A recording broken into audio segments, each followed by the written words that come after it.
Curriculum Ayurveda Siddha Unani undergraduate course academic year 2023 affiliated by Maharashtra University of Health Sciences Nashik, Maharashtra Council of Indian Medicine Mumbai in collaboration with Association of Management of Ayurvedic Medical Colleges of Maharashtra, Government Aided Ayurvedic College Management of Principal Association Maharashtra State.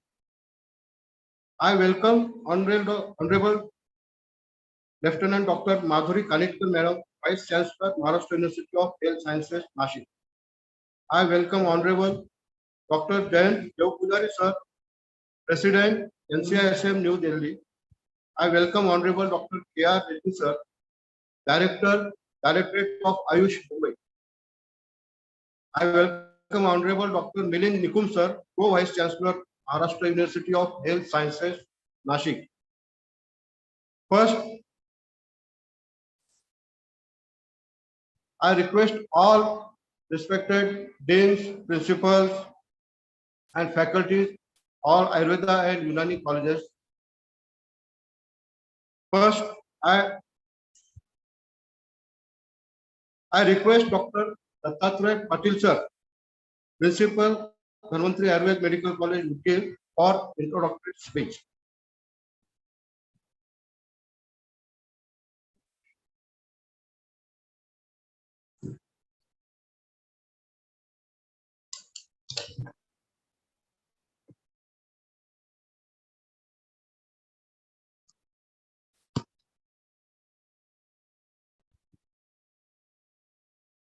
Welcome, one and all. Transitional curriculum for ASU UG course is designed by National Commission for Indian System of Medicine.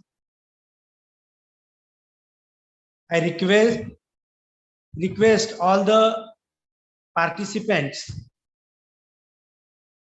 to be very careful while listening all the lectures.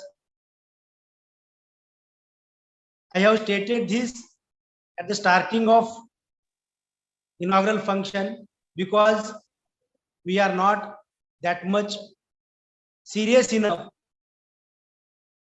but the eminent speakers we have chosen have rendered their life in propagation of this science, the Indian heritage, Ayurveda, and also the Unani system of medicine.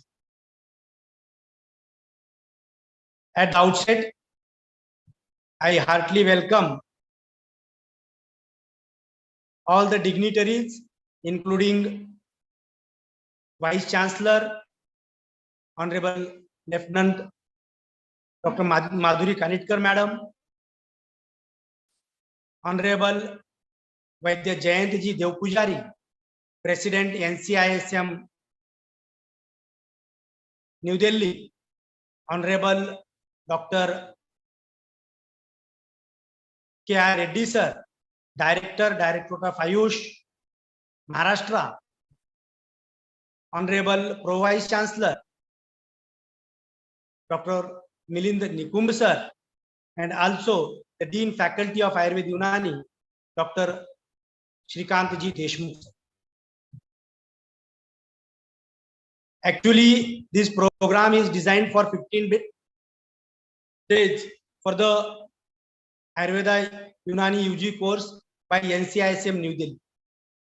This is being started since last year. It is but essential for the students to get acquainted with the institute, the course, and other social values to be known by the eminent speakers.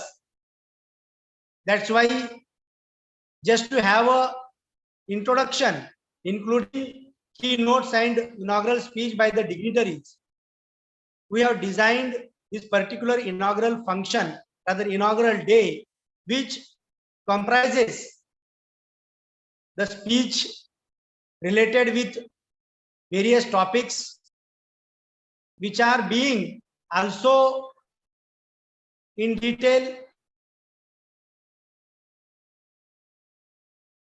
scheduled will be informed to all the students and will be addressed to all the students at the institute levels for next 14 days.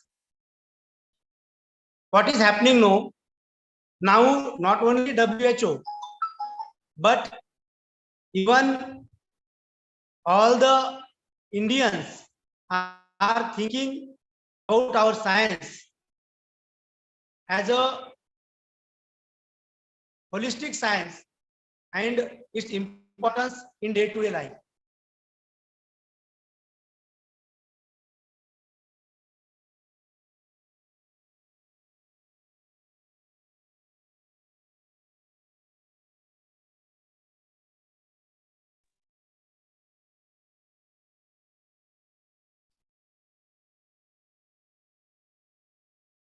Hello. Sir, your voice is not audible.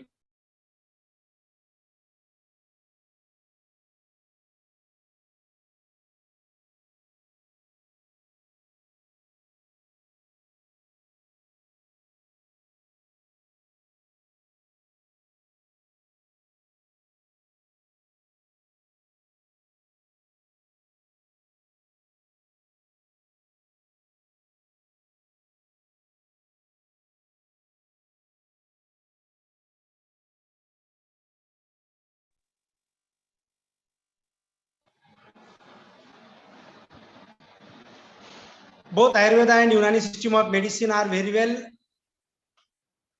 showing their importance in not only treating the disease but prevention of the disease. That's why our students, those who have taken admission for these courses, should not get demoralized that they have not got rather sought admission for modern system of medicine.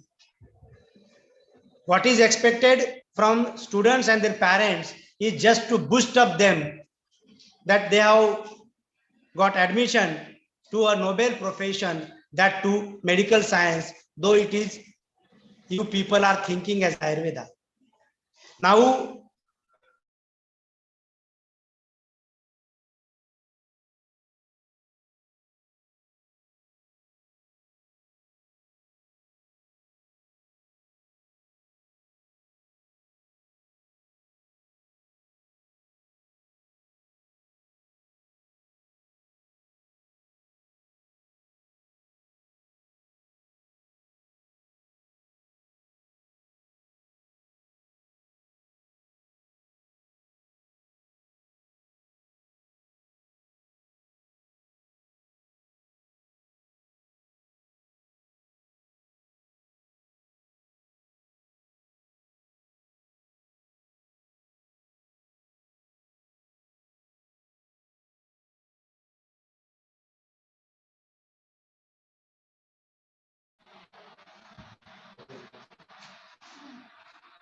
Now, we are proceeding towards the first welcome speech by our Honorable Dr. Shrikant Deshmukh sir, Dean Faculty, to proceed with this lecture. Thank you.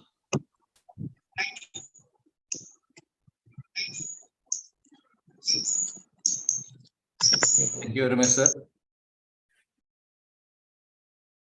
Today, on the 20th February of 2023,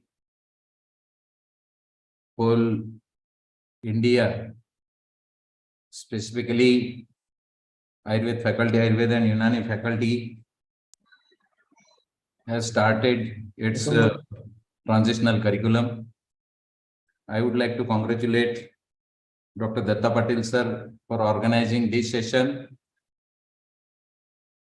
Unitedly, all the colleges from Maharashtra state, and for the inauguration of this event, we have the great personality, our guest of honor, is academician par excellence and now chairman of the NCISM Dr. Jayanji Devpujari sir.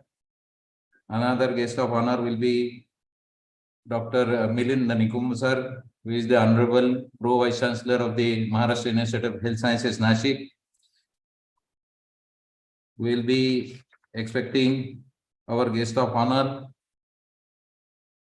Lieutenant General retired Dr. Madhuri Kanitkar Madam, who is the Honorable Vice Chancellor of the MHS Nashik. Also, we have Dr. K.R. Reddy sir, who is the Honorable Director of Ayush Directorate, Mumbai, Government of Maharashtra. And all my colleagues, principals from all the institutes in Maharashtra state, specifically Ayurveda and Unani colleges, all the faculty members, students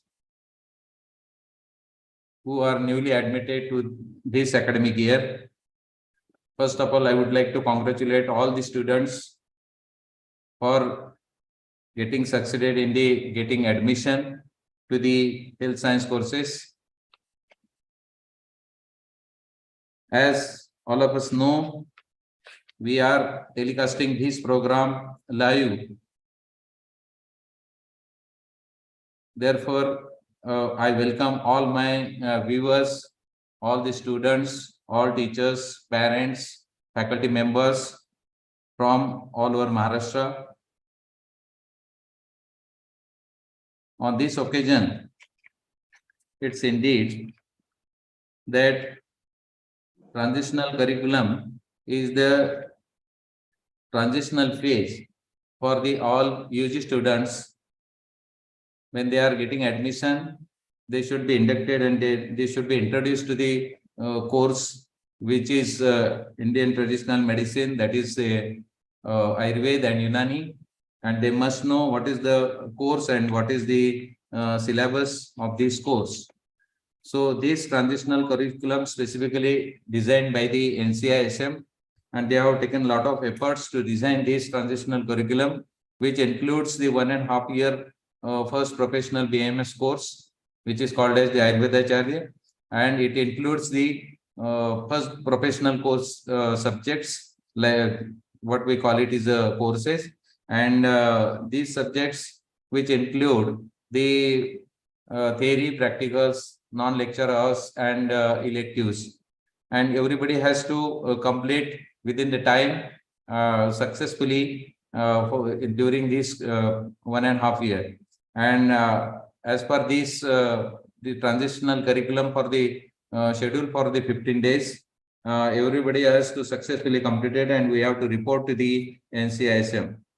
I would like to congratulate all the students for getting admitted in BMS course, and I would like to congratulate parents also for the admission of their wards in this course.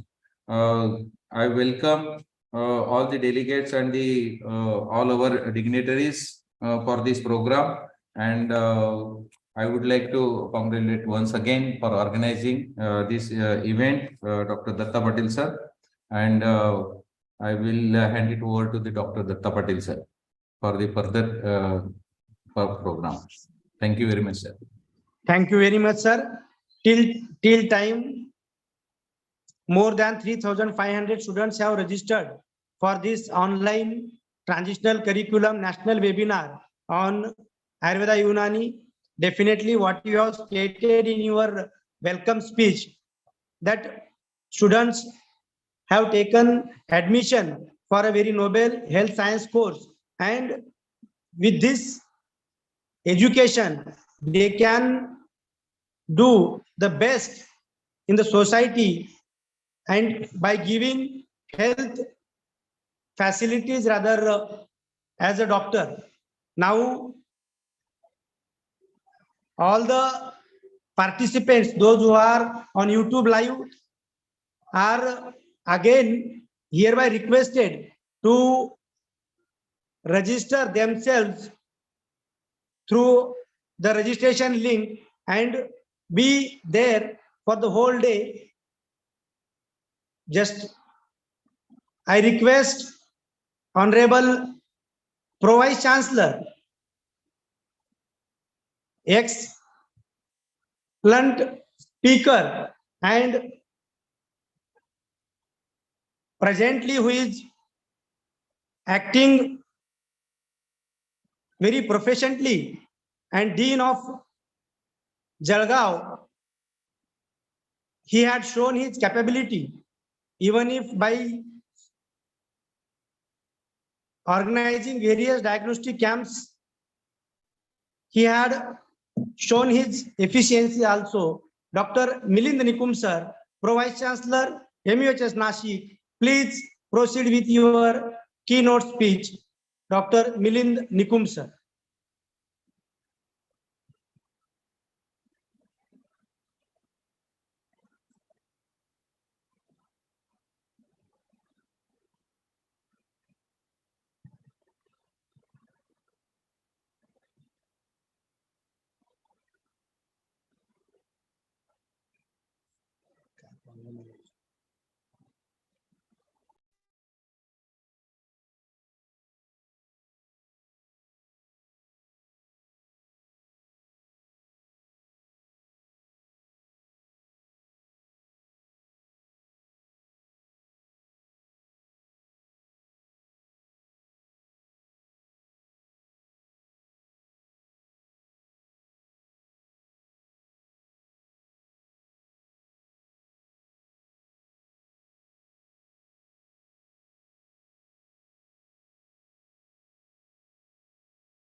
Honorable Dr. Jayantji Devpujari sir, President NCISM, a very efficient Ayurveda practitioner who had shown his efficiency all over India by propagating the Ayurveda.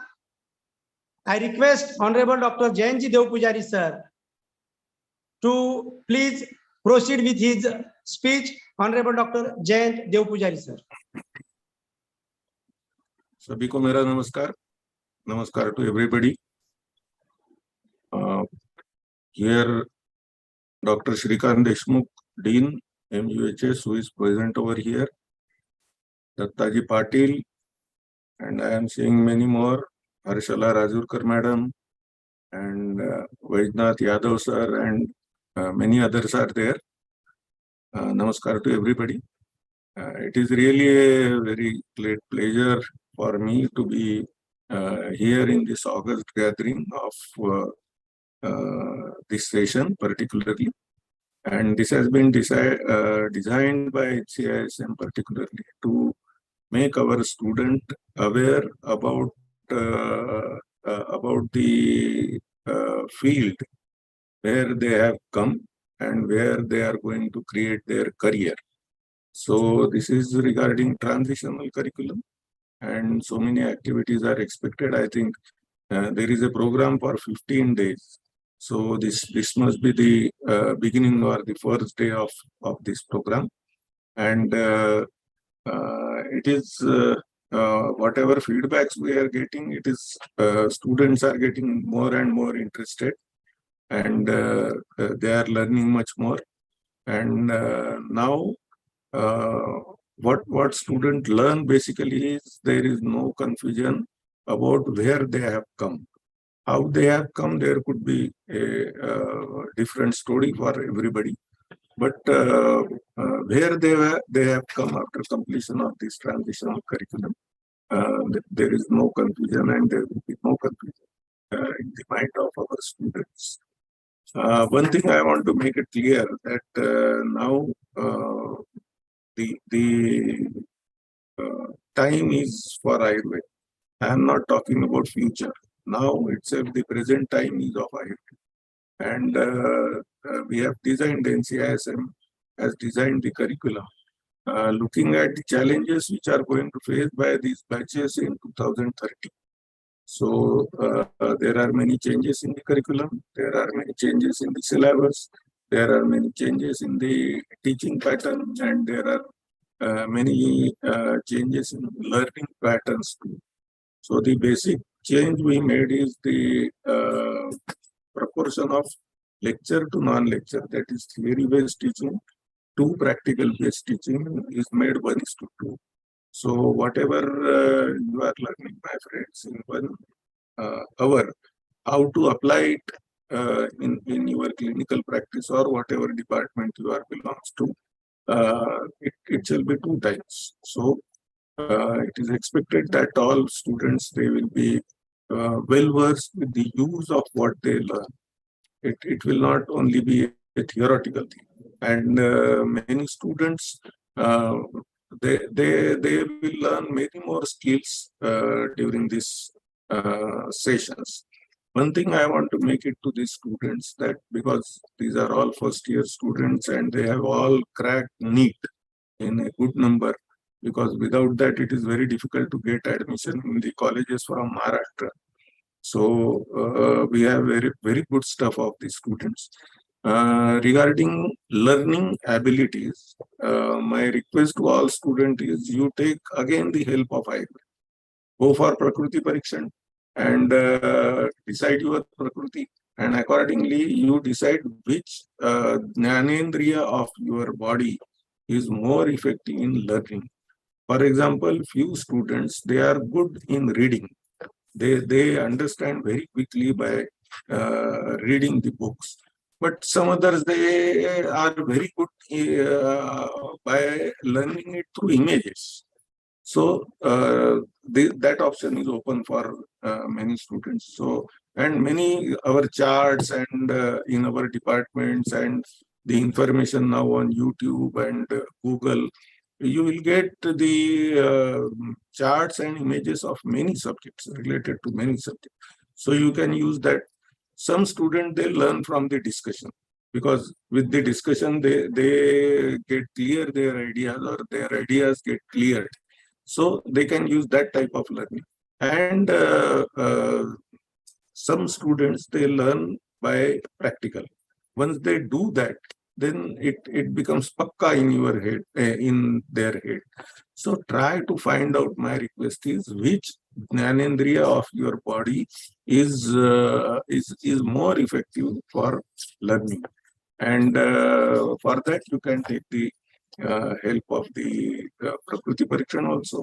Because in Kapha Prakriti, students, that is what I'll understand, that they may take little more time to understand. But once they understand that, that will be for lifetime. They will never forget that. But same is not case with the Vata people. They understand very quickly and they forget also very quickly. So they need more revision. Third thing is regarding Pitta Pradhan Prakriti. They are very sharp. They grasp very quickly and they retain the things, but they need activity. Only theory, it is very difficult for them to understand. So these are the peculiarities, and you can connect with your teachers of physiology, and you can understand what is your Prakriti, and based on that Prakriti, you can finalize how to study, because anyway you have to understand the subject. Another important thing is, in Ayurveda, you will find many shlokas. Basically, they are tools to memorize, because many times our course is vast. We need many details to remember. So इतनी सब चीजों को ध्यान में रखने के लिए this is a system of remembering the things. So if you remember these many shlokas in first professional, these many shlokas in second professional, then it will be easy for you to remember those things very quickly. So that is for basically for memorize. Third thing is, nothing in Ayurveda is useless or non-clinical. Everything has an application. The only problem with this is many times it is difficult for us, that is students, to understand that if I learn this part of anatomy or a physiology or Sharir, whatever you can call. Then at what stage of my learning it will be useful for the for understanding or applying in the in the clinics. So that you have to understand, that you have to make sure that these things are useful for these things. Another thing is, ours is a science of application. So try to find out how I can apply this. Because whatever a श्लोक comes or a statement comes, तो आपको ये तुरंत मन में आना चाहिए कि इसका मैं उपयोग कैसे करूंगा. For example, there is a श्लोक on samata. This is a typical condition, clinical condition in Ayurveda. So when if you remember that samata, and if patient comes to you, and if he start telling his symptoms, then it will be very easy for you to find out whether that is sam or nigam. It is a tool to design, because our treatment changes with that. So many things you can learn from all these things, and everything are practical. Third thing is technology and modern advances. Many of you may be aware, many of you may not be aware, that there are two new upcoming branches. One is Ayurgenomics and other is Ayurbiology. And there is a long story regarding these two branches. And now MSc and PhD courses on Ayurbiology are available in JNU. They are available in Transdisciplinary University, Bangalore. And for Ayurgenomics, there is a PhD program in IGIB. And now all IITs, they have opened their this biological science department for our postgraduates. So now the scope for Ayurveda is immense. And whatever idea you have in your mind, you can continue it for a very long time. You can continue it for your lifetime. And there are many good opportunities for that, even for the higher studies. That is what I suggest for the first year students. Another thing regarding technology is use of these apps, different types of apps, and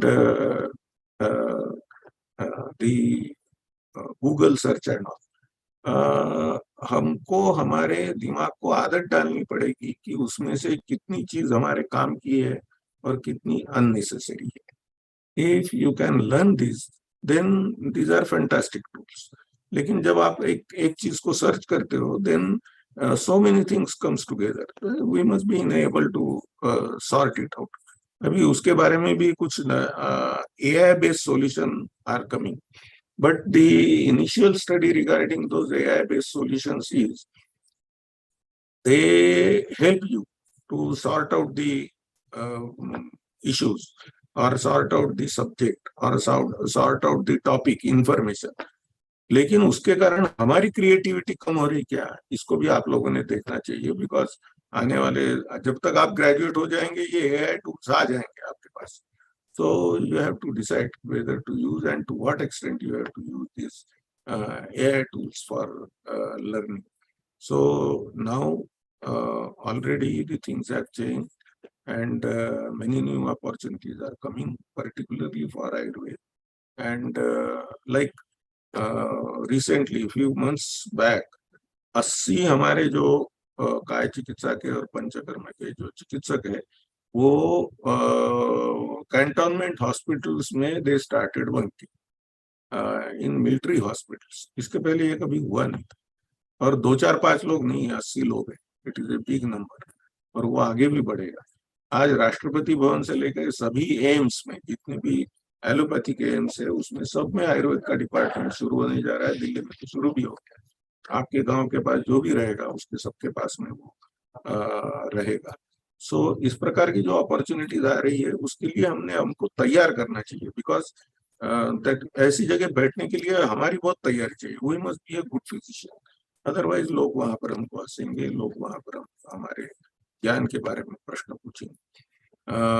abroad भी बहुत सारी opportunities आ रही है, उसके बारे में तो हम लोगों ने 2 पीपीटी बनाकर फाइनल ईयर के स्टूडेंट के लिए भेजी भी है, वो आपको भी समय आने पर दिखाई जाएगी। So you get ready for whatever new advances, whatever new opportunities are coming in the field of Ayurveda, और उसके लिए अभी से हम जोर शोर से जब तैयारी में लग जाएंगे, so when you will be graduate, sky will be limit for you. That is what my opinion is. Thank you very much for the organizers to give me an opportunity to talk directly to the student of the first year, and thank you to the principals who are all over who are present over here for this function. And I am seeing Dr. Shrikant Deshmukh, who is the dean from MUHS, and all good teachers are with you, and you have to progress with their. Thank you very much. Namaskar. Dhanyavad. Thank you, sir. Thank you very much. Thank you very much. Thank you very much for your valuable guidance, sir. I want to share that presently more than 3,800 students have joined and registered this online webinar from all over Maharashtra, even if few are from other states also definitely the guidance which you have given will be beneficial to those students for their whole life, and in turn it will be beneficial for the society also. The way you have elaborated all the things related with importance of, rather practical importance of this holistic science, not only in India but abroad, showing the opportunities which are there in front of all these graduates. Definitely I am very much thankful and obliged that you have joined this webinar amongst your busy schedule and shared your valuable views. The way you have expressed is from your bottom of heart. Definitely it will percolate the importance of Ayurveda and Unani science in the society. Just now Dr. Milind Nikum sir have joined.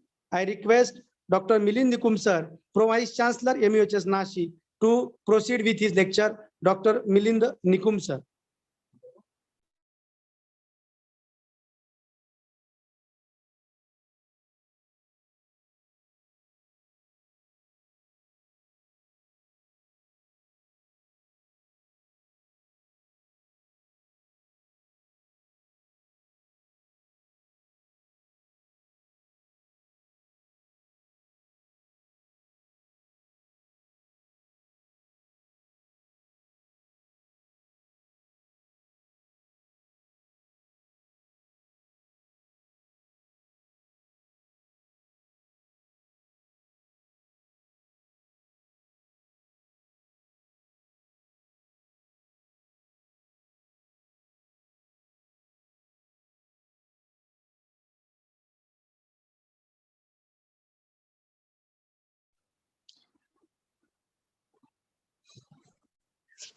Dr. Milind Nikum sir have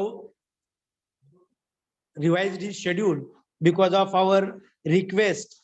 Otherwise, presently he is damn busy in the academic progress of MUHS Nashik. He is going to deliver the lecture related with, rather keynote speech related with the students' activities during the course.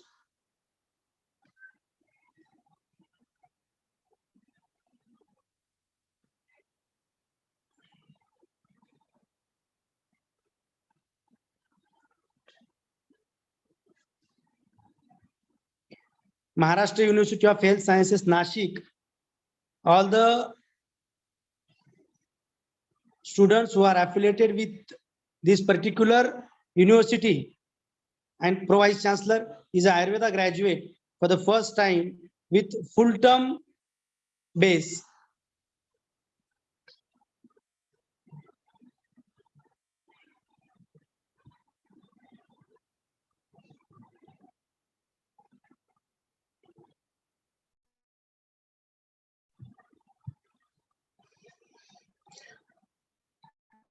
Presently, all over India, the central government and state government have started wellness centers through which the propagation of this Ayurveda and Unani system of medicine, which had shown also its importance during the COVID pandemic by immunity booster and other remedies. So we are aware that this is our daily used to foods which were being used during this era. Now I request Dr. Milind Nikum sir to proceed with his lecture. Dr. Milind Nikum sir. धन्यवाद Dutta Patil sir. सर्वप्रथम x faculty dean आपले Deshmukh sir, Dutta Patil जे organise केले आता या सर्व विद्यार्थ्यांसाठी, तसेच online join सर्व प्राचार्य, विद्यार्थी, तसेच विद्यापीठाचे सदस्य, आज BMS चा नवीन करिक्युलम स्टार्ट होत आहे. या संदर्भात आपण आज इथे सर्व जणांना बोलवले आणि एक संवाद देण्यास सांगितला. याच्यामध्ये सर्वात महत्त्वाचं असं आहे की नवीन करिक्युलम म्हणजे पुन्हा 1.5 वर्षाचे आपले कोर्सेस चालू होत आहेत.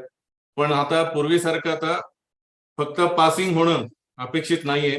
या ठिकाणी आता आपल्याला जो काही करिक्युलम आपण डेव्हलप केलेला आहे त्यानुसार सर्व महाविद्यालयांमध्ये त्यानुसार सगळा अभ्यासक्रम राबवला जाणं, त्याच्यानुसार आपण जे काही CBME फॉर्मॅट्स आपण करतोय. आता नवीन जो करिक्युलम डिझाईन झालेला आहे, या सर्व करिक्युलम मध्ये जे काही आपण शिकणार आहोत तर त्याच्यामध्ये नाविन्यपूर्ण, त्याच्यामध्ये आपले वर्किंग आवर्स आहेत आणि नॉन टीचिंग आवर्स सुद्धा आहेत. नॉन टीचिंग आवर्स मध्ये आपल्याला जे काही गोष्टी करायच्या आहेत तर ह्या सगळ्यांचा आपण उहापोह करून आपण एक समिती नेमलेली होती. या समितीद्वारे सगळा करिक्युलम आपण रिडिझाईन करून त्याचा टाइम टेबल पण आपण फिक्स केलेला आहे. या टाइम टेबल नुसार सर्वांचे लेक्चर्स या ठिकाणी घडणं आणि आपल्याला जो काही आयुष फॅकल्टीला भारतामध्ये आपल्याला नावलौकिक मिळालेलं आहे आणि हे नावलौकिक आपलं टिकावं, जेणेकरून भारतामध्ये जी काही आपली आयुर्वेद पॅथी आहे या आयुर्वेद पॅथीचं नामावलोकन सर्व जगाला कळून द्यावं की इंडियन सिस्टीम ऑफ मेडिसिन ही एकमेव आपली अशी चिकित्सा पद्धत आहे की ज्याच्यामध्ये आपण नाविन्य मिळवू शकतो. जी आजपर्यंत आपण मागास ठेवलेली होती. आपण आयुर्वेद सोडून ॲलोपॅथी प्रॅक्टिस करत होतो. जरूर ॲलोपॅथी शिकावं, पण त्या नॉलेजचा उपयोग आपल्या पॅथीमध्ये कसा अंतर्भाव करता येईल यासाठी असावा आणि इंटिग्रेटेड रिसर्च हा होणं अपेक्षित आहे. सर्व पॅथींचं एकत्रीकरण विचार करून पेशंटला जास्तीत जास्त उपयुक्त जी ट्रीटमेंट असेल त्याच्या दृष्टीने विचार करून चिकित्सा करावी, या दृष्टीने हे शास्त्र आपलं अग्रगण्य झालेलं आहे. तर मी सर्वांना विनंती करतो की या अभ्यासक्रमाचा पूर्ण फायदा घ्यावा आणि आपल्या पॅथीमध्ये जास्तीत जास्त रिसर्च घडावा. धन्यवाद. Thank you very much sir. आपण ज्या पद्धतीनं शास्त्राचं महत्व विशद केलं आणि एकंदरीत विद्यापीठाची भूमिका या सगळ्या शास्त्राप्रती आणि अन्य चिकित्सा पद्धतीप्रती त्यामध्ये होणारं संशोधन किंवा अपेक्षित असलेल्या प्रगती या बाबी आपण आपल्या भाषणामध्ये नमूद केलात. आपण आमच्यासाठी वेळ काढलात आणि आमच्या सर्व विद्यार्थ्यांना जवळपास 4000च्या आसपास नोंदणी केलेल्या प्रथम वर्ष प्रवेशित विद्यार्थ्यांना संबोधित केलात. निश्चितपणे भविष्यात अशाच प्रकारच्या आपल्या सहकार्याची अपेक्षा आम्हाला आहे आणि भविष्यातही या सर्व विद्यार्थ्यांसाठी कुलगुरू कट्टा माध्यमातून त्यांच्या शंकांचं समाधान किंवा अन्य बाबींवर सुद्धा उहापोह होणारच आहे.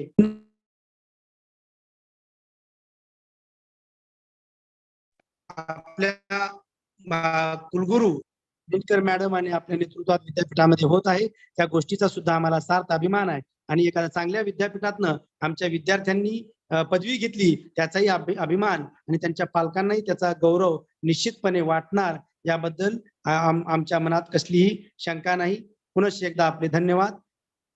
यानंतर आपण या कार्यक्रमाच्या अंतिम टप्प्याकडे जात आहोत. उद्घाटन कार्यक्रमाच्या काही अपरिहार्य कारणास्तव अद्याप पावेतो डायरेक्टर डायरेक्टरेट ऑफ आयुष हे जॉईन झाले होते, परंतु त्यांना कमिशनरकडे तातडीनं बोलवलं गेल्यामुळे ते दुपारच्या टप्प्यामध्ये त्यांच्या वेळेनुसार जॉईन होऊन या ऑनलाईन प्रोग्राम मध्ये संबोधित करतो असं सांगितलेलं आहे. त्यामुळे मी अधिक वेळ न घेता हा ऑनलाईन उद्घाटनाचा कार्यक्रम या ठिकाणी संपला असं जाहीर करतो आणि विद्यार्थ्यांनी आणि त्यांच्या पालकांनी या कार्यक्रमासाठी उपस्थिती नोंदवली त्यांचे या निमित्तानं आभार व्यक्त करतो. आणि पुढचा जो कार्यक्रम आहे, आपले जे 7 लेक्चर आहेत, प्रत्येक वक्ते हे त्या क्षेत्रामध्ये अत्यंत चांगल्या पद्धतीचं कार्य केलेले आहेत. त्यामुळे विद्यार्थ्यांना विनंती आहे की 15 दिवसाचा जो आपला कार्यक्रम आहे, त्या 15 दिवसाच्या कार्यक्रमाचा सार हा आजच्या उद्घाटनाच्या कार्यक्रमामध्ये तुम्हाला 7 लेक्चरच्या माध्यमातून निश्चितपणे दिसून येणार आहे. त्यामुळं ऑनलाईन व्याख्यानाला आपण अदरवाईज न घेता, कोविडच्या काळामध्ये बरेच जण मोबाईल बाजूला ठेवून त्या ठिकाणी जॉईन होत असायचे, परंतु अनेक महाविद्यालयांनी विद्यार्थ्यांची वर्गामध्ये ऑनलाईन स्क्रीन लावून व्यवस्था केलेली आहे.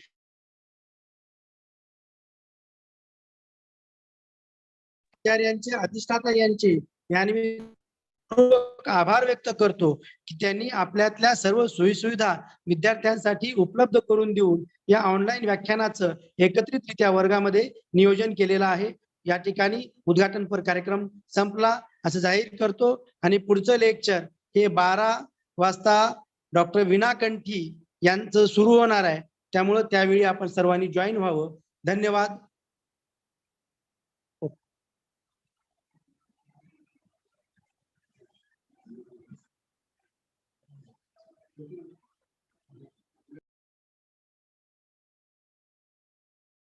सर आहे ना.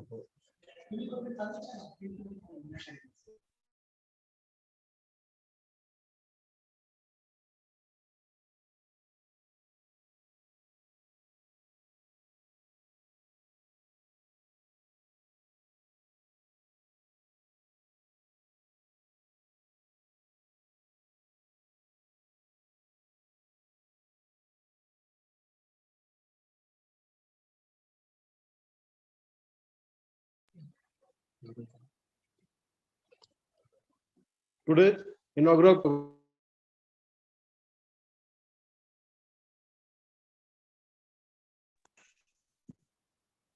I would to Honorable Dr. Jay Devpujari sir, Chairman NCISM New Delhi, for being here and delivering his valuable speech. I also thankful to Dr. Miling Nikum sir for his valuable speech. I thanks respected Dr. Srikanti Deshmukh sir, all deans, principals, faculties of Ayurved Unani colleges, and all students. Thank you. Thank you.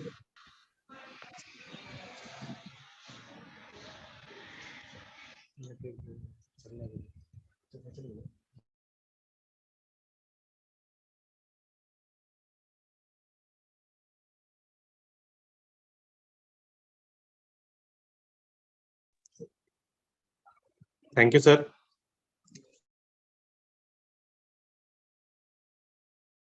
Myself, Dr. Vaibhav Biradar. Here, I am here to continue next session. I request Dr. Veena Kanti madam to please.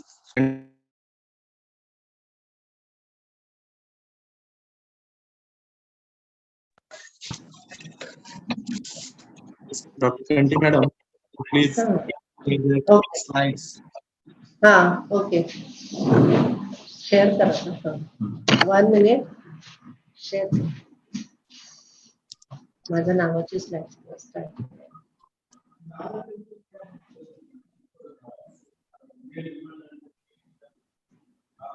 Good afternoon, everybody.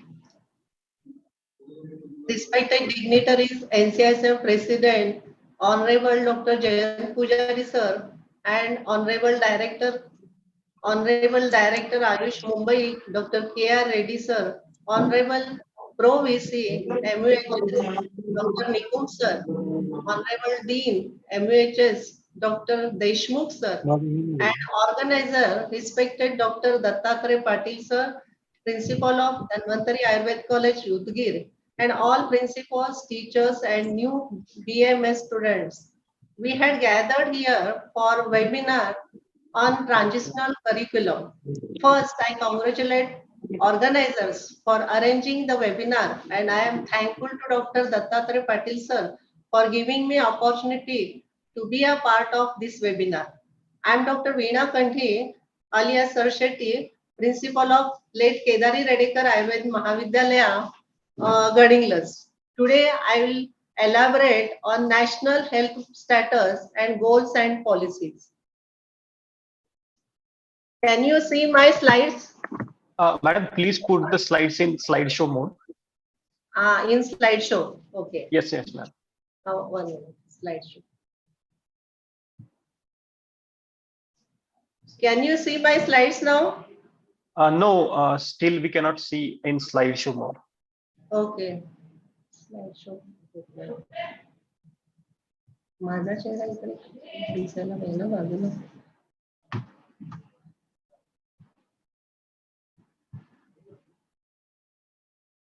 Madam, make it full screen. Ah, Full screen. Full screen.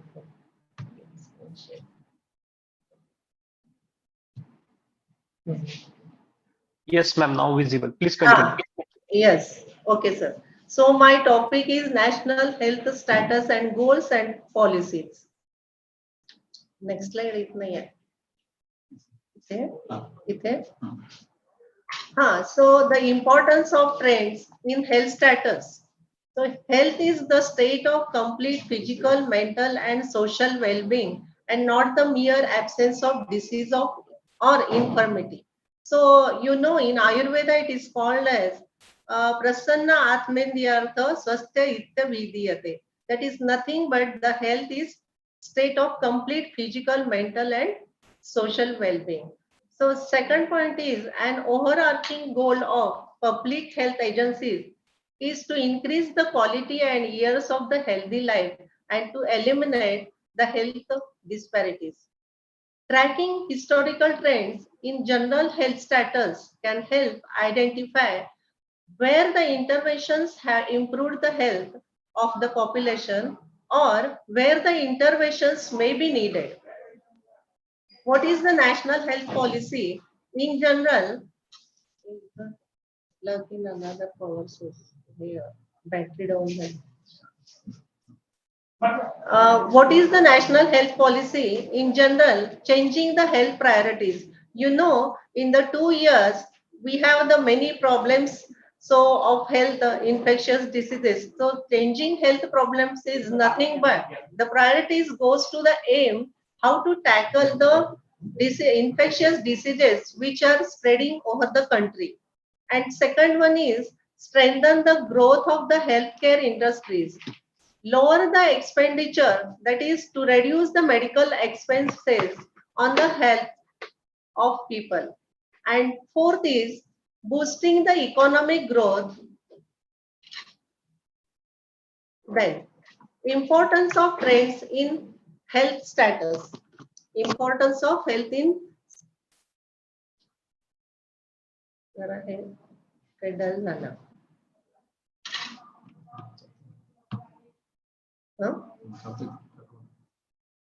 Importance of trends in health status. What is the national health policy in general? So changing health priority, just I have told you to aim to tackle the infectious diseases in the country and strengthen the growth of the healthcare industries and lower the expenditure. The key principles of the national health policy, professionalism and the ethics. The national health policy commits to integrity and highest professional standards and ethics. So this aim is ethics of the national health policy. Equity. Equity aims to reduce the inequity and disparity based on the caste, gender, and disability. It also shows the protection to the poor and underprivileged people. Third one is the affordability. You know, nowadays the all medical claims are so much high that poor people cannot afford the bills of the hospitals. So the affordability aims to make the health services and the medicines affordable. Fourth one is the quality and care. It offers confidentiality in the safe, gender sensitive, and convenient healthcare. Collaborations. So it follows the approach, multi-stakeholder approach, and academic institutions and non-profit agency also health ministry collaborations is taken for the researches and for health policy. Then the pluralism. Beneficiaries will enjoy the features of the Ayush and community-based health facilities. So now we will go to the Ayush health policies. What are the Ayush health policies? The national policies on ISM and H, that is Ayush. Ayush is nothing but Ayurveda, Yoga, Unani, Siddha, and Homeopathy. So National Ayush Mission. This is the centrally sponsored scheme launched in 2014 by Department of Ayush and Ministry of Health and Family Welfare. What are the objectives of Ayush Health Mission? To promote the Ayush system of medicine through the cost-effective services. And second one is boosting the educational system. Then quality control of Ayush drugs.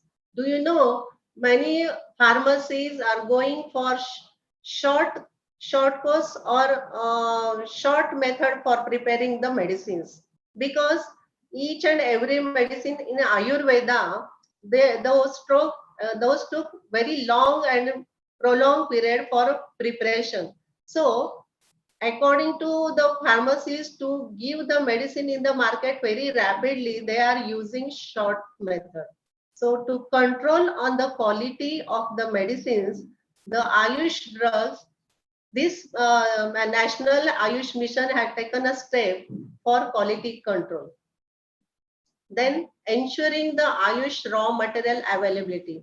Also, nowadays there is a demand of raw material in the global market. There is a demand of raw material of Ayurvedic drugs. So there is also adulteration. So for that, ensuring Ayush raw material availability legally is seen by Ayush Mission. The national policies on ISM and H and Ayush. ISM and H means Indian System of Medicine and Homeopathy. So in this, the measures to enable the each of system. Each of system means Ayurveda, Homeopathy, Unani, Yoga, and Siddha. Then develop in accordance with the specialities. With the specialities means each and every subject of Ayurveda, Homeopathy, etc. in that specialities are done in institutes. And according to that, development is done. Then efforts to integrate their services and at the appropriate levels, especially with regard to preventive and promotive measure, because Ayurveda aims for prevention first and then promotive measures. The basic objectives of this policy. First one, to promote the good health and expand at every level through the preventive, promotive, and curative intervention. Second one, improve the quality of teachers and clinicians and researchers by creating model institutions and center of excellence. Third one, ensure the affordable ISM and H services and drugs which are safe and efficacious. Then facilitate the availability of the raw drug which are authentic and contain essential components. So this essential component can be seen by chemical analysis of raw material, and if they are genuine, then only they are given to sell in the market. Then encourage the pharmaceutical industries. The basic objectives of this policy are continued, integrate ISMH in healthcare delivery system and national programs, ensure optimal infrastructure of the hospital, dispensaries and physicians, reorientation and prioritize research to validate the therapy, drugs to address chronic and new lifestyle relating emerging diseases means diabetes, etc. Create awareness about the strength of these systems in India and abroad. Provide full opportunity for the growth and development of ISMH and utilization and revival of their glory. What are the strategies? So in these strategies, first one comes education. So now you have taken admission for BMS course, that is nothing but Ayush course is of BMS course is of 5.5 years, and MD is for 3 years, that is master degree, and then doctorate, that is PhD, is for 3 years. Certificate courses after UG are also there, and PG diploma courses after UG are also there. So these all are affiliated to the universities and approved by NCISM and Ministry of Ayush. The admission is gone through the common entrance test and NEET exam. So according to NEET exam only, NEET marks only, the admissions are taken. Then minimum standard rules with availability of proper infrastructure in college and hospitals. Center of Excellence, AIIA, that is All India Institute of Ayurveda and National Institute of Ayurveda, etc. Research. The priority to research covering clinical trials and pharmacology, toxicology, standardization is given importance because many drugs have any side effect on patient is seen. So because of that, the toxicology study and standardization is given important by Ayush mission. The research tie-up with WHO collaborative agreement with US and WHO. Research grant by CCRAS, CSIR, ICMR, Ayush, etc. is given to the researchers so that the researchers will start their research with a new zeal. Then medicinal plants. You know, different types of medicinal plants are not available in India and abroad also. So the cultivation of medicinal plants is the most important thing, and Ayush mission has given the importance to cultivation. So it is in Ayush institutional area, then forest department, then medicinal plant board, etc., and herbal garden. So that is taken in place in state, in district wise, in taluka wise, and in other institution also the cultivation of medicinal plants is done. And intellectual property rights and patents. The protection of India's traditional medicinal knowledge undertaken a progressive creation of a digital library because many Ayurvedic granthas of Prachin Kala, that is ancient period, or on Tamrapatra, etc. Those are ruined in many places. It is preserved, but many places it is ruined. So for that, digital library is done by Ayush Mission. Then next point is integration of ISM and H, the National Health Care Programs and Delivery System. The effort to integrate the ISM and H into mainstream in healthcare delivery system and national programs. The clinical facilities provided through government Ayurveda dispensaries, hospitals, and PSC center. And this is very useful for all the layman people due to the government Ayurvedic dispensary. They are getting benefit of Ayurvedic medicines nowadays. The wellness centers and health resorts are established with Panchakarma and yoga nowadays due to Ayush mission only. Ayurgrama and Ayur villages are also established under the Ayush mission. Then drug standardization and quality control. So all pharmacopoeias related to the Ayush drugs enforcement mechanism will be activated through this quality control. Then revitalization of local health tradition. The related to the herbal healer, this is nothing but herbal healers are nothing but they are the folk medicine, the Vaidyas who give a folk medicine on, on jaundice, on dislocation of bones, etc. The folk medicine given by the Vaidyas, those should be revitalized. So this is also aim of Ayush mission. Drug standards and regulation and enforcement. The drugs manufacture and related matters are covered under Drugs and Cosmetic Act 1940 and Drugs and Cosmetic Rules 1945. Then ISM industry. So here it is given priority to industry status and declared a green industry. Ancient medical manuscripts which are collected and through CCRS collection and preservation of Indian medical manuscript is done there. Home remedy kits.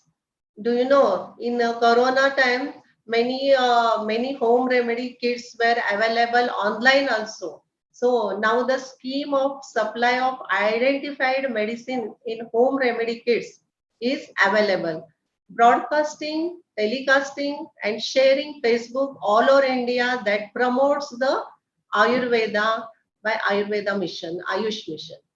Then sports medicine. Do you know many sportsmen are using Ayurveda energy drinks nowadays because Ayush mission has introduced the sports medicine of Ayurveda that introduce Ayurveda yoga therapies and medicines for better physical, mental health and strength and performance.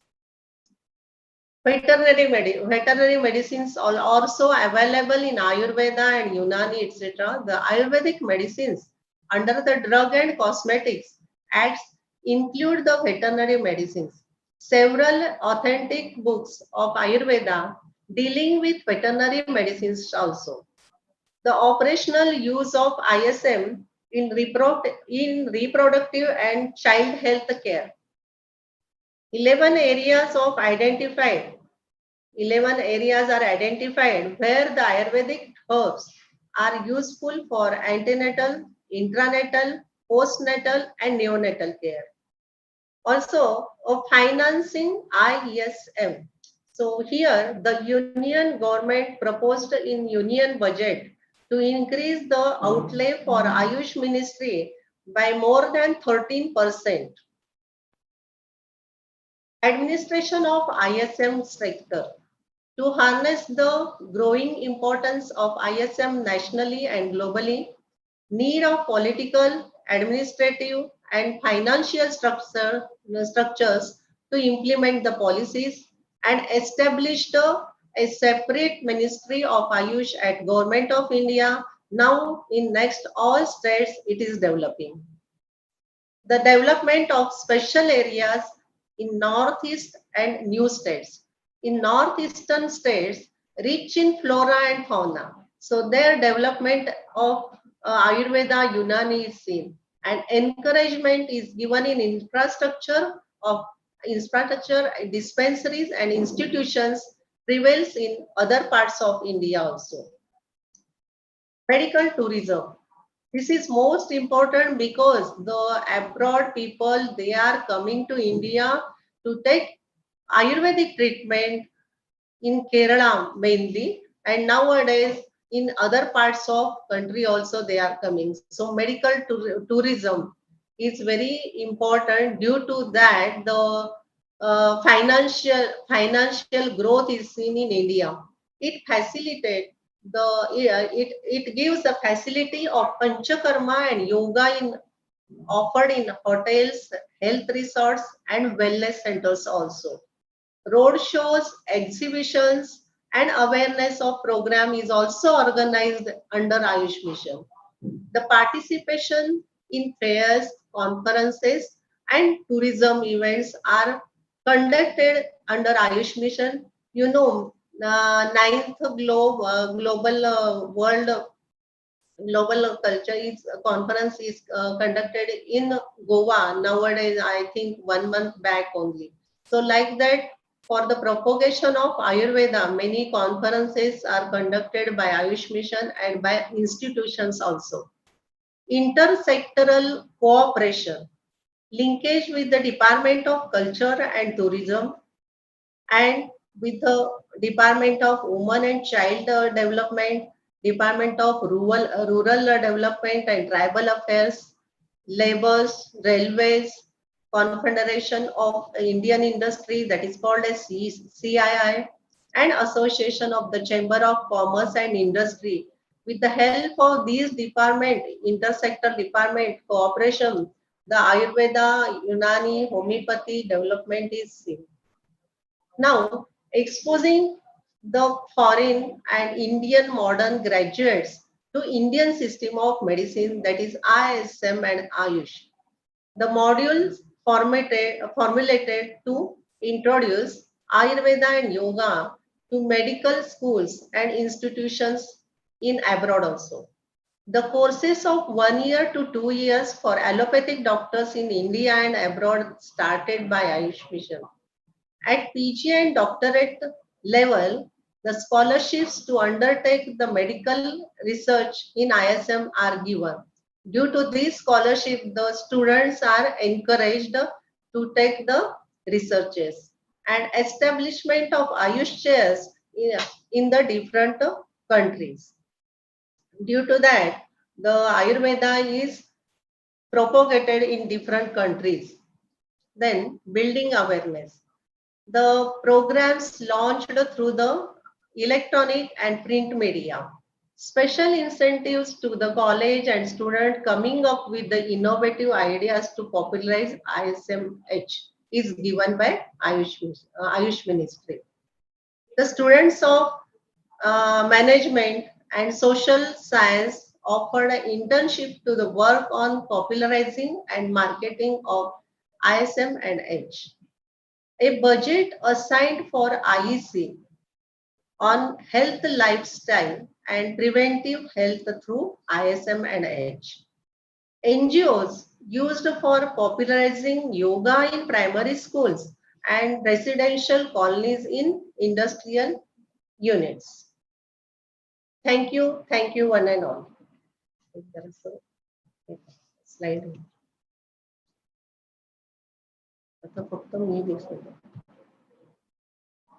Thank you one and all. And here I congratulate the organizer and I am thankful to the organizer for giving me the opportunity as a giving lecture in this webinar. Thank you one and all.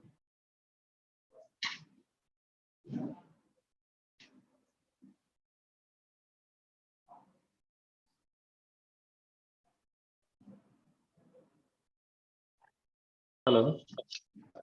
Thank you, madam. You have delivered a very knowledgeable and expanded all the views on the field of Ayurveda. Thank you very much. And now I request Dr. Shital Antapurkar sir to deliver his lecture on the uniqueness of Ayurveda as a medical science. Dr. Shital Antapurkar sir, Principal, Dhaneshwari Ayurvedic Medical College, Aurangabad. I welcome Dr. Antapurkar, please.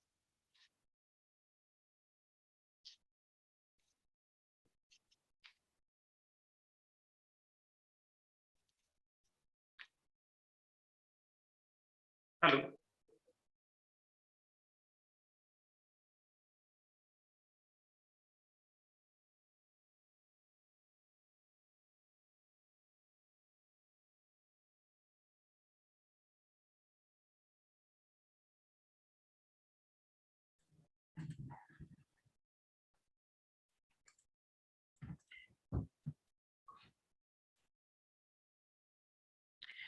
Okay, so good afternoon everybody.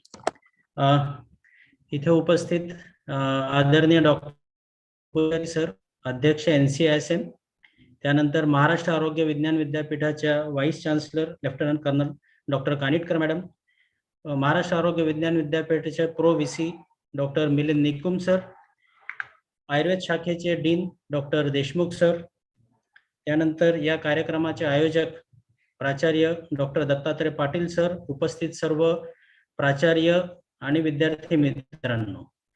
तर आज माझ्यावर ही जबाबदारी टाकलेली आहे की uniqueness of Ayurveda as medical science या टॉपिकवर मी माझे विचार आपल्यासोबत शेअर करणार आहे. So without wasting much of time, with due permission from the organizers, I would like to start my presentation. So first of all, what are the objectives of this today's presentation? So by the end of this presentation, all the students will have introductory knowledge about Ayurveda, plus they will get acquainted, all the students will get acquainted what you people or they are going to learn in Ayurveda in the next 5.5 years. And finally, and the most important is, I am going to share unique features of Ayurveda. Students, but before I start my presentation, here is a short declaration which I would like to read very loud and firm. So I hereby declare that I strongly believe in the importance of Ayurveda as a system of medicine that can provide valuable insight into maintaining good health and treating various health conditions. However, I recognize and do not intend to reject the medical science, including modern medicine practices from other cultures. I also believe that integrating various medicinal sciences, we can achieve a more comprehensive understanding of health and provide better care for patient. So what are the pathies we are practicing in India? First is allopathy, homeopathy, Ayurveda, Unani and Soarikpa. विद्यार्थी मित्रांनो, तुम्हाला जेव्हा तुम्ही NEET pass out झाला तेव्हा हे सगळे options available होते. So before we go into the unique features of Ayurveda, let's see a short information about all these pathies. So what is allopathy? Allopathy, the system of medical practice which treats disease by using remedies which produce effects opposite to those produced by the disease under treatment. थोडक्यात काय आहे, allopathy मध्ये काय केलं जात आहे, तर allopathy मध्ये जे व्याधी निर्माण होतात आणि त्याचे लक्षणं जे असतात त्या लक्षणांच्या विरुद्ध इफेक्ट निर्माण करणारे जे ड्रग्ज असतात ते दिले जातात. फॉर एक्झाम्पल, एखाद्याला बॅक्टेरियल इन्फेक्शन झालं आहे तर त्याला अँटीबायोटिक्स दिल्या जातात. ऍसिडिटी निर्माण झाली तर त्याला अँटॅसिड दिल्या जातात, राईट. सो ॲलोपॅथीचं बेसिक प्रिन्सिपल याच्यावर डिपेंड आहे. द टर्म ॲलोपॅथी ही कधी पहिल्यांदा वापरल्या गेली तर 1842 मध्ये, आणि कोणी ती इन्व्हेंट केली होती, कॉइन केली होती, तर दॅट वॉज मिस्टर हॅनेमन. हॅनेमन म्हणजे हेच ज्यांनी होमिओपॅथीचा शोध लावला. पण मग त्यांनी ॲलोपॅथीची ही टर्म का बरं वापरली त्यांनी, तर because he want to distinguish allopathy from homeopathy, म्हणून त्यांनी ती टर्मिनॉलॉजी त्यांनी शोधून काढली आणि पहिल्यांदा वापरली. What about homoeopathy? System of homeopathy ही काय आहे, तर system of therapy that was founded again by Hahnemann based on the concept that disease can be treated with drugs in minute dose. कोणते ड्रग्स त्यांनी वापरले होते हॅनेमननी, तर आश्चर्यकारकरित्या इथे आपल्याला असं दिसतं की that are thought capable of producing the same symptoms in healthy people as the disease itself. म्हणजे होमिओपॅथी मधले जे ड्रग्ज आहेत हे मायन्यूट डोज मध्ये वापरल्या जातात, पण त्यांची विशेषता काय आहे, तर एखाद्याला जर का ताप आला तर एक होमिओपॅथिक प्रॅक्टिशनर काय करणार, त्याला असे ड्रग देणार की ज्यांनी ताप हे लक्षण निर्माण होईल, पण ते जे ड्रग असतं ते डिसीज प्रोड्यूस करण्यासाठी केपेबल नाहीये, ते फक्त मायन्यूट स्वरूपामध्ये लक्षण केपेबल निर्माण करण्यासाठी असणार आहे. Unani, this was first introduced to India about 1000 years ago from the Arabs. अरब राष्ट्रातून, मुस्लिम राष्ट्रातून हे आपल्याकडे आलेलं आहे आणि होता होता या मागच्या 1000 वर्षांमध्ये now it has become indigenous to our country. युनानी मधले बरेचसे जे पार्ट्स आहेत ना, हे आयुर्वेदातले जशा तसे उचलले गेलेले आहे आणि त्याला तिकडच्या भाषांमध्ये ट्रान्सलेट केलेलं आहे असं इतिहास सांगतो. ठीक आहे. Now to our topic, what is Ayurveda. The word Ayurveda comprises of two word. तुम्हाला इथे दोन शब्द दिसतील, एक आयु आणि दुसरं वेद. तर मित्रांनो, आयु म्हणजे काय तर लाईफ, लाईफ म्हणजे काय तर आयुष्य. म्हणजे आपण जन्मल्यापासून तर मृत्यू पावेपर्यंत आपण जे काही करतो ना, त्याला सगळं आपण इथे आयुर्वेदामध्ये आयुष्य म्हटलेलं आहे. अगदी सकाळी उठल्यापासून तर रात्री झोपेपर्यंत प्रत्येक महिन्यामध्ये ऋतूनुसार आपण जे काही जसं वागतो त्या सगळ्यांना म्हटलेलं आहे लाईफ किंवा आयुष्य. आणि वेद म्हणजे काय तर नॉलेज. मला जर का कधी कोणी विचारलं ना की बा व्हॉट इज आयुर्वेदा, तर मी त्यांना एका वाक्यामध्ये सांगतो की Ayurveda is the manual for this whole body. ही बॉडी म्हणजे काय आहे तर ही एक इतकं परफेक्ट, म्हणजे आज जे काही सुपर कॉम्प्युटर्स इन्व्हेंट झालेले असतील ना, त्याच्यापेक्षा खूप ॲडव्हान्स असं हे शरीर म्हणजे आपलं सुपर कॉम्प्युटर आणि मशीन आहे. आणि हे मशीन वापरायचं कसं त्याचं जे मॅन्युअल आहे दॅट इज आयुर्वेदा. आयुर्वेदाचे हिस्टॉरिकल रूट्स काय आहेत, कुठे आहेत ते आपण बघू. ठीक आहे, म्हणजे इतिहास काय आयुर्वेदाचा. So when it was first introduce, so it was first introduced some 5000 years ago. 5000 वर्षापासून आपल्याला आयुर्वेद माहित आहे आणि भारतामध्ये त्याची प्रॅक्टिस केल्या जाते. आणि कुठून ते ओरिजिनेट झालेलं आहे. So the ancient from ancient Vedic sciences, जे काही 4 वेद आहेत ना, ऋग्वेद, यजुर्वेद, सामवेद, अथर्ववेद, तर त्या सगळ्यांमध्ये आयुर्वेदाचा उल्लेख आहे. त्यातल्या त्यात सगळ्यात जास्ती जे काही रेफरन्सेस आहेत ना, ते आहेत फ्रॉम अथर्ववेद. आणि इतिहासामध्ये जेव्हा जेव्हा कधी कधी संशोधन झालेलं आहे तर आयुर्वेदाचे रेफरन्सेस कुठे सापडलेले आहेत, आपल्याला रामायणामध्ये सापडलेले आहे, even in Mahabharata. And recently the excavation done in Harappa Mohenjodaro, जे 3300 ते 1300 BC मध्ये झालेलं आहे, त्याच्यामध्येही सापडलेलं आहे. आणि इतिहास जे काही आर्किओलॉजिकल हिस्ट्रीज ज्याच्यामध्ये काही रिसर्च झालेला आहे ते सगळे सांगतं की we are practicing Ayurveda since last 5000 years. मित्रांनो, इथून पुढच्या सगळ्या ज्या स्लाइड्स आहेत ना, त्या आयुर्वेदाची काहीतरी विशेषता सांगणार आहे. त्याच्यामुळे तुम्हाला थोडंसं आता हे पुढचं ज्या स्लाइड्स ऐकायच्या बघायच्या तुम्ही त्या दृष्टीने बघा, अशी माझी रिक्वेस्ट आहे. So let start with the definition of health. आताच कंठी मॅडमनी त्यांच्या प्रेझेंटेशन मध्ये सांगितलं होतं, मी पुन्हा एकदा थोड्या वेगळ्या अँगलनी तुम्हाला ही डेफिनेशन सांगतोय बघा. सो when it was stated, the definition of Ayurveda was stated 5000 years back. आणि ती काय सांगते डेफिनेशन, तर समदोष, सम अग्नी, समधातू, मलक्रिया. संस्कृत आहे, थोडंसं काही लोकांना कठीण जाईल समजायला म्हणून थोडं एलॅबोरेट करतोय. सम म्हणजे बॅलन्स किंवा नॉर्मलसी. दोष, आयुर्वेदात 3 दोष सांगितलेले आहे, वात, पित्त, कफ. वात, पित्त, कफाचा काय रोल आहे तर वात, पित्त, कफ शरीराची सगळी क्रिया, फिजिओलॉजी, मग ती विकृत असो किंवा नॉर्मल असो, म्हणजे पॅथॉलॉजी असो किंवा फिजिओलॉजी असो, ते सगळं जे कोण गव्हर्न करतं तर वात, पित्त, कफ कंट्रोल करत असतं. म्हणजे व्याधी निर्माण करणं हेही वात, पित्त, कफाचं काम आहे, व्याधी बरं करणं हेही वात, पित्त, कफाचं काम आहे. आणि शरीरामध्ये ज्या काही क्रिया घडतात त्या सगळ्या वात, पित्त, कफाच्या अधीन असतात. सम अग्नी, आता अग्नी थोडासा नवीन कन्सेप्ट तुमच्यासाठी असेल, पण थोडक्यात तुम्हाला समजावं म्हणून सांगतो की शरीरामध्ये जे काही चयापचय चालतंय, म्हणजे ज्याला आपण मेटाबॉलिझम म्हणतो. मेटाबॉलिझम म्हणजे काय तर जसं आपण आज सकाळी आपण काहीतरी खाल्लंय, carbohydrate, protein, fats, minerals, vitamins वगैरे हे सगळं आपण रोजच्या जेवणामध्ये घेतो, पण अल्टिमेटली याचं कन्व्हर्शन कशामध्ये होत असतं तर अल्टिमेटली याचं कन्व्हर्शन जे होत असतं ना ते एनर्जीमध्ये होत असतं. सो या कन्व्हर्शनच्या प्रोसेसला आपण काय म्हणतो, मेटाबॉलिझम. आणि हे कोण घडून आणतं तर हे अग्नी घडून असतं. मग ही अग्नी कशी असायला पाहिजे, बॅलन्स्ड असायला पाहिजे, नॉर्मलसीला असायला पाहिजे. समधातू, धातू म्हणजे जे शरीराला धारण करतात, जसं ब्लड आहे, त्याच्यातला प्लाझ्मा आहे, बोन्स आहे, बोन मॅरो आहे, मसल्स आहे, हे सगळे झाले धातू. आणि मल, मल म्हणजे काय, कुठल्याही एखादी जी प्रोडक्शनची जी प्रक्रिया असते त्याच्यामध्ये 2 गोष्टी असतात, एक मेन प्रॉडक्ट असतं, दुसरं बाय प्रॉडक्ट असतं. तर आपल्या शरीरामध्ये प्रत्येक मेटाबॉलिझम मधून काहीतरी बाय प्रॉडक्ट्स असतात, त्याला आपण म्हटलेलं आहे मल. मग आयुर्वेदाला काय अपेक्षित आहे मित्रांनो तर समदोष, सम अग्नी, समधातू, सममल हे सगळं नॉर्मलसी असेल तर त्याला स्वस्थ म्हणायला पाहिजे. इथंच थांबलेलं आहे का आयुर्वेद? नाही. त्यांनी पुढे काय ऍड केलेलं आहे, तर प्रसन्न आत्मेंद्रिय मनहा, प्रसन्न आत्मा, इंद्रिय आणि मन, ह्या सगळ्या गोष्टी जेव्हा नॉर्मल्सीला असतात ना, तेव्हा त्याला आपण म्हणतो स्वास्थ्य. ही गोष्ट 5000 वर्षापूर्वी आयुर्वेदाच्या शास्त्रज्ञांनी सांगितली आहे.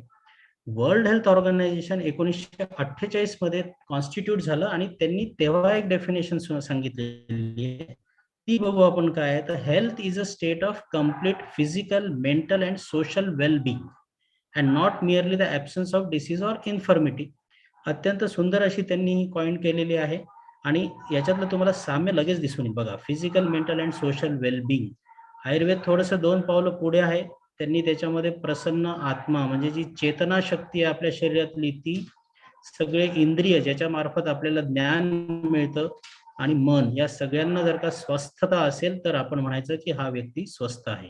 हे कंपॅरेटिव्ह स्टडी मुद्दाम आपण इथे करतोय याचा, की बाबा 5000 वर्षापूर्वी किती कीन ऑब्झर्वेशन आपल्या शास्त्रज्ञांचं होतं, मला तुम्हाला हे इथे दाखवून द्यायचंय. नेक्स्ट, आयुर्वेदाचे प्रिन्सिपल्स. तर मित्रांनो, फंडामेंटल्स किंवा प्रिन्सिपल्स जे आहेत ना आयुर्वेदाचे, हे सगळं मी आता सांगितल्याप्रमाणे वात, पित्त, कफ, सप्तधातू म्हणजे रस, रक्त, मांस, मेद, अस्थि, मज्जा आणि शुक्र याच्यावर डिपेंड आहे. त्याचप्रमाणे प्रकृती म्हणजे कॉन्स्टिट्यूशन. प्रत्येक पेशंट हा जो येतो ना, हा प्रत्येक त्याचं काहीतरी वेगळा सेट ऑफ त्याचे कॉन्स्टिट्यूशन असतं, तो प्रत्येक व्यक्ती हा वेगळा असतो. त्याच्यानंतर अग्नीबद्दल मी आत्ताच तुम्हाला सांगितलं आणि पंचमहाभूत बेस्ट आयुर्वेद प्रिन्सिपल्स आहेत. आणि हे सगळे प्रिन्सिपल्स कशासाठी काम करतात, तर all this principle work for balancing and harmonious synchronization of body, mind and soul. शरीर, मन आणि आत्मा किंवा चैतन्य या सगळ्यांचं हार्मोनियस सिंक्रोनायझेशन ठेवण्यासाठी आयुर्वेदा वर्क्स. मित्रांनो, या प्रिन्सिपल्सच्या बाबतीत एक मला महत्वाचं एक सांगायचं आहे, की 5000 वर्षामध्ये अशी नीडच निर्माण नाही झाली, गरजच निर्माण नाही झाली, की कोणाला तरी असं वाटावं की या प्रिन्सिपल्स काहीतरी थोडंसं मॉडिफाय करावं, चेंज करावं. हे तुम्हाला पटवण्यासाठी एक उदाहरण देतो मित्रांनो, की एक काळ असा होता की जेव्हा युरोपियन कंट्रीजमध्ये कॅथोलिक चर्चनी हे डिक्लेअर केलं की सूर्य मध्यभागी नसून पृथ्वी मध्यभागी आणि तिच्या भोवती सूर्य फिरतो. आणि मग होता काही वर्षांनी एक फिजिसिस्ट आला, गॅलिलिओ नावाचा, आणि त्यांनी मग हे सिद्ध केलं की हे चूक आहे, सूर्य मध्यभागी आहे आणि पृथ्वी त्याच्या भोवती फिरतो. म्हणजे एवढं बेसिक जे प्रिन्सिपल होतं ते आधी चुकीचं होतं करण्यात आलं. तर 5000 वर्षामध्ये आयुर्वेदाच्या एकाही प्रिन्सिपलला काहीतरी मॉडिफाय करावं किंवा त्याच्यामध्ये बदल करावं अशी गरजच निर्माण नाही झाली. बघा, इतके स्ट्रॉंग प्रिन्सिपल्स हे फंडामेंटल्स आहेत आयुर्वेदाचे. आयुर्वेदाचा अप्रोच कसा आहे? So it's an holistic approach, सखळ, ज्याला सर्वांगीण विचार केलेला आहे त्याच्यामध्ये. आणि तर म्हणतो म्हणजे कुठलाच आस्पेक्ट त्याच्यामधून सुटलेला नाही. ऑन द मॉडर्न मेडिसिन आपण रिसेंटली डेव्हलप झालेल्या इतिहासामध्ये, तर त्यांचं ऍज अ पेशंट वर कसा असतो बघा. So it for treating specific symptoms or disease. Ayurveda takes a holistic approach to health and wellness. म्हणजे एखाद्या पेशंटला जर का ताप आला, तर तो ताप कुठल्याही कारणाने आला ना, तर त्याला दिलं जात आहे पॅरासिटामॉल, मॉडर्न. फरक कुठे पडतोय, म्हणजे तो व्हायरल इन्फेक्शन, बॅक्टेरिया असो, तरुण जो म्हातारा असो, नवजात शिशु असेल, तरी त्याला दिलं जात आहे ते पॅरासिटामॉल. फक्त फरक पडतोय तर त्याच्या डोस मध्ये, कारण तो डोस जो असतो तो पर केजी बॉडी वेट प्रमाणे कॅल्क्युलेट होतो. आयुर्वेदामध्ये थोडासा याच्यापेक्षा वेगळा विचार होतो. आयुर्वेदामध्ये लक्षणांवर चिकित्सा केल्या जात नाही, तर तो व्याधी कुठल्या कारणाने उत्पन्न झालेला आहे त्या मूळ कारणाचं निराकरण केलं जात आहे. So Ayurveda treats the root cause of the disease. इथे आयुर्वेद शास्त्र आणि मॉडर्न मेडिसिन मधला हा एक फरक आहे आणि हा मला असं वाटतं की ही आयुर्वेदाची एक विशेषता आहे. नाव अजून एक महत्वाची विशेषता इथे मी तुमच्या समोर मांडतोय, that is pioneer in preventive medicine. तर मित्रांनो, what is this pioneership? Pioneer म्हणजे काय म्हणतो, एखादी गोष्ट जेव्हा कोणीतरी प्रथमतः एस्टॅब्लिश करतं किंवा प्रस्थापित करतं त्याला आपण म्हणतो pioneer. So Ayurveda has pioneered the preventive science in medical pathies, all type of medical pathies. हे कशावरून सिद्ध होतं बघा. आता इथे तुम्हाला या स्लाइडवर 3 श्लोक दिसतात आहे. आयुर्वेद का प्रयोजन. तिन्ही श्लोकांचे अर्थ सारखेच आहे. यातला पहिला श्लोक आपण घेऊ. प्रयोजनम च अस्य. आता यांनी याच्यामध्ये 2 उद्देश सांगितलेले, आयुर्वेदाचे 2 प्रयोजन सांगितलेले. एक स्वस्थ व्यक्तीच्या स्वास्थ्याचं रक्षण करणं आणि दुसरं आतुरस्य. आतुरस्य म्हणजे पेशंटच्या, रुग्णाच्या विकाराचं प्रशमन करणं किंवा नायनाट करणं. मग हे प्रयोजन सांगत असताना पहिल्यांदा काय सांगितलं त्यांनी? स्वास्थ्य रक्षणम. म्हणजे प्रायोरिटी कशाला दिलेली आहे? तर जे लोक हेल्दी आहेत त्यांची हेल्थ मेंटेन कशी करायची, ते त्या स्टेटमध्ये कशी राहतील याच्यावर पूर्ण भर दिलेला आहे. ती त्यांनी प्रायोरिटी त्याला दिलेली आहे आणि सगळं शास्त्र या दृष्टीने डेव्हलप झालेलं आहे. सो आयुर्वेदामध्ये प्रिव्हेंटिव्ह आस्पेक्ट जो आहे तो पहिल्यांदा जगासमोर कोणी मांडला असेल तो आयुर्वेदाने मांडलेला आहे. त्याची एक विषय आहे. आयुर्वेदा या पायोनियरशिप बद्दल अजून एक स्लाइड पुढे येणार आहे, आपण तेव्हा त्याच्यावर चर्चा करू. Now behavioural science. See this is one of the very, काय म्हणू आपण त्याला, खूप सुंदर असा आस्पेक्ट आयुर्वेदामध्ये मांडलेला आहे आणि व्हेरी युनिक. कुठल्या शास्त्रामध्ये तुम्हाला एखाद्या वैद्यानी किंवा एखाद्या पेशंटनी किंवा एखाद्या स्टुडंटनी सकाळी उठल्यापासून तर रात्री झोपेपर्यंत किंवा जन्मल्यापासून तर मृत्यू पावेपर्यंत त्यांनी कसं वागावं, त्याच्या मनामध्ये काय विचार यावे, या गोष्टींचा, किंवा त्यांनी किती वाजता उठावं, किती वाजता झोपावं, त्यांनी आहार कसा घ्यावा, याबद्दलचं कुठंच काही वर्णन सापडत नाही. बट आयुर्वेदा, मी म्हटलं ना तुम्हाला की it's a manual for this life. तर ते मॅन्युअल मध्ये मग ह्या गोष्टी अगदी प्रकर्षाने त्यांनी मांडलेल्या आणि त्याच्यावर खूप जास्त एम्फोसिस दिलेला आहे. So what are the tools for this behavioural science? त्यांनी काय सांगितलेलं आहे नेमकं त्याच्यामध्ये? तर दिनचर्या. दिन म्हणजे दिनमान, पूर्ण दिवस. त्या दिवसमध्ये सकाळी उठल्यापासून तर रात्रीपर्यंत काय काय करायला पाहिजे, मग तो दिवस हिवाळ्यातला आहे का उन्हाळ्यातला आहे, कुठल्या ऋतूतला आहे, त्याच्यानुसार त्यांनी ऋतुचर्येमध्ये तो बदल सांगितलेला आहे. अष्टविध आहार विशेष आयतन. हे एक उदाहरण देतोय मी तुम्हाला की जेवायला बसल्यानंतर कोणत्या 8 नियमांचं पालन केलं तर तुम्ही तुमचं स्वास्थ्य टिकवून ठेवाल, याचं त्यांनी त्याच्यामध्ये वर्णन केलेलं आहे. Then ethics for vaidyas, ethics for patient and ethics for Ayurveda. This is just a very superficial thing which I have mention in this slide. Otherwise जेव्हा तुम्ही हा सब्जेक्ट तुमच्या सेकंड इयरला स्वस्थ वृत्त म्हणून शिकणार आहात, त्याच्यामध्ये तुम्हाला अजून खूप मिरॅक्युलस गोष्टी याच्यामध्ये तुम्हाला शिकायला मिळणार आहे. गर्भसंस्कार.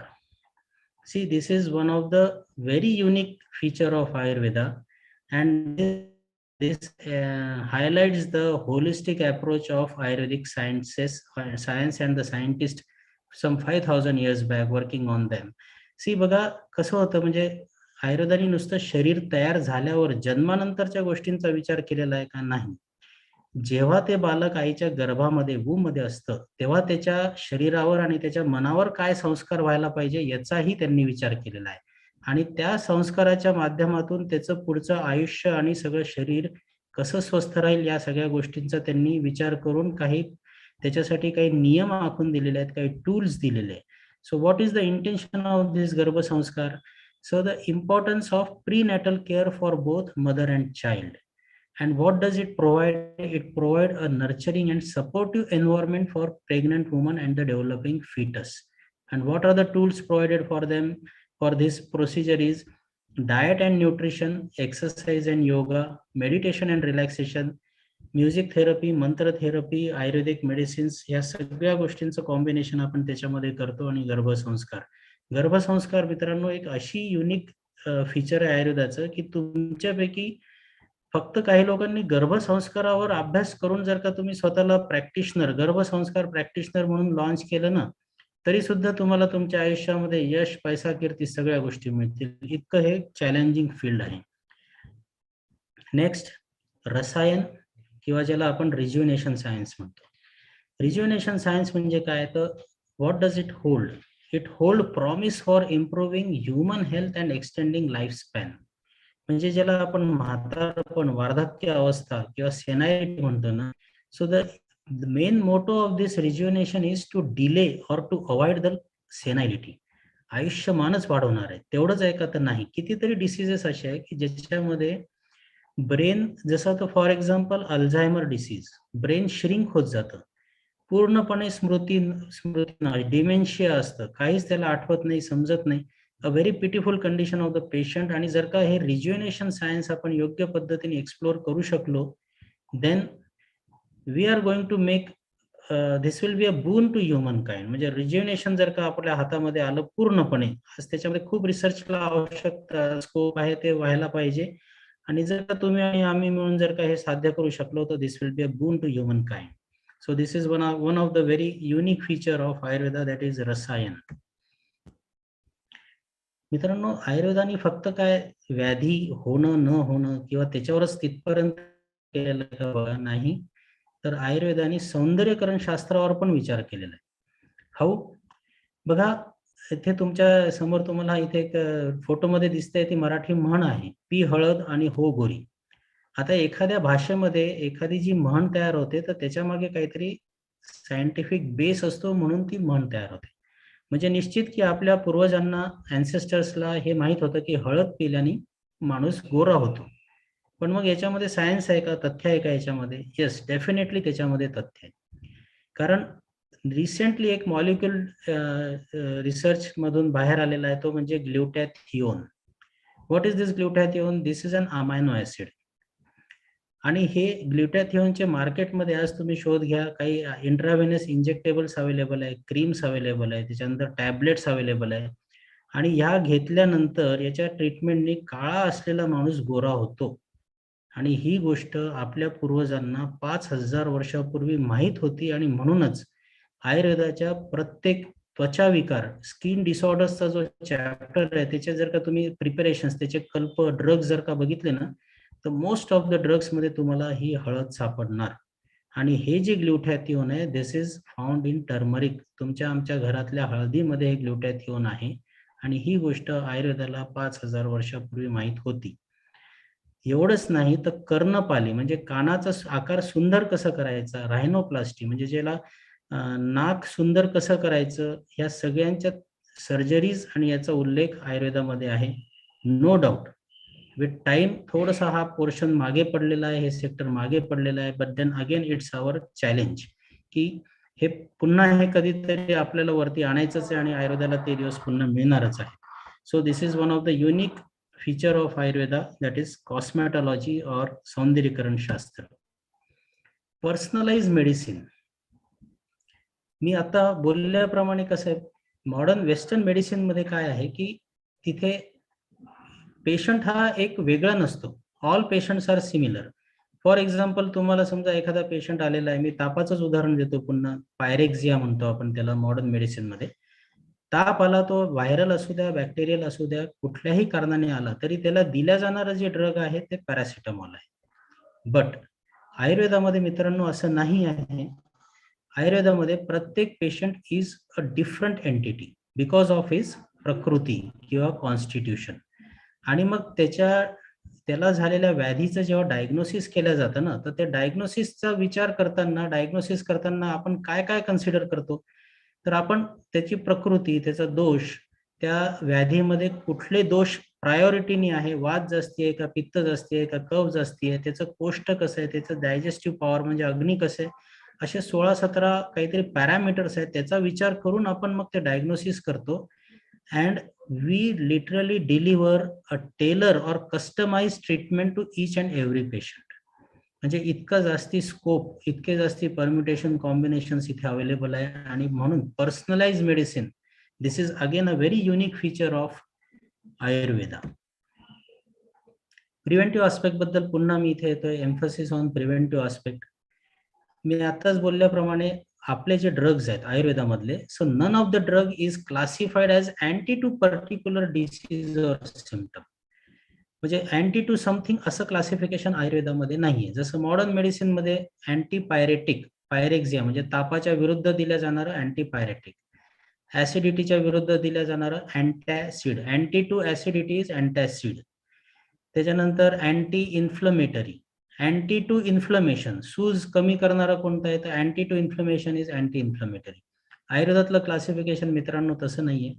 त्वच म्हणजे त्वचेसाठी चांगलं, केश म्हणजे केसांसाठी चांगलं, मेध्य म्हणजे मेधा म्हणजे बुद्धी, म्हणजे ब्रेनच्या वर्किंगसाठी चांगलं, म्हणजे हृदयासाठी चांगलं, असं पॉझिटिव्ह म्हणजे प्रिव्हेंटिव्ह आस्पेक्ट केलेलं आहे. And this is the unique characteristic of Ayurveda. आयुर्वेदातले काही रिसर्चेस तुमच्यासमोर मांडतो. हार्वर्ड युनिव्हर्सिटीमध्ये सायंटिस्ट लोकांनी काय केलं, मी थोडंसं फास्ट घेतो, वेळेचा थोडासा कन्स्ट्रेन आहे. तर आयुर्वेदामध्ये काय केलेलं आहे मित्रांनो, Harvard scientist have come up with evidence that the mere act of clearing your mind for 15 minutes each day actually alters how your genes operate. पुढे काय केलं त्यांनी, a new study indicated that people who meditated over an 8-week period had a striking change in the expression of 172 genes that regulate inflammation, circadian rhythm and glucose metabolism and blood pressure.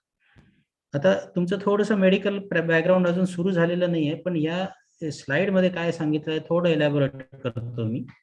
15 मिनिटं जर का तुम्हाला तुमच्या मनाची अवस्था ही clearing ठेवता आली, clearing of your mind for 15 minutes, म्हणजे जे मेडिटेशन मध्ये ध्यान करताना किंवा मेडिटेशन मध्ये अपेक्षित काय असतं की मनामध्ये कुठलेच विचार यायला नको.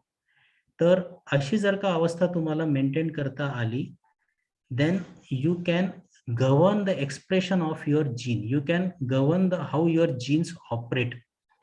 पुढे त्यांनी ही प्रॅक्टिस 8 वीक कंटिन्यू करायला सांगितली आणि त्याच्यातून त्यांना काय समजलं, तर total 172 genes that regulate inflammation, म्हणजे ज्या जीन्सच्या ऍक्टिव्हिटीमुळे आपल्या शरीरामध्ये सूज निर्माण होते, ज्याच्यामुळे आपलं सिकार्डियन रिदम जे आहे, बायोलॉजिकल क्लॉक जे आहे, जे गव्हर्न होतं, ग्लुकोजचं मेटाबॉलिझम ज्यांनी गव्हर्न होतं आणि आपलं ब्लड प्रेशर वाढणं किंवा कमी होणं, म्हणजे हार्टला ऍक्च्युअली कंट्रोल करतं, हार्टबीटला, असे 172 जीन्सचं एक्सप्रेशन कंट्रोल करता आलेलं आहे. म्हणजे जी एक नवीन सायन्स आता डेव्हलप होत आहे, that is genetic engineering. Genetic engineer त्याच्या फील्डमध्ये जे करतो ना, तर ती गोष्ट फक्त एका ठिकाणी शांत बसून ध्यान मुद्रेमध्ये ध्यान करून, मेडिटेशन करून शक्य झालेली आहे. This is what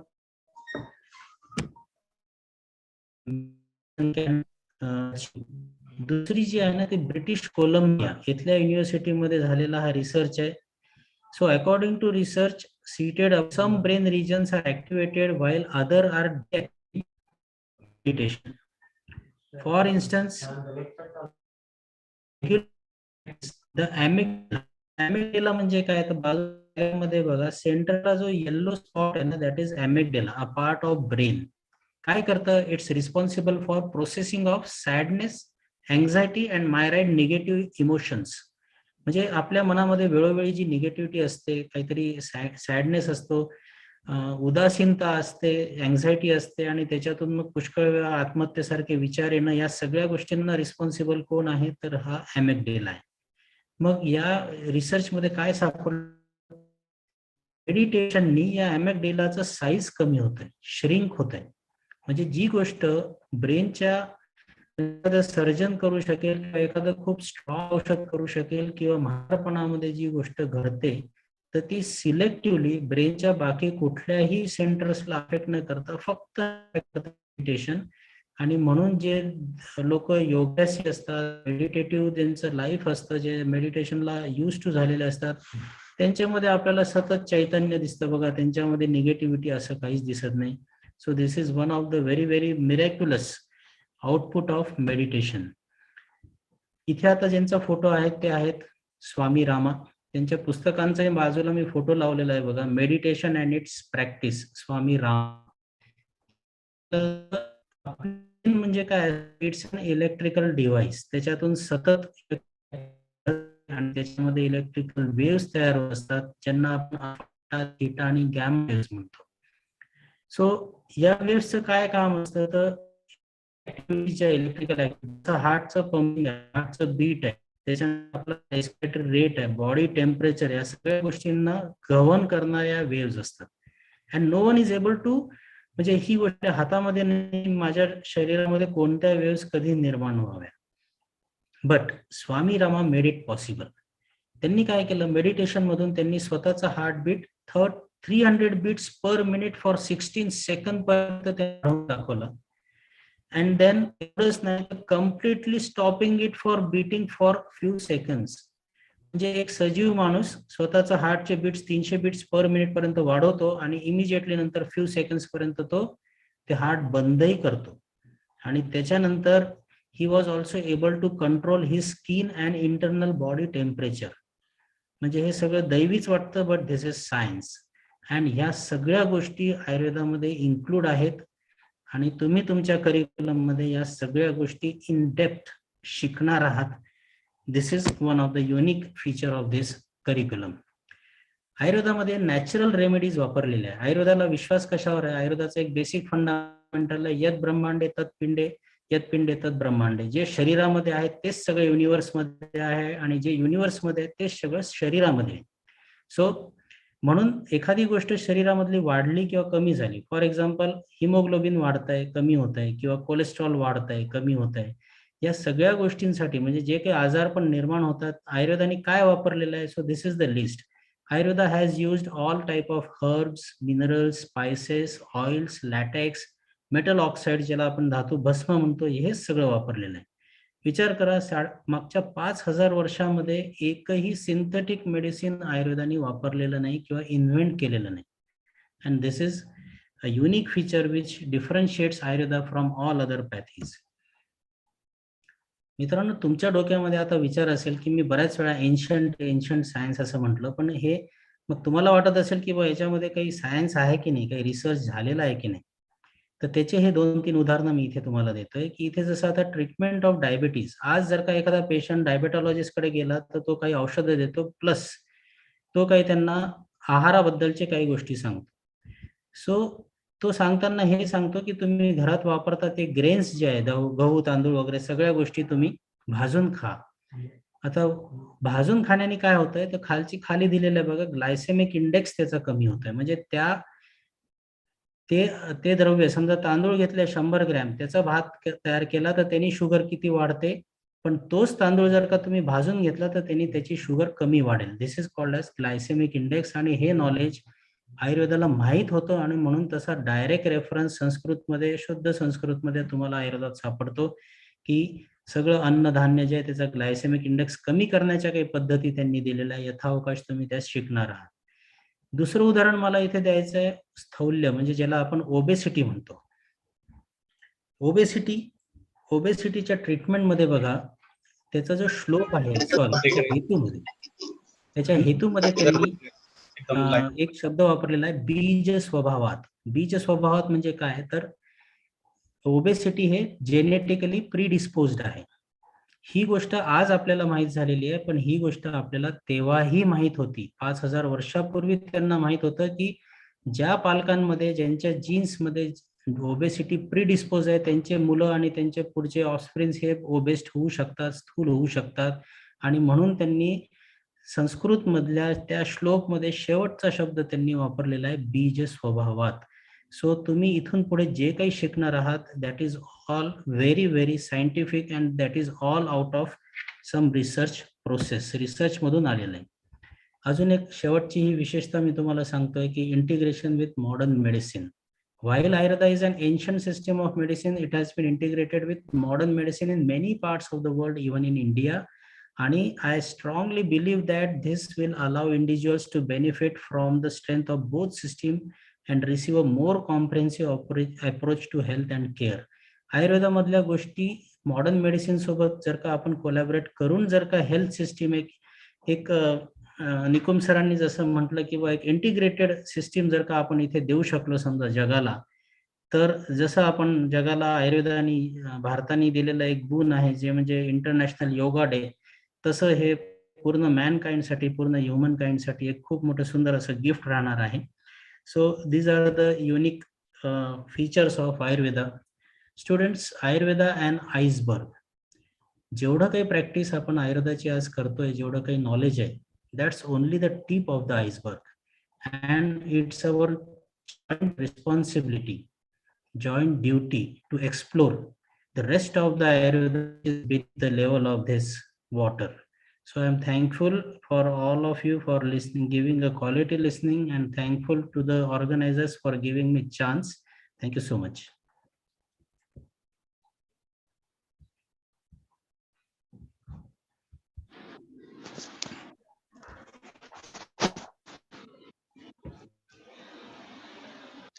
Thank you, sir.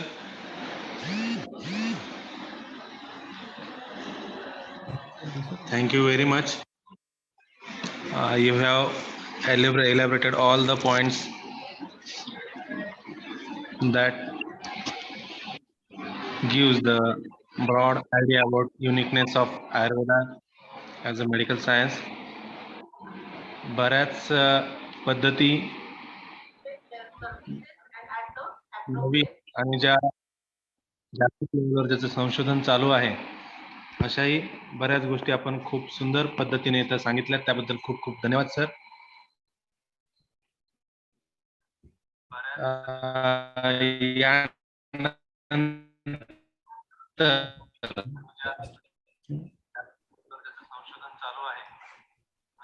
आपण 2 वाजेपर्यंत लंच ब्रेक घेणार आहोत आणि लंच ब्रेक नंतर 2 वाजता फारुकी प्रिन्सिपल युनानी मेडिकल कॉलेज पुणे यांचं लेक्चर होणार आहे uniqueness of Unani as a medical science या टॉपिकवर.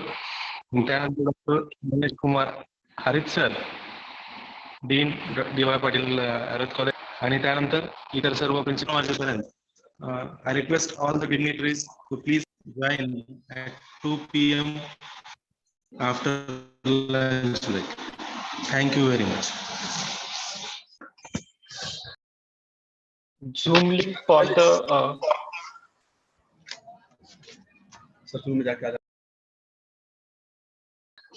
Zoom link will be sent for the afternoon session. Please join by the same Zoom link. For the YouTube viewers, the YouTube live will be same link. Please join at the 2 o'clock. Thank you.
I welcome all the dignitaries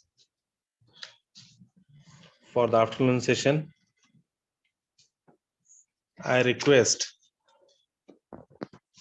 all honorable members, respected teachers, principals to please log in and give the message to your WhatsApp group also that all the students will log in and assure them they should remain till 5 p.m. We will wait for 1 minute to log in all the dignitaries here.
Thank you very much, everyone.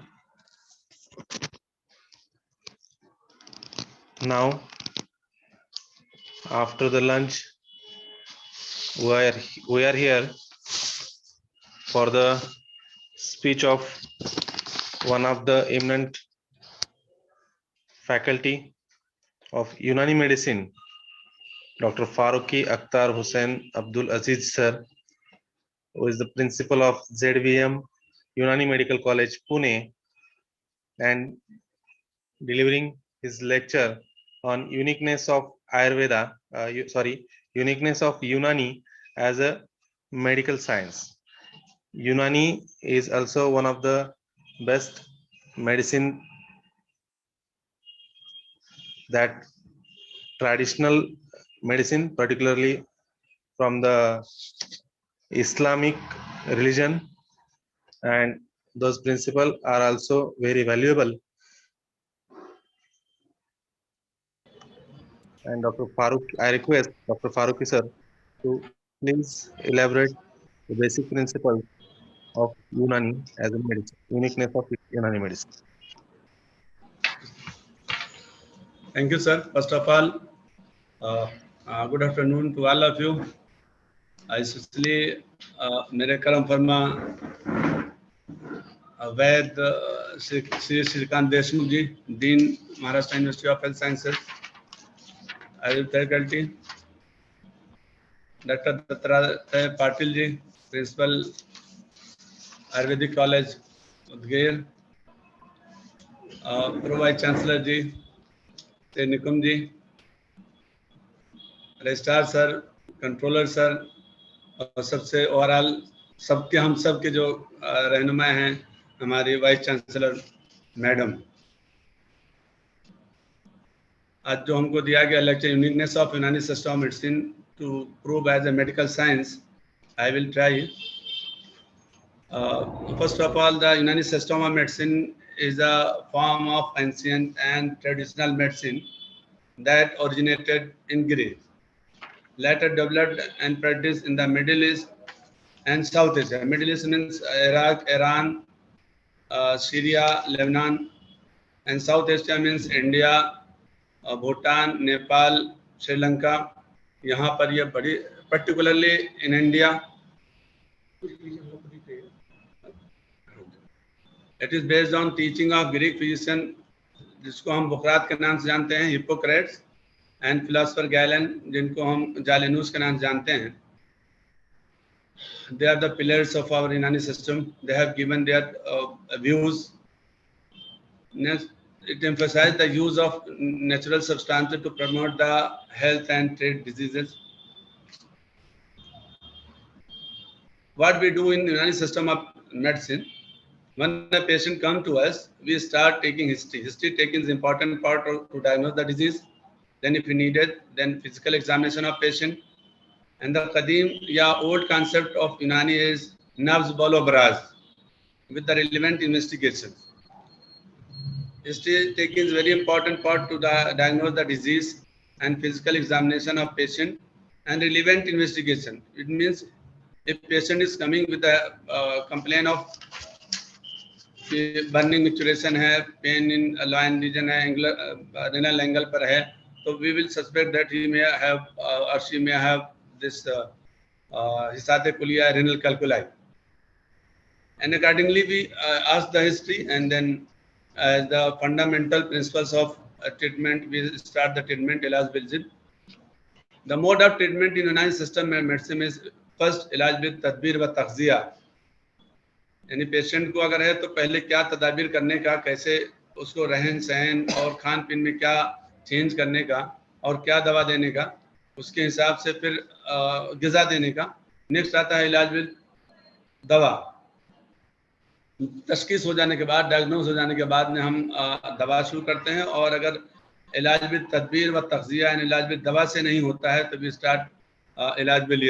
That is the fundamental principle of यूनानी pathy. Next हम देखते हैं uniqueness of Unani system of medicine, जिसको हम इसको 5 points पर elaborate करना चाहेंगे. ब्रॉडली अगर देखें तो we can express the uniqueness of Unani system of medicine in comparison to other pathy with the following points. These points are holistic approach, use of natural substances, emphasis of on prevention, individualized treatment, and integrative approach. And I will elaborate one by one. First, holistic approach. We consider the person as a whole, including the physical, mental, and spiritual health when the diagnosis and treating the disease.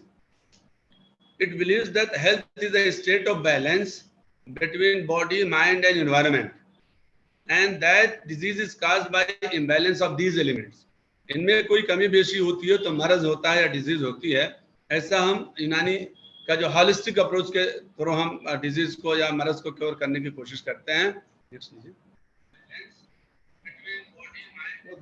Use of natural substances. Relies heavily on the natural substances such as herbs, minerals, animal products to treat the various health of conditions. आपको बताना चाहेंगे कि यूनानी में सबसे पहले herbs का इस्तेमाल हुआ. डिजीज को क्योर करने के लिए सबसे पहले हर्ब्स, बाद में मिनरल्स और एनिमल प्रोडक्ट्स, एनिमल मेडिसिन को भी इस्तेमाल में लिया गया. These substances are believed to have inherent healing properties and are used in combination with other natural remedies to promote health and prevent diseases. मर्ज है अगर शरीर के अंदर तो अगर सेहत है तो उसको बचाया जाए, अगर मर्ज है तो उसको कैसे दूर किया जाए. We adopt these mode of treatment. Next. Emphasis on the prevention. Very important.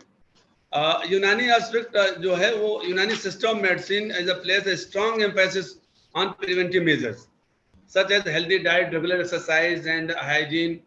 यूनानी तरीक़ा इलाज में सबसे पहले मैं देखती कि मर्ज हो ही ना, उसके लिए क्या क्या रहन सहन हो, उसको किस माहौल में रहे और क्या ग़िज़ा ले, रियाजत यानी रोज़ाना एक्सरसाइज करे और साफ सफाई, ख़ास तौर से हाइजीन का हेल्दी जीवन जीने के लिए जो हमारे कदीम बुक में या ओल्ड कॉन्सेप्ट में दिया हुआ है उसको हम बताते हैं ताकि प्रिवेंशन हो सके, डिजीज से मरीज को बचाया जा सके.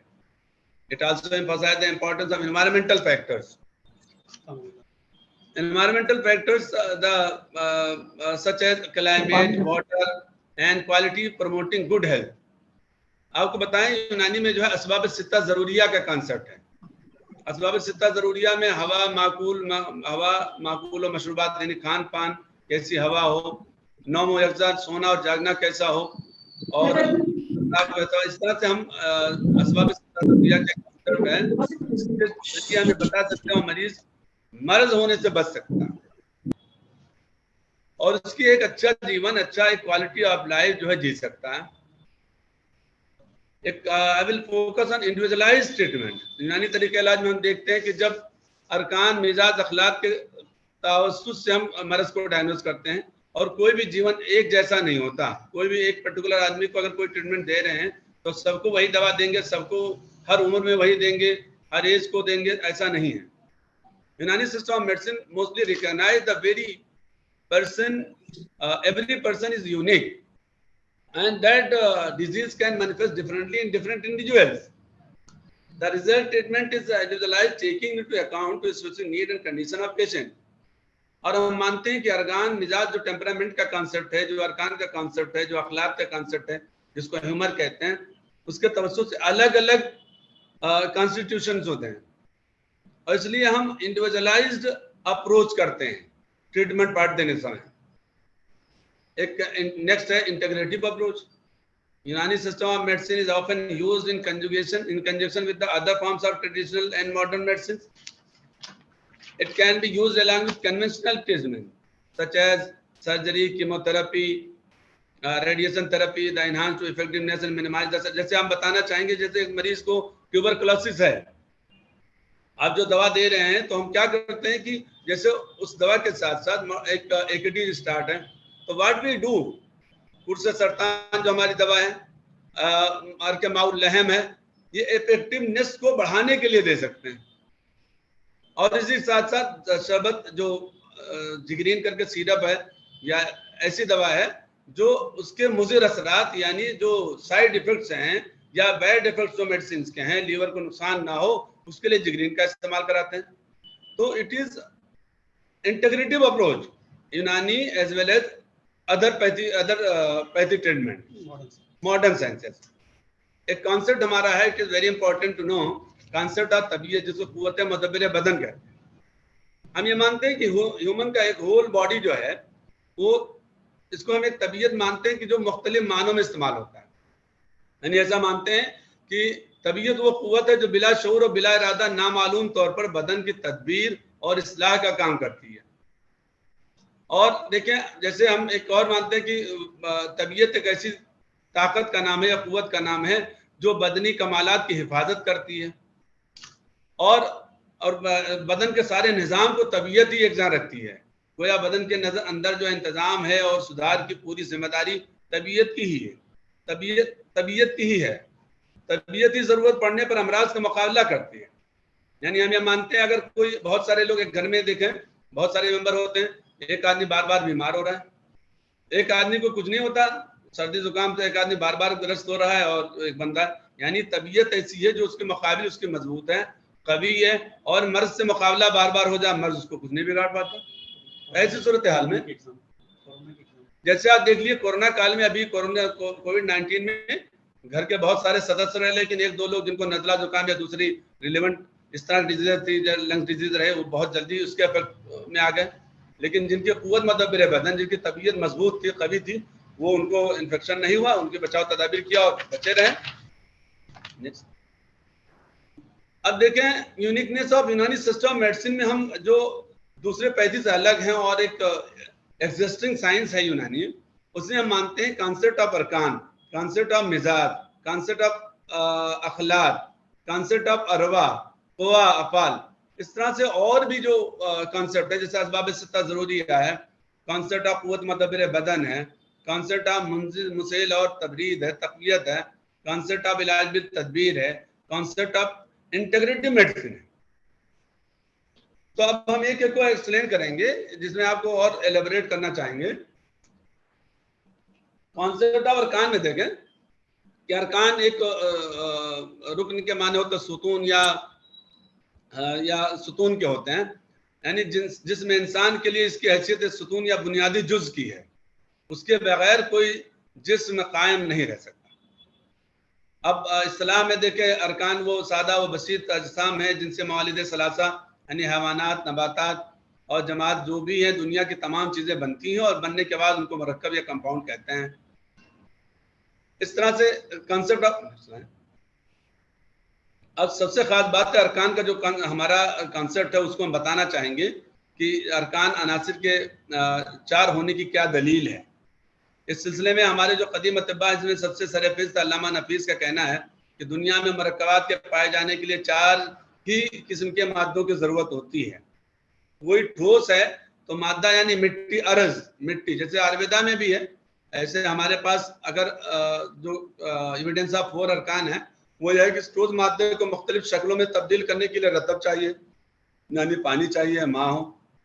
इसके साथ साथ एक हवाई मादा की जरूरत होती है, जो जिससे क्या होता है कि उस मरकब के अंदर तखलकुल या खला पैदा हो जाए और कोई शक्ल लेना होगा, जिसको हम हवा कहते हैं, खला पैदा हो सके जिसकी वजह से फिर उस मरकब को पकाने और मजबूत करने के लिए एक गर्म मादे की जरूरत होती है, यानी जिसको आग या नार के नाम से जानते हैं। इन चारों मादों से किसी भी मरकब की जरूरत और मकसद पूरा हो जाता है और तमाम मरकबात बन जाते हैं। इससे साबित होता है कि मरकबात के असली और बुनियादी अजदा 4 ही हैं, जिसको हम आग, पानी, मिट्टी और हवा के नाम जानते हैं। अब देखिए, आग का जो मिजाज जैसे कैफियत के लिहाज से देखें तो यह गर्म खुश है, जिसको हाराबिस कहते हैं। हवा गर्म तर है, हार रतब कहते हैं। पानी मात सरतर है, जिसको बारिद रतब कहते हैं कैफियत के लिहाज से। मिट्टी अर्ज सर्द व खुश यानी बारिद याबिस है। तो अनासिर अरबा की जो कैफियत के लिहाज से ये बताया गया है। कॉन्सेप्ट ऑफ मिजाज, जो temperament is very important during diagnosis as well as at starting the treatment. We have to more focus on temperament of the individual person, जिसके माने आमीज़त से मिलने के होते हैं। लेकिन तिब्बी इस्तिलाह में इस नई कैफियत को मिजाज कहते हैं, जो चारों अनासिर के आपस में मिलने के बाद पैदा होती है, यानी 2 या 2 से ज्यादा अनासिर के आपस में मिलने और उनकी मज़दात कैफियत के बाहम पहलो इनफियाल के बाद, यानी एक दूसरे के असरात को कबूल करने के बाद जो मरकब या मिली जुली और दरमियानी नई कैफियत हासिल होती है, उसको हम मिजाज कहते हैं। कॉन्सेप्ट ऑफ मिजाज देखें, मिजाज मोतदिल, मिजाज गैर मोतदिल, इसका मिजाज मोतदिल तिब्बी, मिजाज मोतदिल हकीकी, ये कॉन्सेप्ट है मिजाज के टेम्परामेंट का। इसके बहुत सारे मिजाज मोतदिल जैसे अलग अलग मैंने बताया कि उसकी भी टाइप्स भी हैं। उसके अगर कदीम नजरिया में देखें तो मिजाज मोतदिल नवी बिल क़यास इलल खारिज, मिजाज मोतदिल नवी बिल क़यास इलल दाखिल, मिजाज मोतदिल सिनफी बिल क़यास इलल खारिज, मोतदिल सिनफी बिल क़यास इलल दाखिल, मिजाज शख्सी बिल क़यास इलल खारिज, मिजाज मोतदिल शख्सी बिल क़यास इलल दाखिल, मिजाज उज़वी बिल क़यास इलल खारिज, मिजाज मोतदिल उज़वी बिल क़यास इलल दाखिल। ये कॉन्सेप्ट ऑफ मिजाज it is very important to know. जैसे हम बताना चाहेंगे कि मिजाज अकालीम क्या है, मिजाज अमर क्या है, मिजाज अजनास क्या है, मिजाज आज़ा क्या है, मिजाज अदविया की कोई दवा, कोई मिजाज, कोई बंदे का अगर मिजाज अलग है उसको कोई भी दवा देते हैं, ऐसा नहीं रहता। मैंने बताया आपको कि कदीम नजरिया में टेम्परामेंट को फोकस करके अलग अलग शख्स को, अलग अलग आज़ा ऑर्गन को, अलग अलग उम्र में, अलग अलग जगहों को मद्देनजर रखते हुए ट्रीटमेंट ऑफ पार्ट शो करते हैं। कॉन्सेप्ट ऑफ अखलाक, अखिलत के लफ्ज़ी माने ही है मिली जुली चीज़ के हैं, लेकिन इस्तिलाह में अखिलत वो बदनी रतूबत है जो ग़िज़ा के हज़म और इस्तेहाले के बाद पैदा होती है।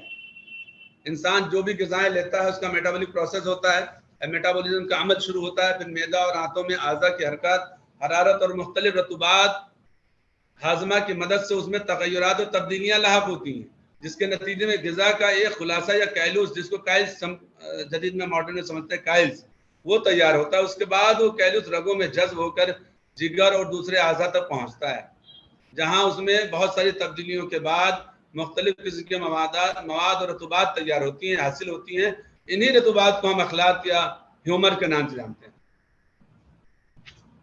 अब हिप्पोक्रेट जिसको हम बकरात, उनका अलग नजरिया, एक नजरिया दिया अखलाक का नजरिया, जिनको हम हिप्पोक्रेट्स या फादर ऑफ मेडिसिन के नाम जानते हैं, हम बाबा तिब के नाम जानते हैं। कदीम में हम, या हमारी यूनानी पैथी जो है, इट इज टोटली, जो बकरात का नजरिया यानी कॉन्सेप्ट ऑफ अखलाक है, it is given by father of medicine या बाबा तिब बकरात। सबसे पहले बकरात ने ही बताया कि खून में सुर्ख अजदा के साथ साथ कुछ सफेद और जर्द और कुछ स्याह अजदा भी पाए जाते हैं, जो खून की सुर्खी में और रहते हैं, मौजूद रहते हैं। यही चारों अज्जा अखलाक अरबा यानी चार खिलतें कहलाती हैं। इन्हीं चारों खिलतों पर इंसान की तंदुरुस्ती और बीमारी का दारोमदार होता है। यानी अगर ये चारों खिलते सही और सही तनासुब में हैं तो इंसान तंदुरुस्त है, और अगर इसमें किसी तरह का बिगाड़ हो तो या तकसीम बदनी मवाद की नुमाया यानी रंग के बुनियाद पर की गई है। बकरात ने ही बताया सबसे पहले कि तमाम अज्जा खून में एक खास तनासुब, एक इक्विलिब्रियम, एक तनासुब और मकदार में मिले होते हैं, जिससे तंदुरुस्ती कायम रहती है। और जब ये तनासुब कमियत और कैफियत के लिहाज से यानी क्वांटिटी और क्वालिटी के लिहाज से में कोई नॉर्मल होते हैं, और अगर इसमें कोई फर्क आ जाता है तो वहां पर तब तक तो सेहत होती है, लेकिन अगर इसमें फर्क आ जाए तो फिर मर्ज जो है यानी तंदुरुस्ती खत्म हो जाती है। अब अखलाक के अरबैयत के चार होने की जो दलील है उसमें मुशाहिदा किया अल्लामा नफीस और अल्लामा अली हुसैन गिलानी ने। उन्होंने कहा कि फर्स्ट यानी मेनी सेक्शन के बाद अगर आप कोई थोड़ा सा ब्लड या रक्त ले लें और कुछ देर के लिए उसको किसी बर्तन में रख के छोड़ दें तो उसमें खून की सुर्खी के साथ साथ जर्द रंग की झाग जैसी चीज नजर आती है जो सफरा कहलाती है, और ये चीज रसों व तलचट या गाज जैसी तले में होती है, वो सौदा कहलाती है। इसके साथ साथ अंडे की सफेदी जैसी जो चीज होती है वो बलगम कहलाती है, और कुछ अज्जा जो जमे हुए होते हैं, जो बलगम जैसे वो बलगम है, और कुछ जमा हुआ जो सुर्ख रंग का लोथड़ा होता है वो खून है। उन्होंने ये भी वजाहत की और ये बताया कि अखलाक की तकसीम बदनी मवाद की नुमाया खूबी यानी रंग की बुनियाद पर की गई है। चुनांचे बदन की तमाम रतूबतों को रंग के लिहाज से चार हिस्सों में तकसीम किया गया है। हेलो सुर्ख की रतूबत खून, जर्द रंग की रतूबत सफरा, सर, वॉइस क्लियर नहीं आ रहा है, और स्याह रंग की रतूबत को हम सौदा कहते हैं। पूछिए क्या हुआ, मुझको आवाज पूछिए क्या हुआ, कोई इस दिन नहीं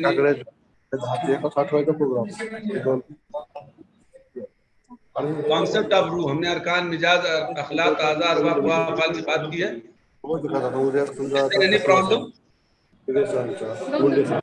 अरवा वाइटल स्पिरिट, अब बताएं। अरवा लफ्ज अरवा की जमा है, और उमर तबैया में जो अरवा यानी रूह है, सर आपका वो हेडफोन जो है वो निकाल के फिर लगा के देखिए, वॉइस क्लियर नहीं आ रहा है। टेबल आता है जस्ट इधर एक हिरव्या रंगाची फाईल ठेवली बस, हिरव्या कलरची ती घेऊन ये.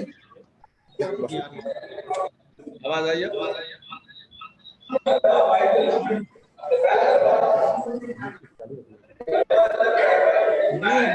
लफ्ज रूह यानी कुव्वत के माने में भी इस्तेमाल होता है, जैसा कि अल्लामा रब्बानी तबरी ने कहा कि कभी कल्ब की कुव्वत हवानिया को रूह हवानिया, दिमाग की कुव्वत नफसानिया को रूह नफसानिया, और जिगर की कुव्वत तबैया को रूह तबैया कहा जाता है। तिब्बी इस्तिलाह में रूह व लतीफ और बुखारी जिस्म है जो लतीफ अखलाक लतीफ बुखारात से पैदा हुई, जिस तरह कसीफ अखलाक से आधा बनते हैं। फिर जालिनूस का नजरिया है कि तनफुस के जरिए जो हवा जिस्म के अंदर दाखिल होती है उसका लतीफ जुज़ नसीम जब फेफड़ों में पहुंचकर खून में शामिल हो जाता है तो उसे रूह कहते हैं।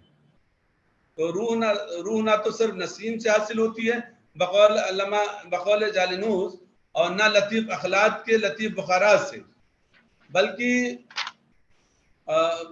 ना लतीफ अखलाक के लतीफ बुखारात से और तनफुस के जरिए अंदर खींची गई है हवा के लतीफ जुज़ नसीम दोनों के आपस में इम्तिजाज और मिलने से हासिल होती है।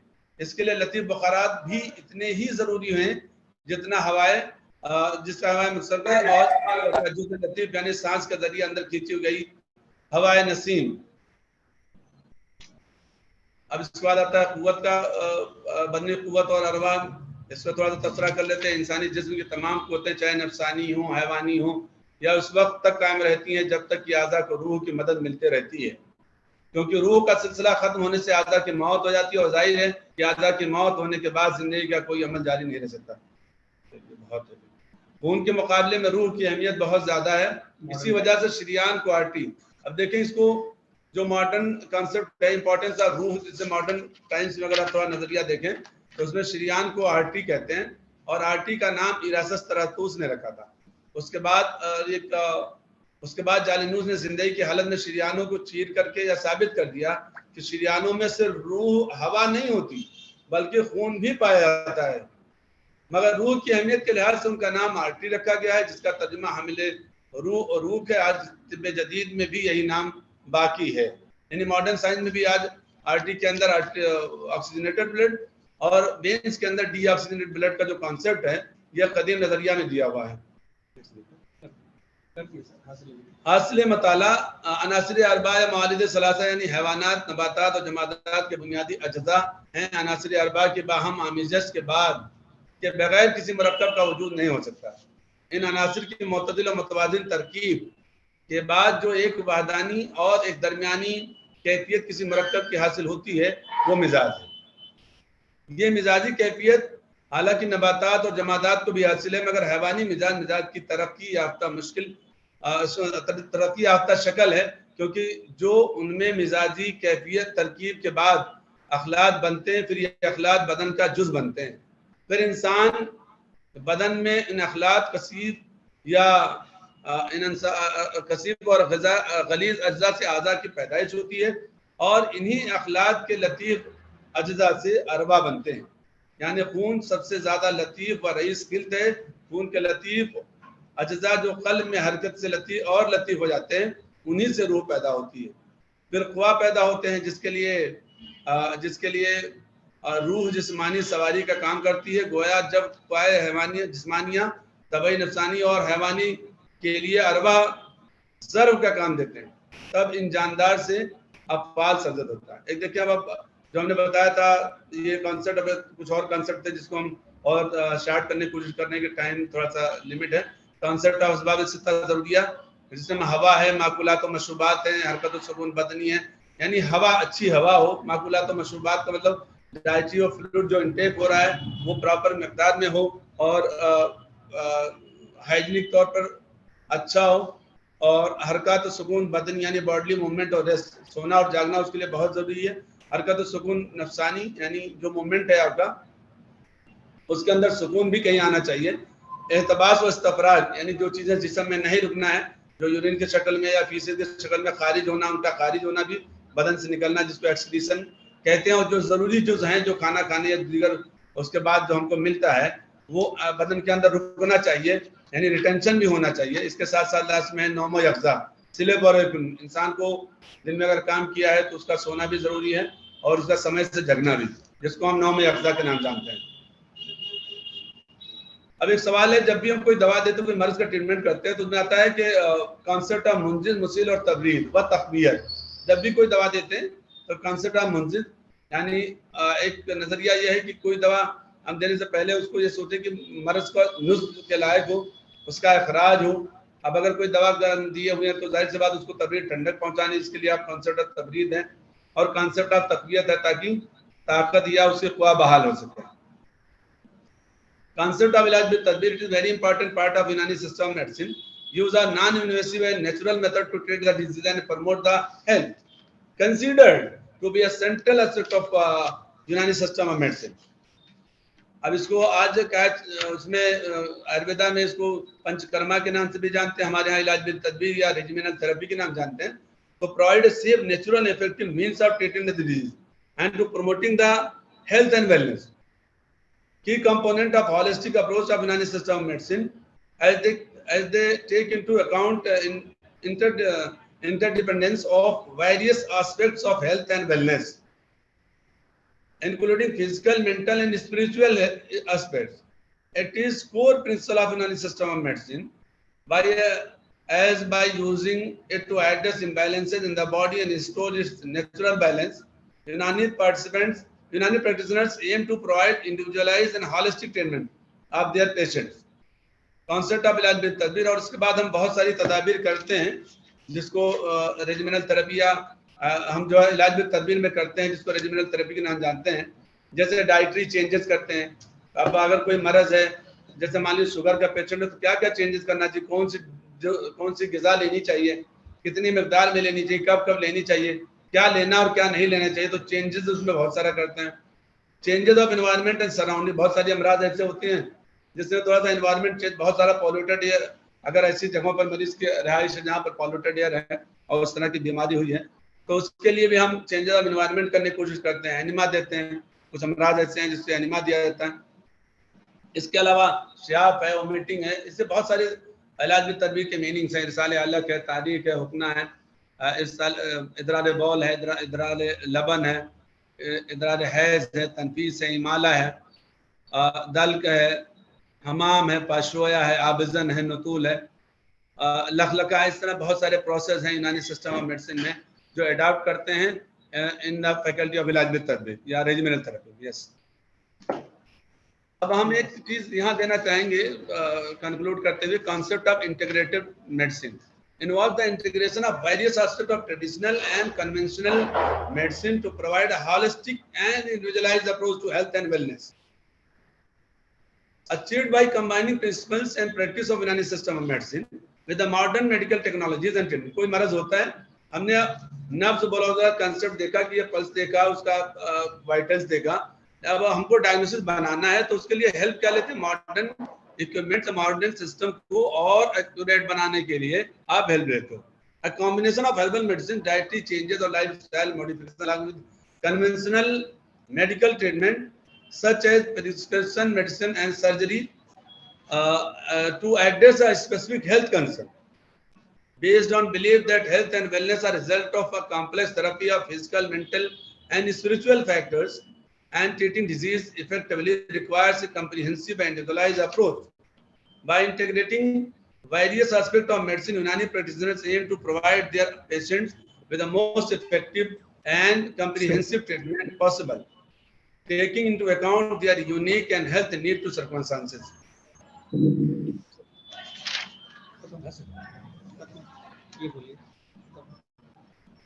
तो मुझे दिए गए एक मुख्तसर वक्त में मैंने कोशिश की है कि यूनानी सिस्टम ऑफ मेडिसिन को समय तो हो गया, 30 हो गया है, आधा घंटे का समय दिया गया था। यूनानी तब के बुनियादी और इंफरादी जो कॉन्सेप्ट को हमने पेश करने की कोशिश की है, बताने की कोशिश किया है। और thank you for giving me the opportunity to elaborate the Unani system of medicine as a science. Thanks to all organisers, Nashik university के तमाम अधिकारीगण जो हैं, और इसके साथ साथ खास तौर से हमारे डीन जी हैं, दत्तराज पाटिल जी हैं, निकुंज जी हैं, इनका मैं बहुत बहुत शुक्रगुजार हूं कि उन्होंने हमें मौका दिया अपनी बात रखने के लिए भी। Thank you once again, thank you very much. Thank you sir. Thank you very much sir. आपने यूनानी मेडिसिन के बारे में जो भी बातें कही तो बहुत यूनिक थी, लेकिन थोड़ा बहुत जो प्रॉब्लम था हमें, यानी बहुत से जनों को थोड़ा बहुत उर्दू मीडियम के जो आपके वर्ड्स है वो वर्ड्स थोड़ा सा रेगुलर अगर आपका सीख रहा तो वो हमें यूज तो हो जाएंगे। उसी के लिए ये लेक्चर हमें बहुत इंफॉर्मेशन सब्जेक्ट है सर, तो उतना कदीम जो वर्ल्ड कॉन्सेप्ट है वो उर्दू में ही है, उतना बोलने के लिए मैंने बहुत कोशिश की है ताकि कम से कम रखें और एलैबोरेट करने में थोड़ा दूसरे लोग जुड़े हुए हैं उनको समझने में आसानी। कुछ स्लाइड्स हमने कुछ ही डाली है जो ओल्ड कॉन्सेप्ट की है, बाकी तो मैंने मॉडर्न को रिलेट करने की कोशिश की थी sir ji. Thank you very much sir. Now I request respected Dr. Mahesh Kumar Harith sir, Dean D.Y. Patil College of Ayurved and Research Center, Mumbai, to please continue next lecture on the role and impact of physician in the society. As this is for the newly admitted student, and this is very important factor that role in society.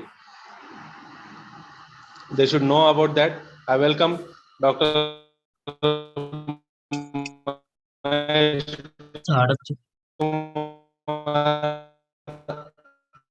Harit sir.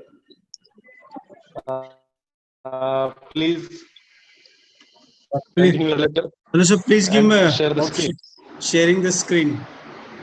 Sir, sharing option is on. Option is on.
Just a minute. I will start.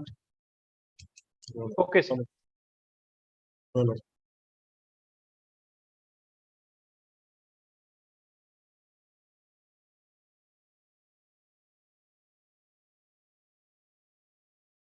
Can you see the screen?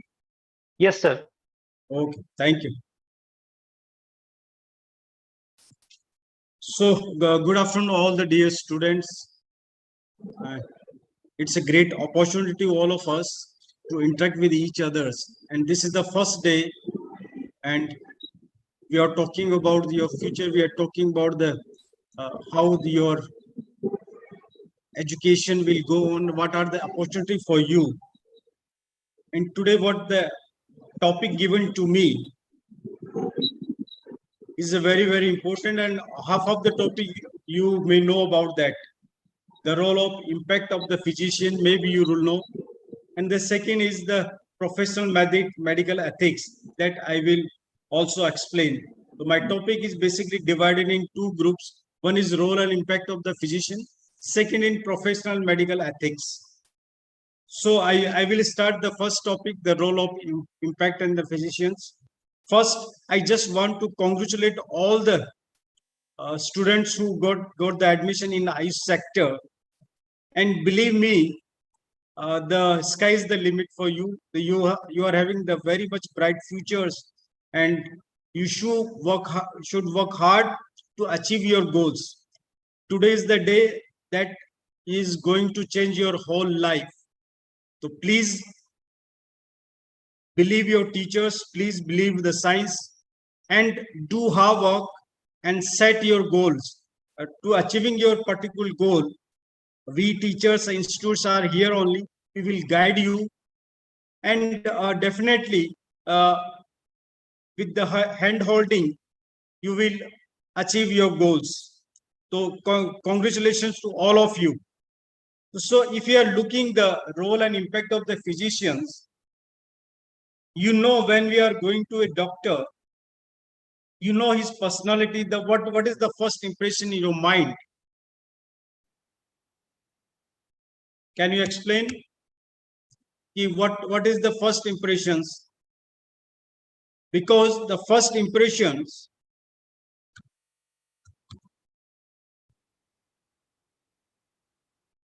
just a minute.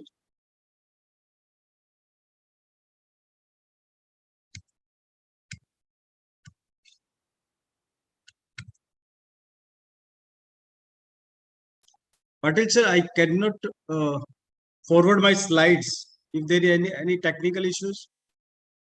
Sir, please check at your end. We can see the slide. Yes, it is changing now. Yeah.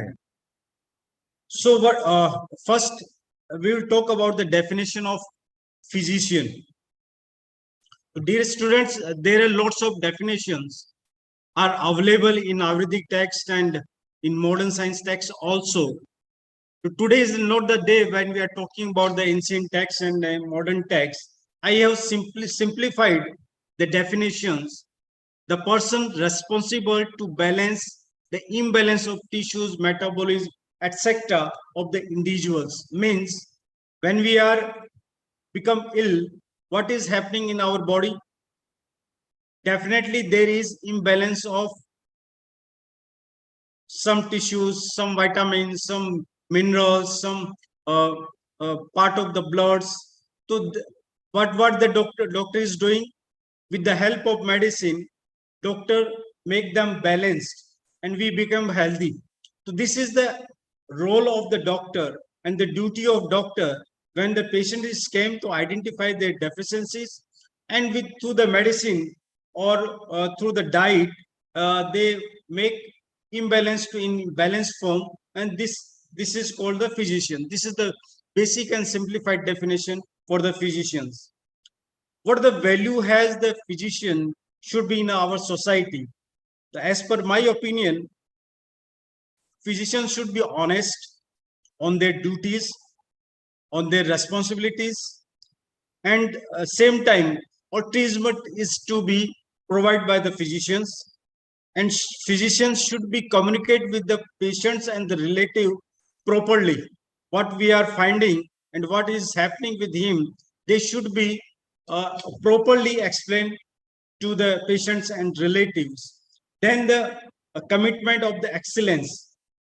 Physician do the and use the original and the extended version of the equipment, instruments, and whatever the model they are using. For examples, if you are taking the X-ray, the now time the digital X-ray is about useful. So the Purana wala X-ray we should not use. So that is the technology what we are having today, that physician should be adopt. And the lifelong learning, physician should be read each and every day. There is every day when any physician can learn something new from the patient or from the text. So that person should be related or joined with the basic text. Then patient should be wise person. Wise person means he is able to take the decisions in the difficult conditions, and that decision should be depend on the certain fundamentals. And well qualified. Nowadays all the doctors are the well qualified, and there is certain criteria designed by the government to the obviously they are well qualified. And most important, doctor should be treat the patient just like their own child. Whenever the patient comes their clinic, behave like they are child, they don't know anything, and they definitely they have make mistake, that's why they become ill. So treat and behave like they are your own child. Remove all obstacle, whatever the difficulties patient facing, that our responsibility we have to remove that. And getting the life, gifting the life is the best gift for any individuals. हमारे यहाँ सारे ग्रंथों में, सारे पंथों में ये सब बताया कि जीवन दान से बड़ा कोई भी दान नहीं है. तो डॉक्टर्स का काम है कि हम लोगों को जीवन दान देते हैं, और हमें उस काम में लगे हुए रहना चाहिए.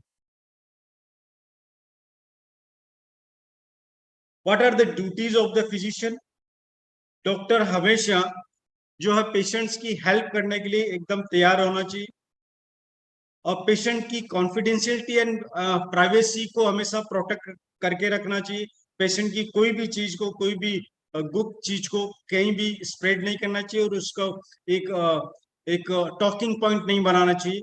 एंड हमेशा डॉक्टर पेशेंट्स की एटोनॉमी को रेस्पेक्ट करना चाहिए, उसकी डिग्निटी को रेस्पेक्ट करना चाहिए, और हमेशा ह्यूमैनिटी जो जिस डॉक्टर्स ने अडॉप्ट किए वही डॉक्टर अपने इस प्रैक्टिस में सक्सेस हुआ है.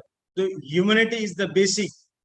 हम लोग एक ऐसे प्रोफेशन से जुड़े हैं जहां पर humanity is the most important part. तो हम लोगों को कभी ये ह्यूमैनिटी नहीं खोनी चाहिए. And physician should know the art of healing. आपको पेशेंट पेशेंट्स आया आपके पास, मतलब कुछ ना कुछ उसको कष्ट है, तो उसको मेडिसिन के साथ साथ सांत्वना से और उसके शब्दों के साथ उसकी हीलिंग और शारीरिक और मानसिक तरह से उसको पूर्ण रूप से सेटिस्फाइड कर करके पेशेंट्स को भेजना चाहिए।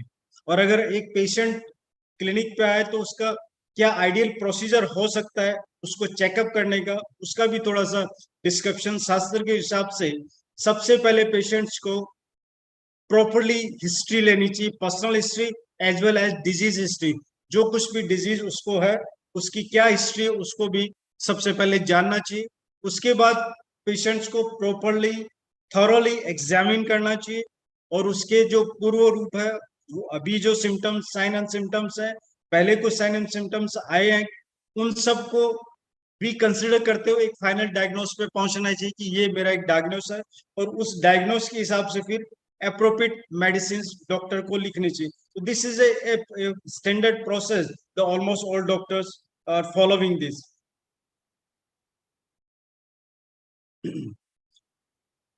अभी सोसाइटी का एक्सपेक्टेशंस क्या है एक डॉक्टर से? सबसे पहले तो है कि सेव लाइफ्स। जो भी डॉक्टर्स है, डॉक्टर पास आएगा तो वो उसका जीवन की रक्षा करे, ऐसी उम्मीद लेकर के हर एक पेशेंट डॉक्टर के पास आता है। फिर कुछ ऐसा उलझन भरी एक डिफिकल्ट कंडीशंस है, तो उसमें पेशेंट्स के फेवरेबल क्या अप्रोप्रिएट एडवाइस है वो हमेशा डॉक्टर्स को देनी चाहिए, और ट्राई करना चाहिए हमेशा कि मिनिमम मेडिसिन और थोड़ी सी सस्ती मेडिसिन पेशेंट को दे ताकि उसके ऊपर आर्थिक भार कम से कम आए। सेम टाइम अगर जरूरत नहीं है पेशेंट्स को तो हॉस्पिटलाइज ना करें, और मिनिमम हॉस्पिटलाइजेशन का करें ताकि पेशेंट्स आर्थिक रूप से ज्यादा परेशान ना हो। कैसे एक्सपेंसेस को कम किया जा सकता है, इस पर भी डॉक्टर को ट्रीटमेंट के साथ साथ ध्यान में रखना चाहिए आज के जैसे आर्थिक युग में, क्योंकि आज ऐसा मानना आए, आज एक जन साधारण की एक ऐसी भावना आ चुकी है कि डॉक्टर्स जो है बहुत पैसा लूटते हैं, हॉस्पिटल्स लूटते हैं। ये जो कहीं ना कुछ इंसिडेंट्स में सही हो सकता है, लेकिन हर जगह ये सही भी नहीं है। तो हमें एक ऐसे स्वरूप को बनाना है जो सोसाइटी में सर्विस को ध्यान दे और पेशेंट की दृष्टि से विचार करे, और पेशेंट को मैक्सिमम क्या क्या फैसिलिटीज दे सकते हैं उस रूप में उसको दें, और सेम टाइम मेडिसिन के साथ साथ आहार और विहार की गाइडेंस जरूर दें, क्योंकि वो हमारे फील्ड में सबसे इम्पोर्टेंट, जितना इम्पोर्टेंट मेडिसिन है उतना ही आहार विहार का गाइडेंस है। और जितने भी अवेयरनेस प्रोग्राम सोसाइटी में एक डॉक्टर्स ले सकता है उसको लेने चाहिए, ताकि सोसाइटी जो है उससे जुड़ी रहे और सजग रहे आने वाले खतरे से। अब एक ड्यूटीज एंड रेस्पॉन्सिबिलिटीज की अगर बात करें डॉक्टर्स की, तो जो स्पेशली जो गवर्नमेंट सेक्टर्स में है या जो प्रोमिनेंट हॉस्पिटल को रन करते हैं, उनको ये सब चीजें थोड़ी ध्यान में रखनी चाहिए कि notification of birth and death is very important. Notification of notified disease to the appropriate authority. जब भी कभी भी आपकी प्रैक्टिस में कोई एक ऐसा पेशेंट आए जो डिजीज आप रेगुलर पेशेंटों में नहीं देख रहे हो, कोई स्पेसिफिक डिजीज आपको ध्यान में आए, तो कंसर्न गवर्नमेंट अथॉरिटी को जरूर इन्फॉर्म करना चाहिए, ताकि हम लोग किसी भी पेंडेमिक से बच सकें या दूसरे पेशेंट्स को इन्फेक्शन से बचा सकें। और अगर पॉइजनिंग का केस है, अगर सस्पेक्ट डेथ का कोज जो है, ऐसे केस में पुलिस को जरूर इन्फॉर्म करें। ये हमारी बीइंग ए डॉक्टर ड्यूटी है। और जो रिपोर्टिंग केसेस हैं कवर्ड, जो प्रिविलेज कम्युनिकेशंस का है, या जो इमरजेंसी या मिलिट्री सर्विस का अगर कुछ कॉल आए, तो सारे काम छोड़ करके एक डॉक्टर्स की जवाबदारी बनती है उनको हेल्प करें। कुछ वॉलेंटरी ड्यूटीज भी एक डॉक्टर्स की रहती है कि जब भी पेशेंट्स को ट्रीट करें तो उसके ट्रीटमेंट प्लान को या उसकी डिजीज को हमेशा थोड़ा सा सीक्रेट करके रखें, इसको सार्वजनिक ना करें। और जब भी आपको इस तरह का एग्जांपल देना हो तो पेशेंट्स का जो ओपीडी नंबर है, आईपीडी नंबर है, उस नंबर से उसको यूज करें, न कि पेशेंट के नाम को अपन यूज करें।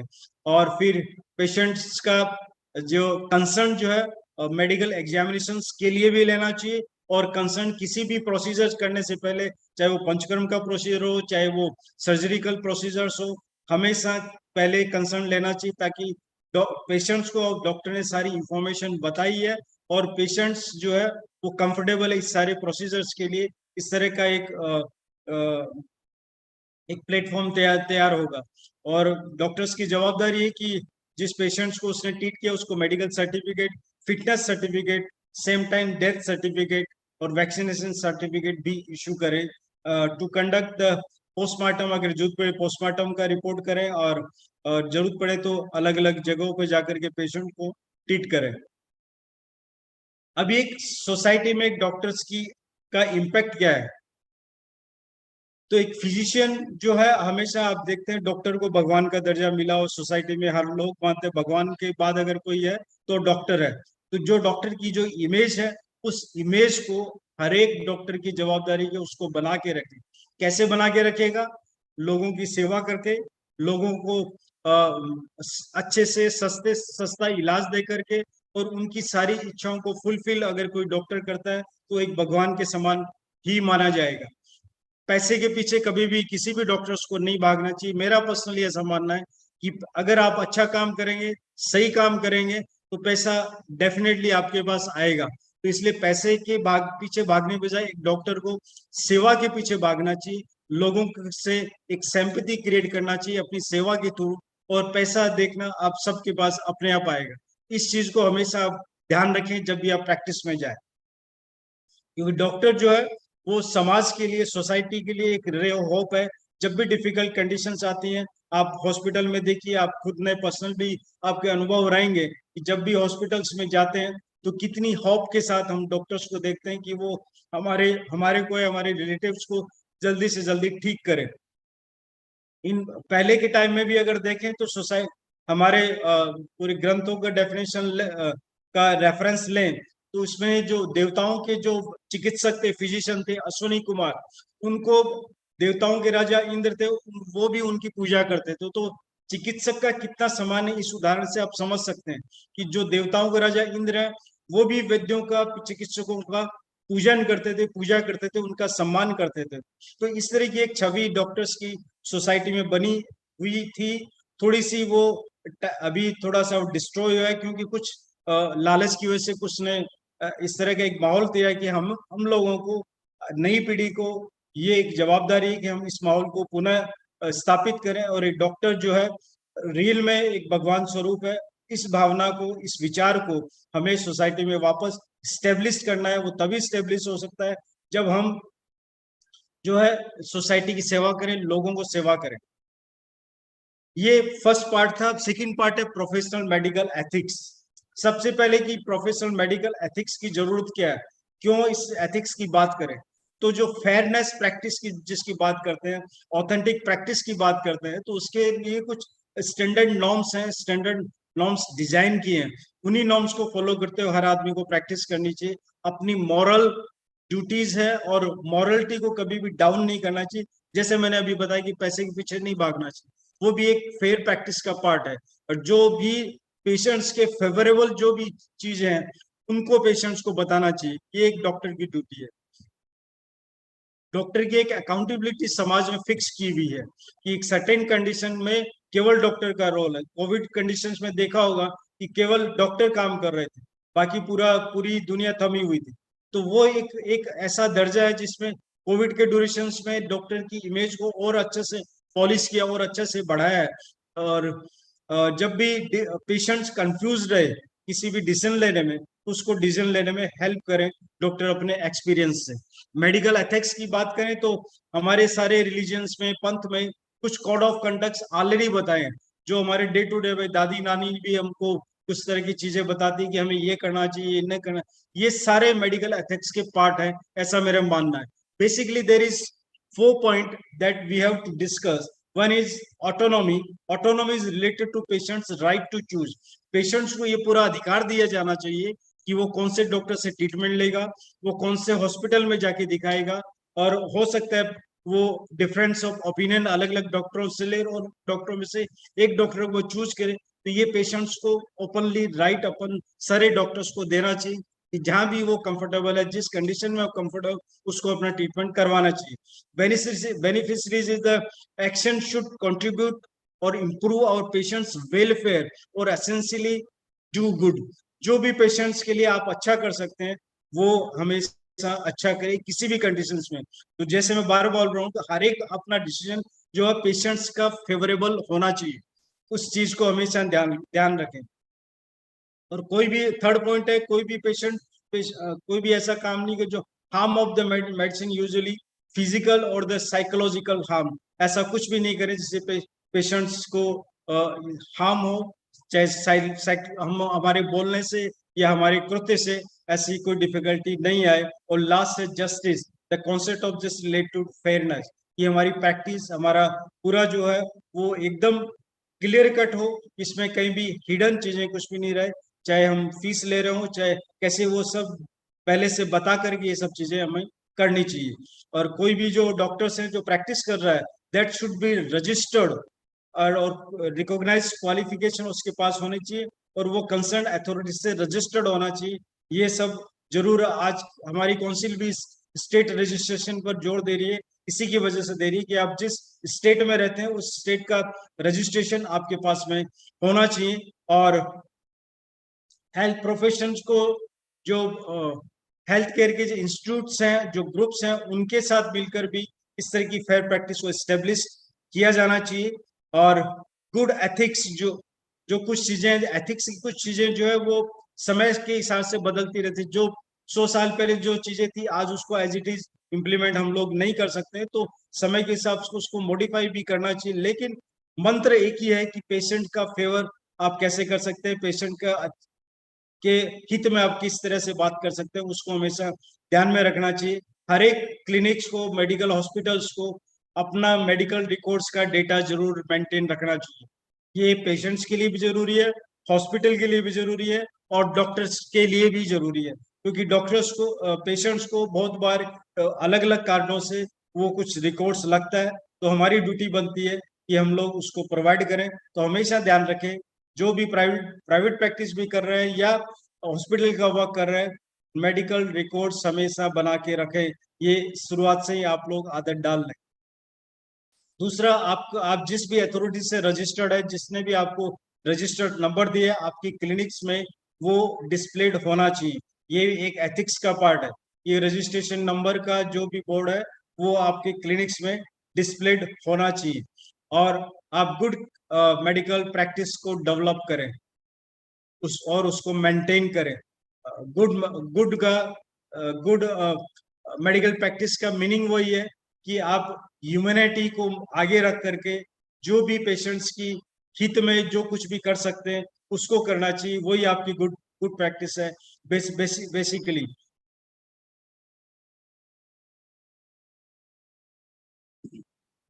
नेक्स्ट, जब भी पेशेंट्स को आप ट्रीट करना स्टार्ट करें या देखना स्टार्ट करें, उसकी हिस्ट्री लेना स्टार्ट करें, पहले आप इसका कंसेंट जरूर लें। Consent is very important nowadays. जब भी आप बातचीत स्टार्ट करें तो फर्स्ट कंसेंट आप उसको वर्बल कंसेंट आप ले सकते हैं उससे, कि अभी मैं आपकी कुछ हिस्ट्री लूंगा या आपको कुछ क्वेश्चंस पूछूंगा जो आपके पर्सनल और आपके बीमारी से रिलेटेड है, तो इस तरह कंसर्न पहले उसको इन्फॉर्म करके बाद में ये सब हिस्ट्री वगैरह स्टार्ट करना चाहिए। अगर आप कोई प्रोसीजर कर रहे हैं, आप कोई पंचकर्म कर रहे हैं, आप कोई सर्जरी कर रहे हैं, आप कोई और कोई प्रोसीजर्स, अग्निकर्म या कुछ भी कर्म उसके ऊपर कर रहे हैं पेशेंट्स के ऊपर, तो फिर रिटर्न कंसेंट होना मस्ट है। वो आप लेने की आदत डालें, ताकि एक गुड सर्विस का वो पार्ट रहता है। और कंसर्न्स का रिकॉर्ड हमेशा रखना चाहिए, आपके हित के लिए और हॉस्पिटल के हित के लिए। और कुछ सर्टेन कंडीशंस में कंसेंट नॉट रिक्वायर्ड है, जब पेशेंट फुली कॉन्शियस नहीं हो, या पेशेंट एकदम डेंजरस कंडीशंस में हो, या ये केस जो है पुलिस के थ्रू अपने पास में आया, तो इसमें ये सारे प्रोसीजर पुलिस ऑलरेडी कर चुकी हो। कुछ अनएथिकल एक्ट्स हैं जिनको हमें बचना चाहिए, उन सब चीजों जैसे एडवर्टाइजमेंट। हम बहुत से आप देखते होंगे अखबारों में भी ऐड आता है, बहुत सारे कुछ पैम्पलेट्स भी लगे रहते हैं कि लार्जर देन लाइफ की पिक्चर बना के रखना, कि मैं ये सारी डिजीज और इस डिजीज को भी इलाज कर दिया, इसको भी खत्म कर दिया। ये बड़े बड़े क्लेम करने से बचना चाहिए। आप एक सामान्य चिकित्सक हैं, आप एक चिकित्सक के रूप में आपकी जो डिग्रीज हैं उसको डिस्प्ले कीजिए। आपका जो स्पेशलाइजेशन है, जिसमें आपने पीजी पीएचडी किया है, उसको वहां पे डिस्प्ले कीजिए। बाकी सारी जो चीजें क्लेम करना जो है, it is not the ethical part, तो उससे हमें बचना चाहिए। और खुद की फोटोग्राफ्स और लेटर हेड पे डालना और साइन बोर्ड पे डालना, ये भी एक अच्छा प्रैक्टिस नहीं है। आप अपना नाम, डिग्री, क्वालिफिकेशन वो सब डालिए, वो अलाउड है, लेकिन वो अच्छी प्रैक्टिस में नहीं आती है। और मेडिकल शॉप्स में प्रैक्टिस बहुत सारे लोग करते हैं, लेकिन एथिकल पार्ट का पार्ट नहीं है उसमें, और उससे हमें बचना चाहिए। कुछ मिसकंडक्ट जो है तो उसको भी अवॉइड करना चाहिए। मेडिकल जो रिकॉर्ड्स हैं वो कम से कम 3 साल तक आपके हॉस्पिटल्स में होने चाहिए। इस सब चीजों का आप ध्यान रखें। Not displayed registration number in clinic and prescriptions.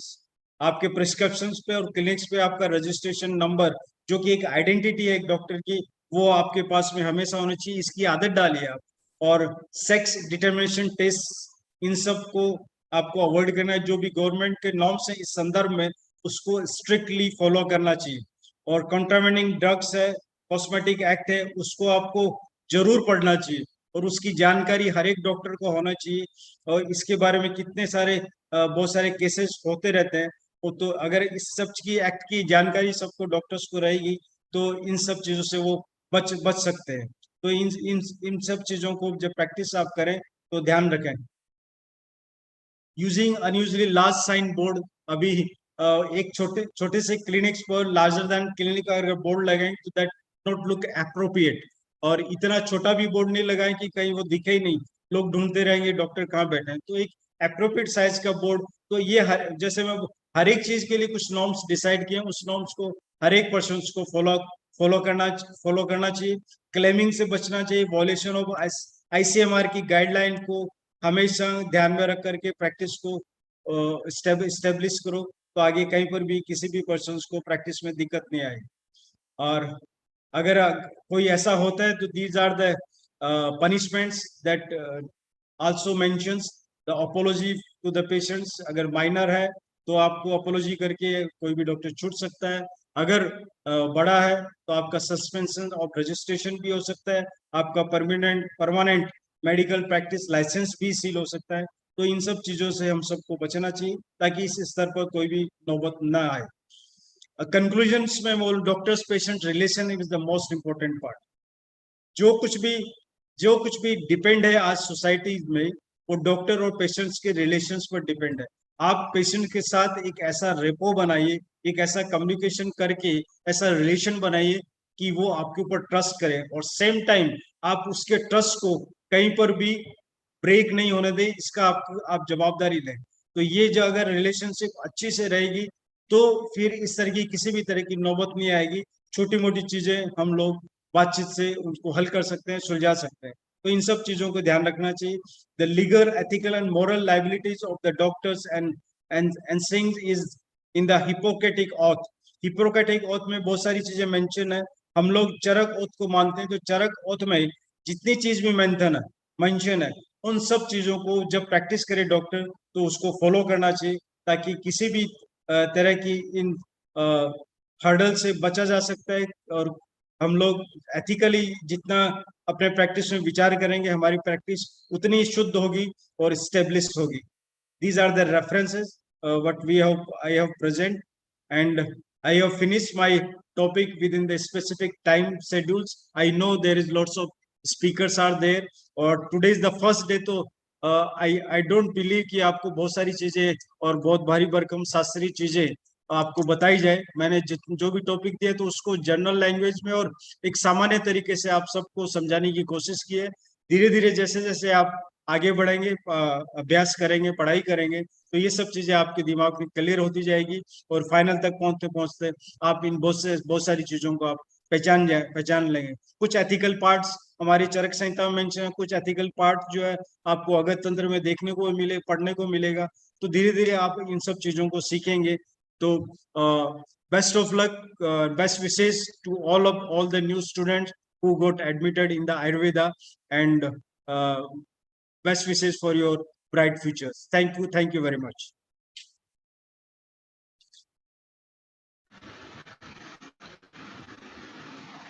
Thank you very much, sir.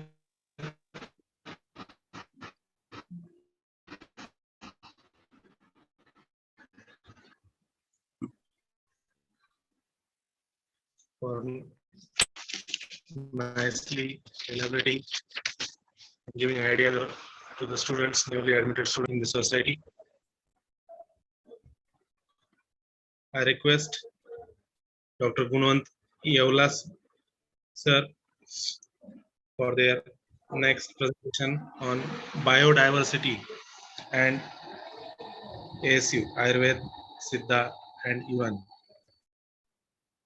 I request Dr. Gunwant Yavlas sir, Principal, Dr. D.Y. Patil, College of Ayurved and Research Center, Pune. So please continue your lecture. Thank you, Dr. Vaibhav Biradarji. I think I am audible. Yes, sir. Yes, sir. And thanks to Dr. Dattatreya Patil sir, who took initiative to organize this particular online series, lecture series for the transitional curriculum for the newly admitted BMS students. As well as I am thankful to Dr. Shrikant Deshmukh sir, Dean of Maharashtra University of Health Sciences, for organizing this particular event for the different colleges which are situated across Maharashtra. Thanks to Dr. Mahesh Kumar Hariji also, who just finished his talk about the ethics and Ayurveda, and this topic he very nicely emphasized about this topic to the upcoming students.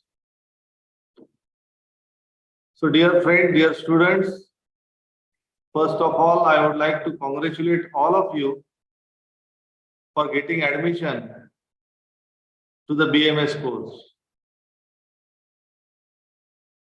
Because you are lucky that you are getting the knowledge of healthcare system which is practiced in India, the traditional way of healthcare, that is Ayurveda, and the modern medicine also. Because I always mention that our students of Ayurveda has to learn both the things. One is the Shastra and the second is the science. Shastra means Ayurveda and science means modern medicine. And our students, those who are admitted, they have to study twice or 2 times or more time than the student who get admitted for the MBBS course. Because we have to go through the Ayurveda knowledge as well as the modern medicine we should know. And our syllabus is designed likewise. So instead of discussing these things, I'm coming to my topic, and I think I will finish this topic in next 20-25 minutes, the time allotted for me. My today's topic is biodiversity and ASU. ASU means Ayurveda, Siddha and Unani. So you know Ayurveda, that is practiced all over India. Siddha is the term which is used, those who are practicing it mainly in the south part of India and mainly being, you can say precisely, in Tamil Nadu mainly. And they are using the herbs which are available in that particular south part of India. And the Unani system of medicine. So these 3 systems are concerned mainly, they have the similarity because these systems of medicine, they are using the herbs or the natural products for the cure of the disease. And as you know, that this particular Ayurveda, Siddha and Unani, all these system of medicine, they are using the natural way of cure. At the same time, they are giving more emphasis on the preventive aspect. So as I'm introduced already, myself, Dr. Gunwant Yavlas, I am principal of Dr. D.Y. Patil College of Ayurveda and Research Center, and this is my institute, which is a NAC A grade accredited in 2015, and now we are coming under the ambit of Dr. D.Y. Patil Vidyapit, which is a A++ graded by the NAC. Our hospital is NABH accredited. We have a pharmacy which is having a GMP and FDA approvals, and 100 UG and 100 PG intake. I am also working as a director of International Academy of Ayurveda, and I am fortunate that I have visited almost 16 to 17 countries for the propagation of Ayurveda. I am also consultant at the Tanman Ayurvedic Research Center, which is a residential Panchakarma center near Pune city.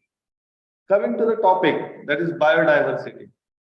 This is a new topic actually. It's new because we have to, it's time to, we have to think about the diversity, about the biodiversity.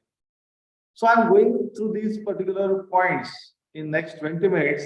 I would like to introduce what is biodiversity, what is the definition of this, and it's a link with ASU systems, means Ayurveda, Siddha and Unani system, why we should know about the biodiversity.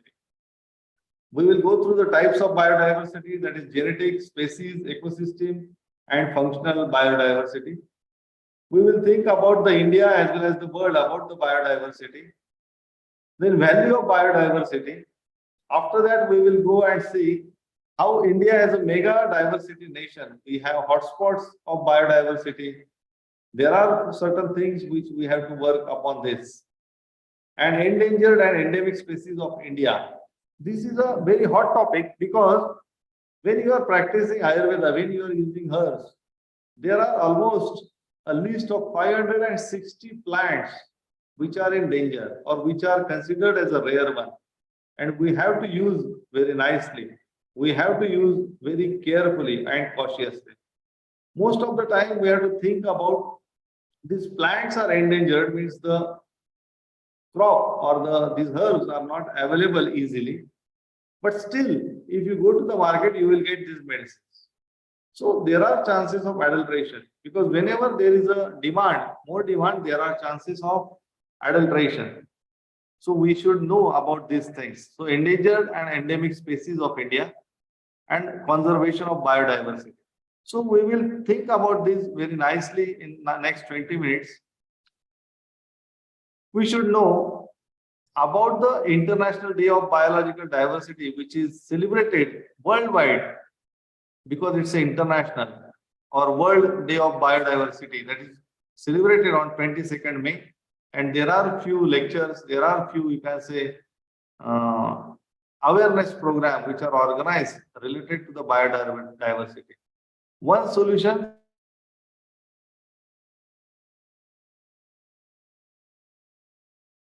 our solutions are in nature. So we should not go for the solution to the chemicals. We should not go to the solutions for our health to different kind of things because it's available in the nature. So naturally, we have to come close to the nature. We should adopt a lifestyle which is more natural. We should not go to the different kind of things which are harmful, though they may give certain good effects in short span of time, but that may become a danger afterwards. So we should think about this, and our solutions are in nature. Now go close to the nature. This is one suggestion, or which is a awareness program which is taken place on 22nd of May. That is on the International Day of Biological Diversity. In this picture, you can see different kind of things. Like at the end, you can see the polar bear, the snow area where the snowfall is more. Then the desert area, you can see the kangaroos and all those things, like most in the Australia and New Zealand.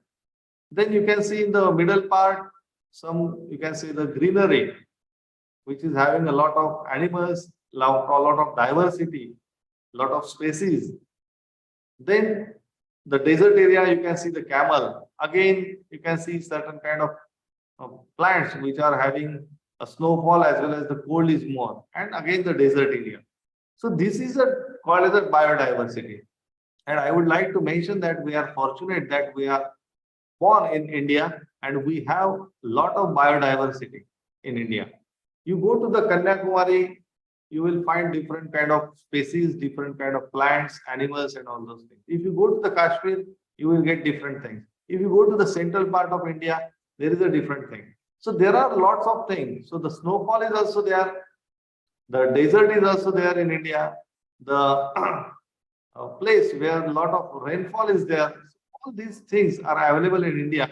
And for that reason, actually, Ayurveda is practiced very nicely in India because we get all kinds of material, different kind of material, which is applicable, which we can use for the practice of Ayurveda. So now I would like to go through the certain kind of introductory part related to the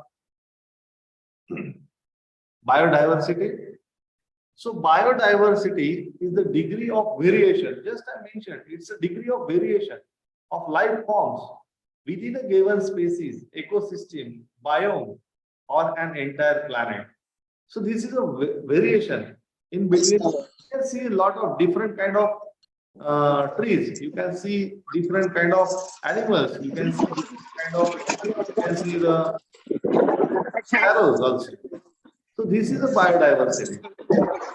Biodiversity is ecosystems.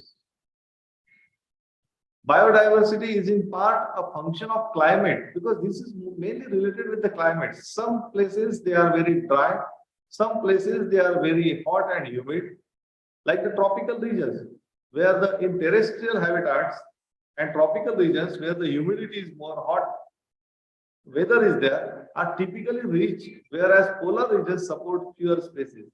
If you go to the polar part, you will get there are very few species there. The plant cannot survive, the animals cannot survive. Only the polar bear, we know, a white color bear with lot of hair, they can survive over there. And you will not get the simple, you can say, plants of, you can say, the spices like clove, like cardamom, like cinnamon. You will not get all those things at the polar regions.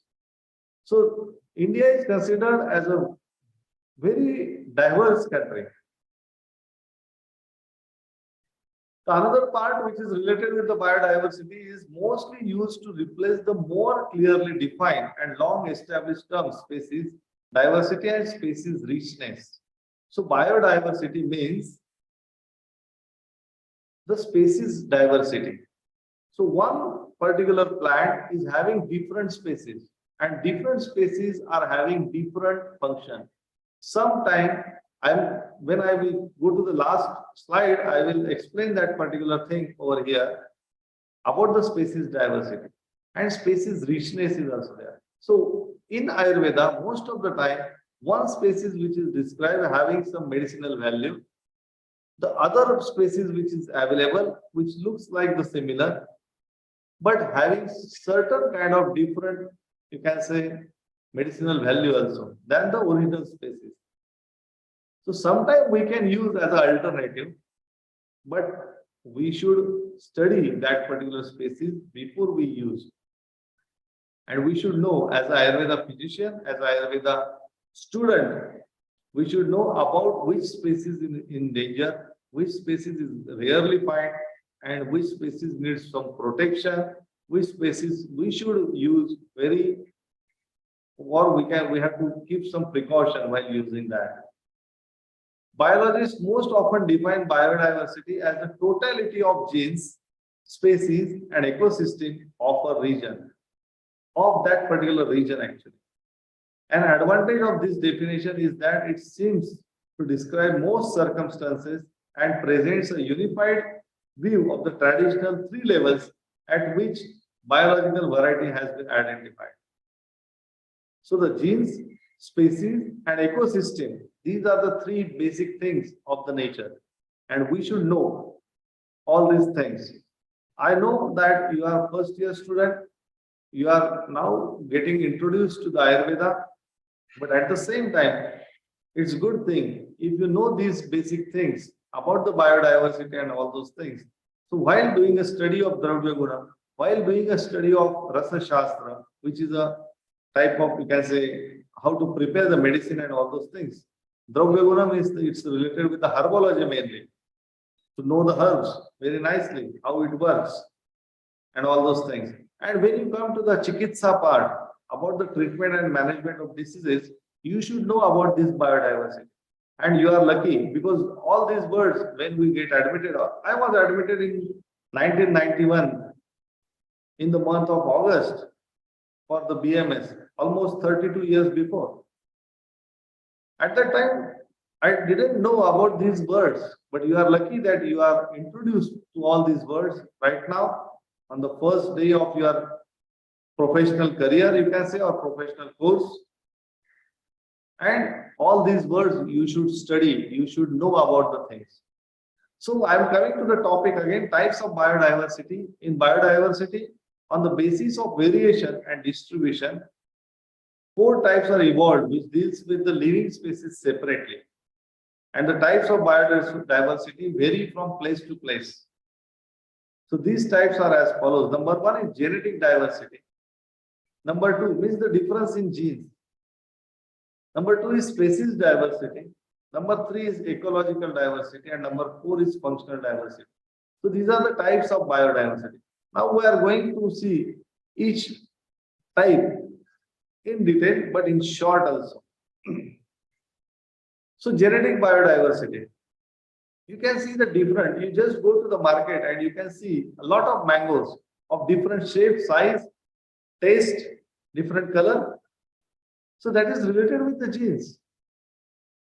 The same thing is related to the animals also. And we are using some animal products in Ayurveda. We are using these kind of fruits, flowers, gum, resins, roots, bark, everything in Ayurveda. Because this we get from the nature. And if we get it naturally, we can use it very nicely also. So about the genetic diversity. Genetic biodiversity refers to the variation of genes within the species.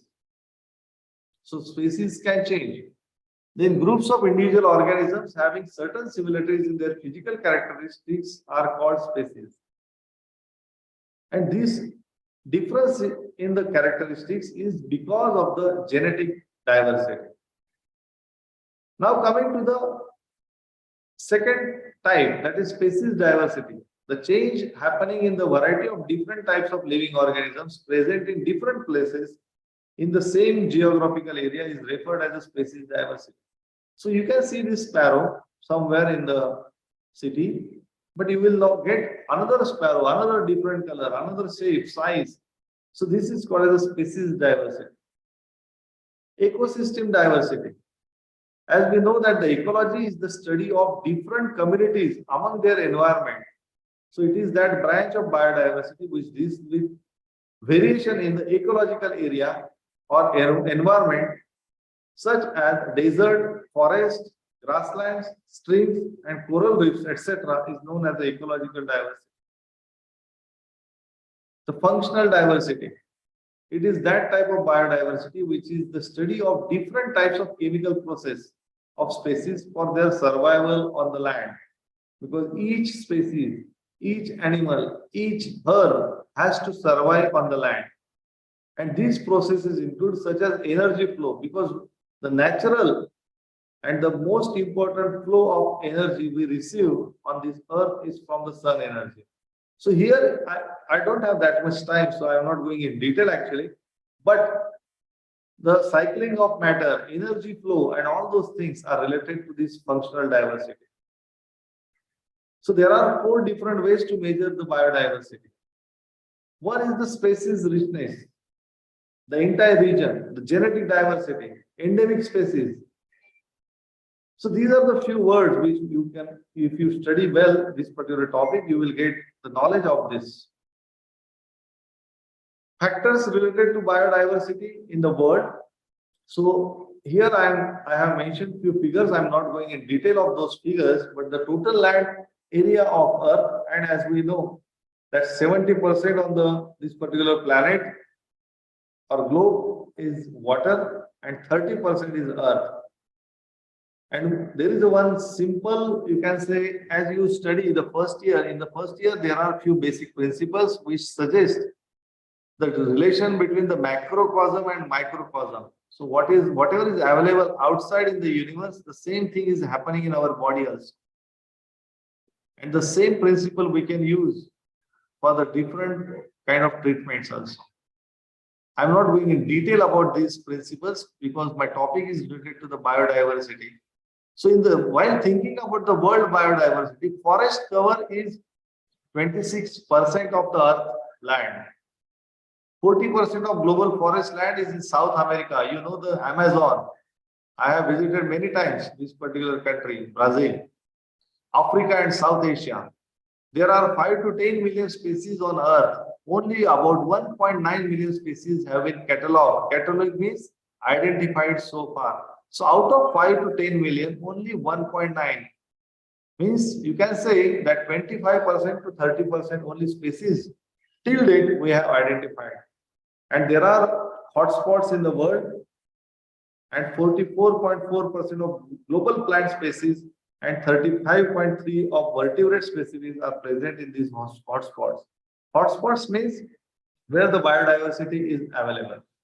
So certain facts related to the India, total land in this particular hectares, out of that India occupies 2.47% of the world geographical area. And India has 16.1% of world human population. We know this. We are going on the table number one as a number one. In few years, we are going to cross the China also. Forest cover in India is 23.57%, which is less. And India is sharing 12.53% of world's biodiversity. And India is the 7th largest country in the world and one among the 17 mega diversity centers. Now coming to the topic, I just introduced about the biodiversity. This is mainly related with the ASU, that is Ayurveda, Siddha and Unani. That is threatened species, which are in danger because there are 4 words which are commonly used. Number 1 is endangered species. For that particular endangered species, we have to give protection. Vulnerable species, rare species, and indeterminate species. So classification of threatened species in 4 categories, and according to their classification, we have to give importance, how to preserve all those things. I would like to give you one example because in Ayurveda, there are many roots of the herbs which are used, like Dashamula, 10 roots of the herb. And now a thinking is that if you are using the roots, you are killing that particular herb or tree. Because if you are taking out the roots, then there is no scope to grow that particular plant again. So we should be careful while using the roots. Instead of that, there is one more thinking coming out. Instead of that, we have to use the substitute of those roots. And it is now our duty to find out the solution for this.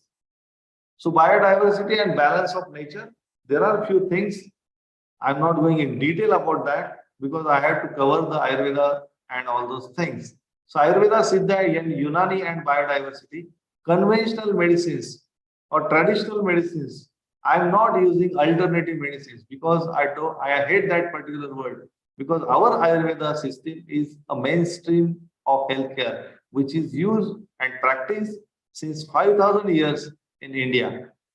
And not when I'm saying India, at that time, just imagine 5,000 years before India starts from the borders of Afghanistan and all those things.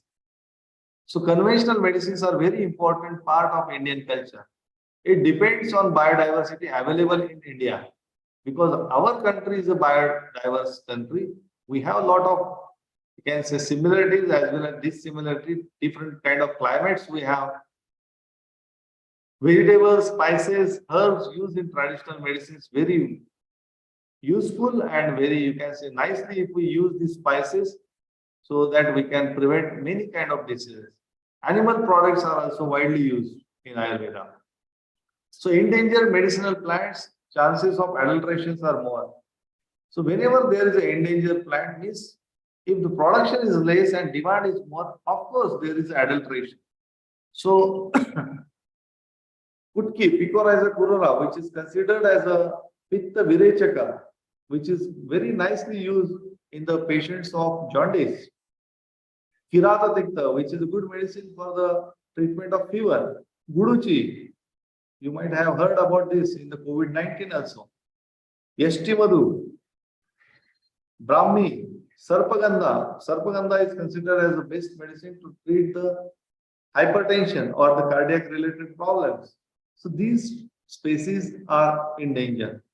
And we have to find out if we don't consider these things very nicely, if we don't give attention to this part, Ashtavarga, rare or threatened species. This Ashtavarga is very nicely used for different kind of treatments. The Kakoli, Shirakakoli, these are the few herbs, 8 type of herbs. So, but most of the Ashtavarga plant members have been included among 560 plants appearing in the red list of threatened and endangered species. Pravala, which is a good medicine to reduce the hyperacidity or acid reflux. Mrugashrunga, horn of deer, this is good for the cardiac disorders. But this is banned medicine right now. Now I am coming to the last part of my topic, that is related with the Guruji. There was one paper which was published from the modern medicine doctors that use of Guruji that caused different kind of, you can say, side effects when it was used during the COVID-19. But here most important thing is that Tinospora cardifolia is the species which was used, means which should be used by our Ayurvedic doctors. But the study which was conducted, that species was different. And the same paper has been answered by the authorities of this particular herbology, that this toxicity is possible if we are not using the same species which is described, which is according to the Ayurveda. There are chances of toxicity. So dear friends, this is just an awareness lecture related to the biodiversity, related to the endangered plant, related to the rare plants, where we have to consider about all these plants, and we have to, most important thing is that it's a time to cultivate. It's time to do a farming related to Ayurveda. And if we come together, if we prepare a cluster, if government gives support, government is giving right now good support to Ayurveda and all this Ayush system. So if I think in few years, coming years, the government will come up with some idea about how to prevent and how to protect, as well as how to farm all these herbs very nicely, and so that we can continue with Ayurvedic treatment and our next generations will be benefited, because the importance of Ayurveda is growing across the globe. It's now to spread it very nicely. And as I have to give this message that we have to study well about the preventive aspects, about the swastha vritta, how to live the life, how to cook our food, how to eat freshly cooked food, how to use all the sense organs while eating the food, all these things, how to change our lifestyle according to the nature, how to sleep. So these are the few important things which are important in Ayurveda and which are important to prevent the diseases, because 70% of diseases are related to the lifestyle disorders and only 30% diseases are communicable diseases like COVID or the other infections. But otherwise, 70% of the health problems can be solved with the help of Ayurveda. Namaste. Thank you.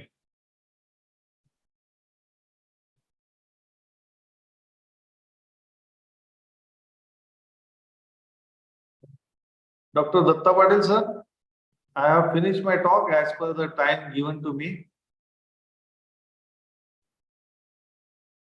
Thank you very much, sir. Nice talk. I request Dr. Vaibhav Biradar to proceed further. Dr. Vaibhav Biradar, over to you. Yes, sir. Otherwise, I will request Dr. Harshala Sharma Rajurkar ma'am to please proceed with her lecture regarding gender sensitization equality. Yes, Dr. Harshala Sharma Rajurkar is principal at Datta Mege Ayurved College, Nagpur. He is a renowned Ayurvedic physician, very humble person, and definitely she had acted as a coordinator for the World Ayurved Congress back recently organized in Goa. At that time also, she had very well executed the whole program. I once again request Dr. Harshara Sharma Rajurkar to please proceed with her lecture regarding gender sensitization. Thank you very much, Datta Patil sir. Thank you very much for the kind words. Good afternoon. Good afternoon, everybody. Respected all the dignitaries present, all the teachers, my good friends, my colleagues, and my dear students. This is transitional curriculum, the starting of all this journey towards becoming a doctor, right? Today, my topic is gender sensitization, equity. Before I start my lecture at the onset, I would like to express my gratitude towards all the organizers who gave me this chance, who gave me this opportunity to interact with you all. I think it would be injustice on my part if I don't mention the name of Dr. Datta Patil sir. Special thanks to the ever enthusiastic, dedicated person towards Ayurveda and who initiated this program, very well organized program of transitional curriculum. Thank you very much, sir. Objectives of the session are to understand gender and sex, to understand gender sensitization, to understand gender sensitization equity, the topic of today, its causes, benefits, challenges, and solutions. So to start with students, many times we use sex and gender are like synonyms. हमने देखा है हम लोग gender और sex को एक ही बात समझते हैं, समानार्थी शब्द समझ के उनका इस्तेमाल करते हैं। ये जनरल उनके डिफरेंसेस मैंने यहाँ दिए हुए हैं, बट द पॉइंट इज लड़का हुआ तो ब्लू डेकोरेशन, लड़की हुई तो पिंक डेकोरेशन, लड़का हुआ तो उसे गिफ्ट देना है बैट बॉल या बॉक्सिंग ग्लव्स या ऐसे कुछ गेम्स, और अगर लड़की होती है तो हम उन्हें देते हैं कुकिंग सेट्स लाइक थिंग्स, खाना बनाने की चीजें, गैस, कुकर, चूल्हा, ये सब चीजें, या फिर डॉल्स जिनके साथ वो खेल सके। सो हु टोल्ड यू, ये किसने डिसाइड किया है? ये सोसाइटी ने प्लान करके रखा है। बचपन से ही हमें सिखाया जाता है कि अगर लड़का है तो he must be brave, he must be able to fight, he must stand for everything, he is going to take care of the family. और लड़की घर की देखभाल करने वाली है, लड़की ध्यान देने वाली है कि बच्चे होने के बाद उसको प्रॉपर कुकिंग आता है कि नहीं। लेकिन क्या ये सही है? क्या ये बराबर है? कहाँ तक बराबर है? मुझे आज भी पता है जो लोग फॉरेन में जाते हैं, बच्चे particularly boys as well as girls, they have to cook their food by themselves, they are supposed to wash the utensils and wash there.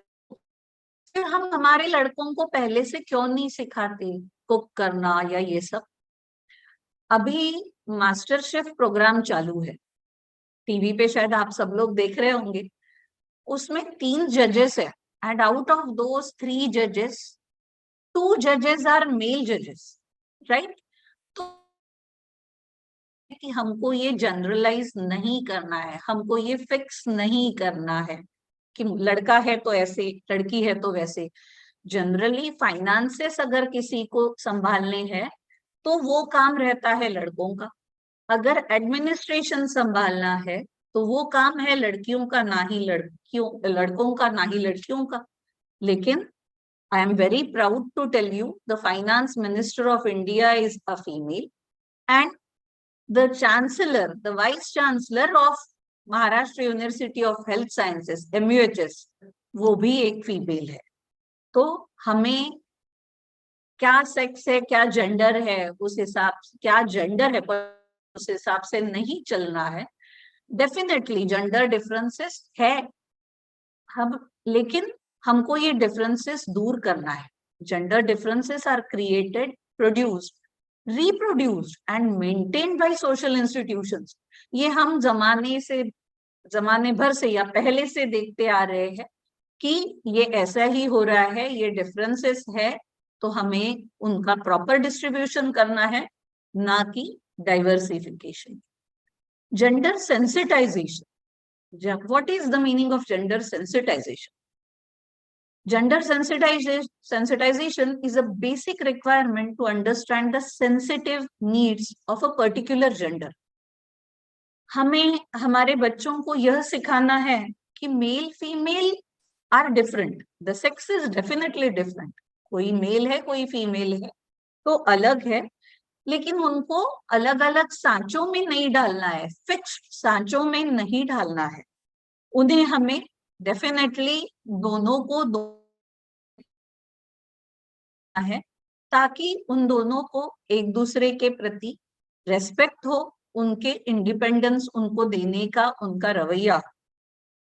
हमने देखा था बेटी बचाओ और बेटी पढ़ाओ, ये बहुत अच्छा एक हुआ था, उससे डेफिनेटली हमारा बेटियों का आंकड़ा बढ़ा है।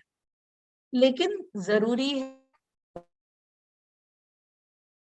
बेटियों को उन इंडिपेंडेंट बनाना, उनको उनके पावर्स देना, उनको सब कुछ देने की हमारे लड़कों में भी वो शक्ति हो, ये हमें देखना चाहिए। Then what is gender sensitization? Equity. Equity refers to fair sharing of resources, opportunities and benefits according to a given framework. हमें लड़कियों को इक्वालिटी जब बताना है, तो हमें साथ में लड़कों को भी ये बात बताना है।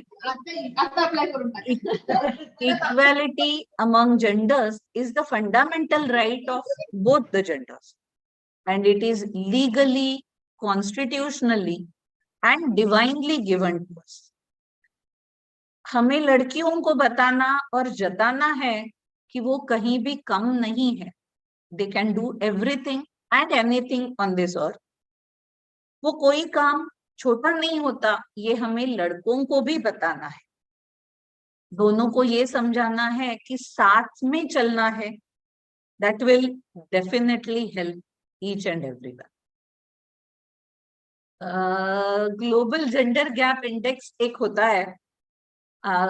हम हमेशा कहते हैं कि अगर लड़का लड़की समान होना है तो 100 साल लगेंगे। Is it true? According to one survey in 2022, the global gender gap has been closed by 68.1%, only 68.1%. और इस रेट से it will take 100 साल, 32 years to reach the stage of male female on the same stage, same platform, same page. 132 साल।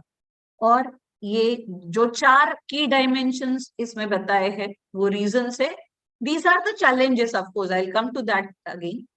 Health and survival, educational attainment, economic participation and opportunity, and political empowerment. These are the key dimensions told. ये तो हम लोगों ने global की बात की। What is the status in India? India has the highest level of sex discrimination at the time of birth.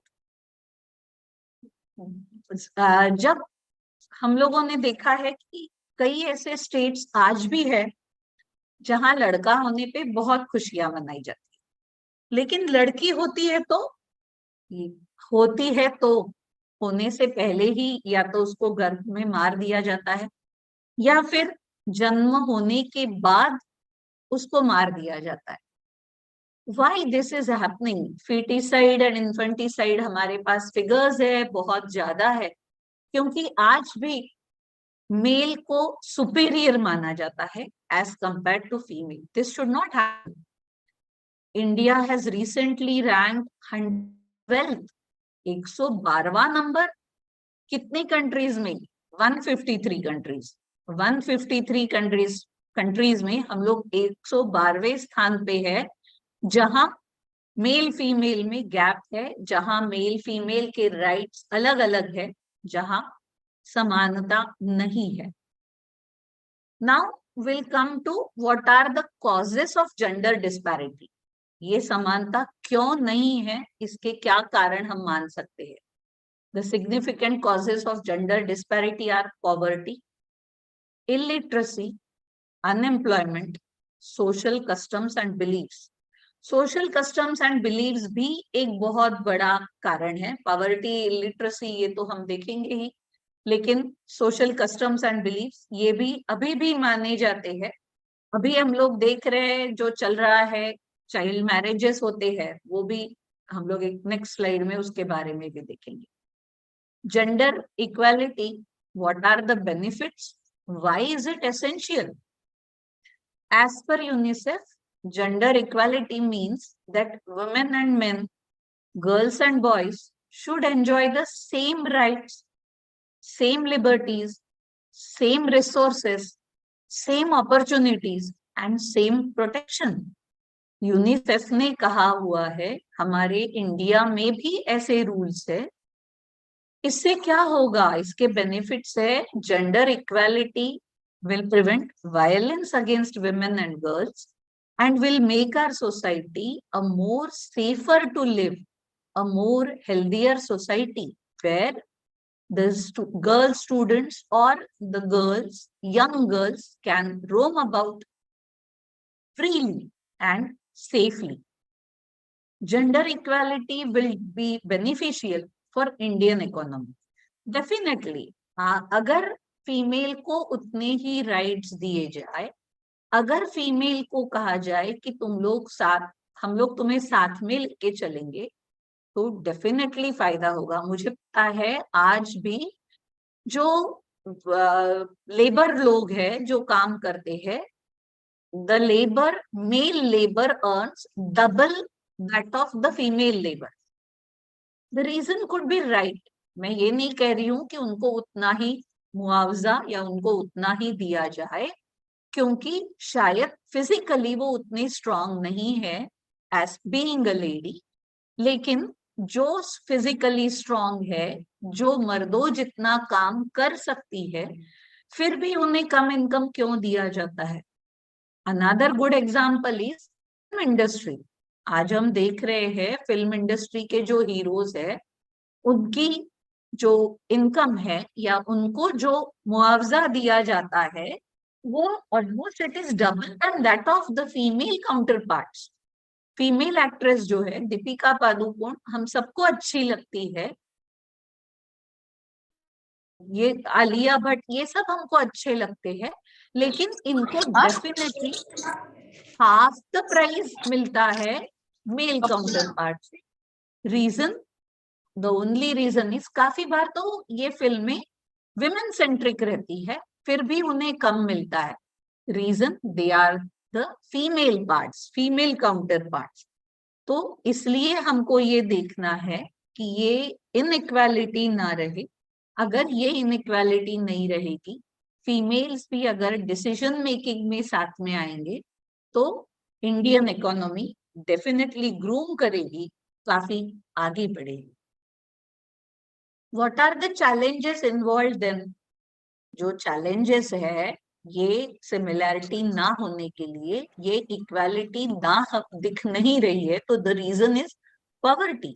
Definitely गरीबी में अगर आपके पास कम खाना है, अगर आप पूरा खाना नहीं ला सकते, तो आप सबसे पहले जो कमाता है यानी फादर ऑफ द फैमिली वो खाएगा, फिर जो बेटा है उसको देखभाल करनी है वो खाएगा, फिर बेटियों को दिया जाएगा, और जो बचा हुआ है that comes for the mother.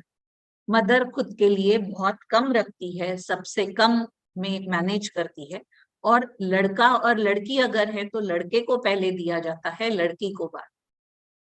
वो एक चैलेंज हमारे सामने है। देन पुअर एजुकेशन, एजुकेशन ना होने की वजह से ये डिफरेंशिएशन होता है। Then the important thing, child marriage. जी हाँ, अभी हम लोग तो रोज पेपर में पढ़ रहे हैं कि कितने लड़कियों की बहुत जल्दी शादी की थी और उसके problems. Then early pregnancy, health of those counterparts, health of those girls, young girls, वो challenges है। डोमेस्टिक वर्क, घर का काम लड़कियों ने ही करना है, लड़के उसमें नहीं हाथ बटाएंगे, वो तो लड़का है वो क्यों काम करेगा, ये सारे चैलेंजेस है। आज भी ऐसे कई फैमिलीज है, बहुत लोग हैं जो ऐसी ही धारणा रखते हैं। Sexual abuse, exploitation and violence are also the challenges involved in this. Then what are the solutions? इसके लिए हम आगे क्या कर सकते हैं? Solutions to encourage gender equality. It is critical to enhance girls' value by investing and empowering them. हमको लड़कियों को क्या करना चाहिए जिससे कि वो इक्वालिटी में वो भी उनकी हिस्सेदारी बराबर की हो, उन्हें खुद को समझेगा कि नहीं हम लोग स्ट्रांग है, इनफ स्ट्रांग है, तो हेल्थ केयर बढ़ानी पड़ेगी। मैंने जैसे पहले ही कहा था कि गरीब के घर में अगर बीमार लड़का और लड़की पड़ते हैं तो वो पहले लड़के को लेके जाते हैं और लड़कियों को कि अरे वो तो ऐसी ही ठीक हो जाएगी। क्यों? क्योंकि वो सहन शक्ति उसमें ज्यादा है और वो ऐसे ही ठीक हो जाएगी, तो there is no need to take her to hospital. This should not happen and these are so for the solutions health care is very important. Health care of all, improving nutrition, मैंने अभी example दिया था, nutrition हमको बढ़ाना है। Nutrition के बारे में हमको लड़कियों को, पर्टिकुलरली मदर्स को, फैमिलीज को ट्रेन करना है, उनको and education, education in form of studies definitely. काफी घरों में आज भी लड़कियों को पढ़ के क्या करेगी, तुझे घर ही देखना है, तो ये इसे हमको रोकना है। बराबर का एजुकेशन लड़कियां और लड़कों को दोनों को देना है। आई नो हर कोई होशियार होगा, हर कोई डॉक्टर ही बनेगा, हर कोई इंजीनियरिंग बनेगा, ये जरूरी नहीं है। We could develop the skills in them. We could develop some sports activities in them. तो लड़का लड़की में भेद ना करते हुए स्टडीज, स्किल या स्पोर्ट्स या और कुछ, उनको एक्टिंग का शौक है, उनको कुछ और शौक है, ऐसे भी हमें ध्यान देना पड़ेगा और उसका एजुकेशन देना ये एक बहुत अच्छा सोल्यूशन रहेगा। चाइल्ड प्रोटेक्शन, मैंने जैसे बोला था, female foeticide, our government is definitely taking steps ahead कि फीमेल फीटिसाइड काफी हद तक कम हुआ है, लेकिन we haven't reach the position to the zero level कि कोई फर्क नहीं पड़ता लड़का है या लड़की है, हमें चाहिए है हमारा बच्चा तंदुरुस्त चाहिए है। This is yet to come. Infanticide, जैसे मैंने बोला था, बच्चा होने के बाद जब पता चलता है कि लड़का है नहीं हुआ लड़की हुई है तो उसको मारना, this is not at all justified. And early marriages रोकेंगे तो आगे की बहुत सारी चीजों में हेल्प होगी, तो this is one of the solution. Then social policy, definitely politics में अभी there are reservations for ladies or for girls, but we are not utilizing it for the optimum level. तो हम लोगों को लीडरशिप क्वालिटीज डेवलप करनी है, हम लोगों को पॉलिटिक्स में लड़कियों को encourage करना है ताकि they enter the politics, they should take some decisions, they are capable of taking decisions, we are supposed to make them that strong. ये सॉल्यूशंस हम लोगों को डेफिनेटली अपनाने हैं। उसमें हेल्थ केयर में, न्यूट्रिशन में, एजुकेशन में हम डॉक्टर्स, एज अ डॉक्टर्स हम डेफिनेटली हेल्प कर सकते हैं। और स्टूडेंट्स, चिल्ड्रन, आप लोग भी अभी कॉलेज में आ रहे हो, अभी नया आपका कॉलेज शुरू हो रहा है, कुछ लोग डेफिनेटली छोटे गांव से आ रहे हैं, तो अपनी वो सोच, अपना वो सोच थोड़ा सा बदल के देखो। छोटे गांव में भी कुछ कॉलेज है, वहां भी डिस्क्रिमिनेशन होता है, तो दिस शुड नॉट हैपन। ये हम लोगों को ध्यान देना है। This should be the solution to encourage gender equality. About implementation, instilling positive thoughts on gender issues in families, schools, institutes and families। जी हाँ, फैमिली में अभी जो नई जनरेशन है, जो नए फादर एंड मदर बने हुए हैं या जिनके बच्चे अभी कॉलेज जा रहे, दे आर वेरी अकोमोडेटिव। वो शायद अपने बच्चों में फर्क नहीं करते, वो शायद मानते हैं कि लड़का लड़की बराबर है, सेम एजुकेशन देना चाहते हैं। लेकिन हो सकता है उनके फैमिली में कोई एल्डर्स हो, उनके फैमिली में कोई ऐसे लोग हो जो सोचते हो कि नहीं, I know some families even now, even in big cities, they say कि 12th के बाद अगर लड़की को कहीं फॉरेन में जाने का चांस मिलता है तो दे से नो, अकेली कहाँ रहेगी, लड़की है, लड़का होता तो कोई और बात। तो दिस शुड नॉट हैपन। लड़कियां भी लड़कों जितनी ही कहीं भी जा सकती है। तो वो इम्प्लीमेंटेशन लाने के लिए हम लोगों को फैमिलीज को टैप करना पड़ेगा। देन स्कूल्स, हम लोग अभी कॉलेज में आ गए हैं, हम लोग बड़े हो गए हैं, हमारे कॉलेज में वर्क प्लेस डेफिनेटली हम लोग टीचर्स जैसा काम कर रहे हैं, कुछ लोग हम लोग स्टूडेंट्स हैं कॉलेज के, तो इंस्टीट्यूट्स में भी अलग अलग लेवल पे काम होना चाहिए। हर जगह सेंसिटाइज उनको करना चाहिए। एंड वर्क प्लेसेस में कॉलेजेस में जनरली इश्यूज कम आते हैं, लेकिन नहीं आते हैं ऐसा मैं नहीं कहूंगी, लेकिन बाकी फैक्ट्रीज में या फिर ऑफिसेस में डेफिनेटली ऐसा होता है कि लड़कियों के प्रति देखने का नजरिया अलग रहता है। अगर कोई लड़की किसी मेल बॉस की पीए है तो शी इज लुक डाउन, उसको कहा जाता है ओके तू पीए है ना तो वो तो ऐसी ही रहेगी। तो this should not happen. She should be given the full respect for her job. मैंने जैसे पहले ही कहा, कोई जॉब छोटा नहीं होता, तो वो जॉब भी बड़ा है, हर जॉब की अपनी अहमियत है।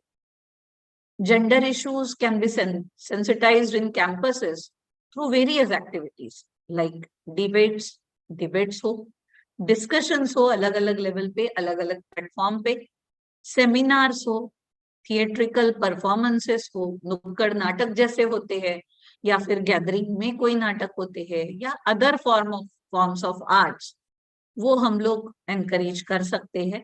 Gender sensitizing cell, this is very important, मुझे लगता है हर कॉलेज में रहता है। तो जो नए बच्चों ने एडमिशन लिया है, they should know where is this gender sensitizing cell and what comprises of gender sensitizing committee.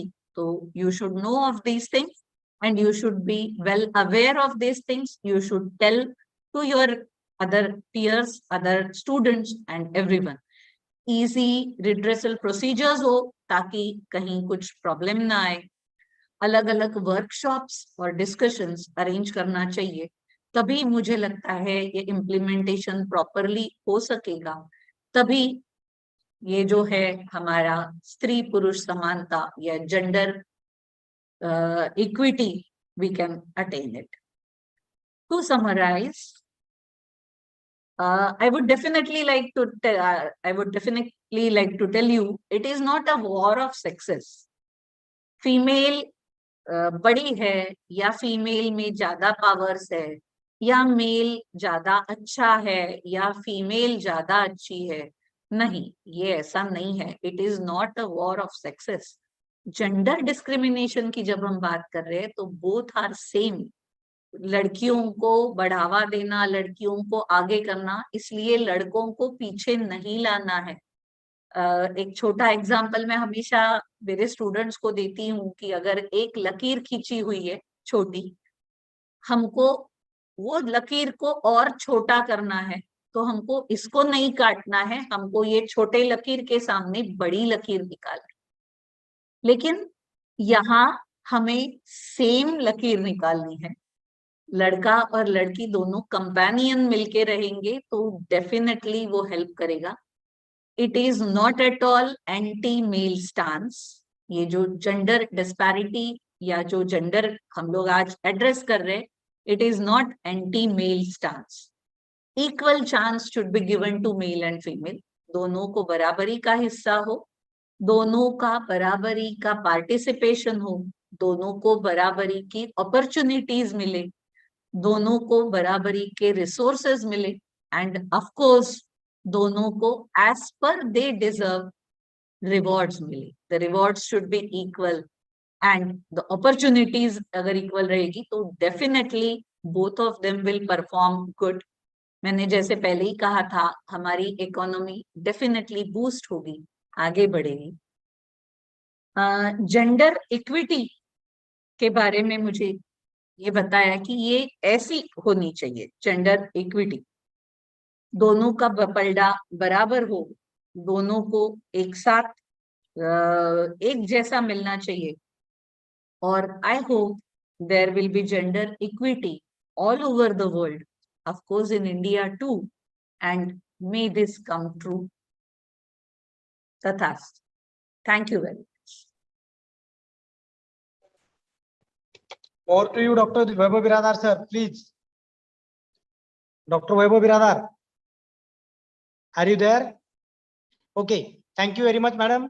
The way you have elaborated the topic, that too particularly in this Indian country, where it is already said in Marathi that Purush Sattak Paddhat, but definitely nowadays, as far as females, other girls are concerned, they are well ahead in each and every sector, and they are conquering to be rather administrating at a commanding position. Definitely, they have shown it, even if in the past, including Indira Gandhi, Jhansi Ki Rani, even if present President Draupadi Murmu ji, all these are showing their Madhuri Madam, Kanitkar Madam. Even if the way our Vice Chancellor Dr. Madhuri Kanitkar Madam, she had made drastic changes in the MUHS, including the infrastructure and even if administration and academic excellence. All these are the best examples of female administrators. And even if the topic which we have given to you, that too was given to a particular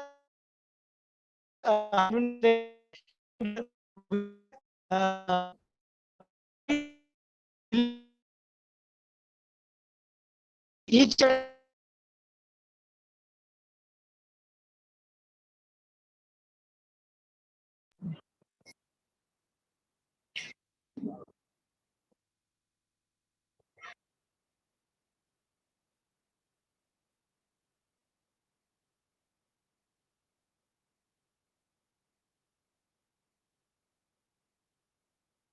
Sir, you are not audible. Hello.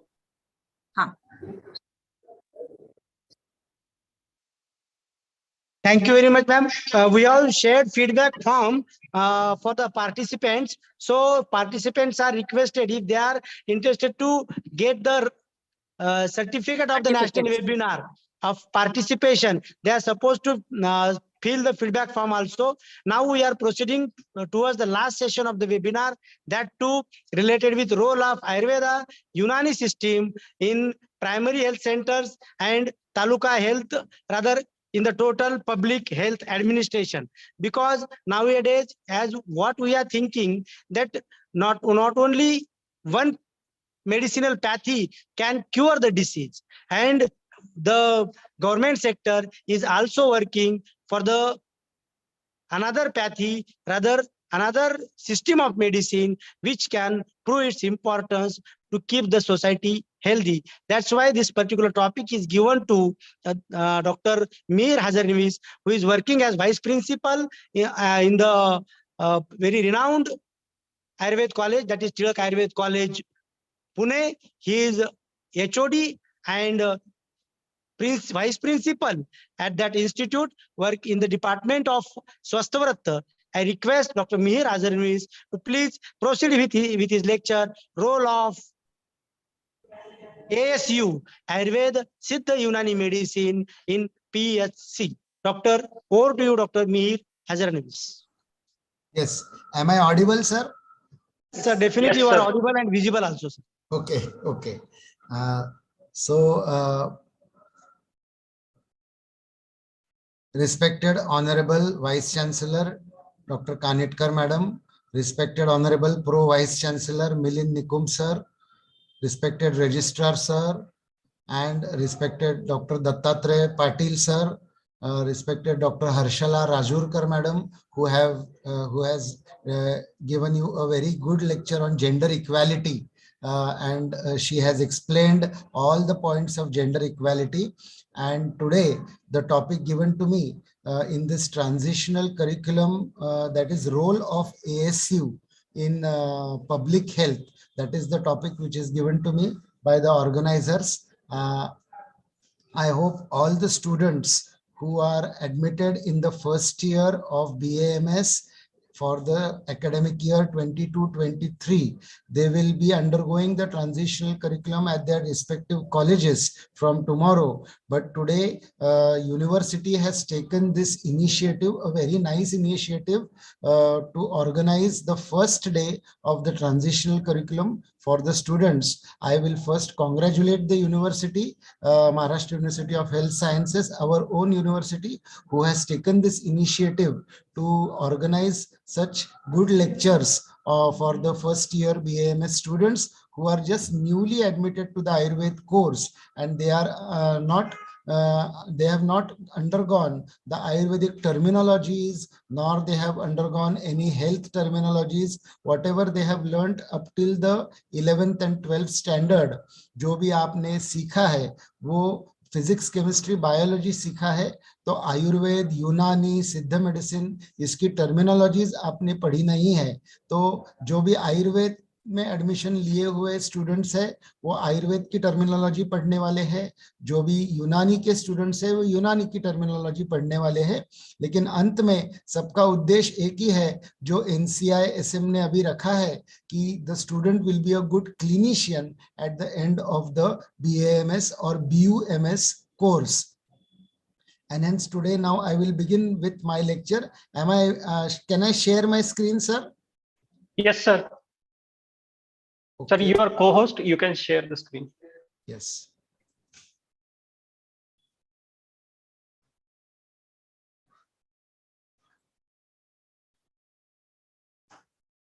So is my screen visible to you all?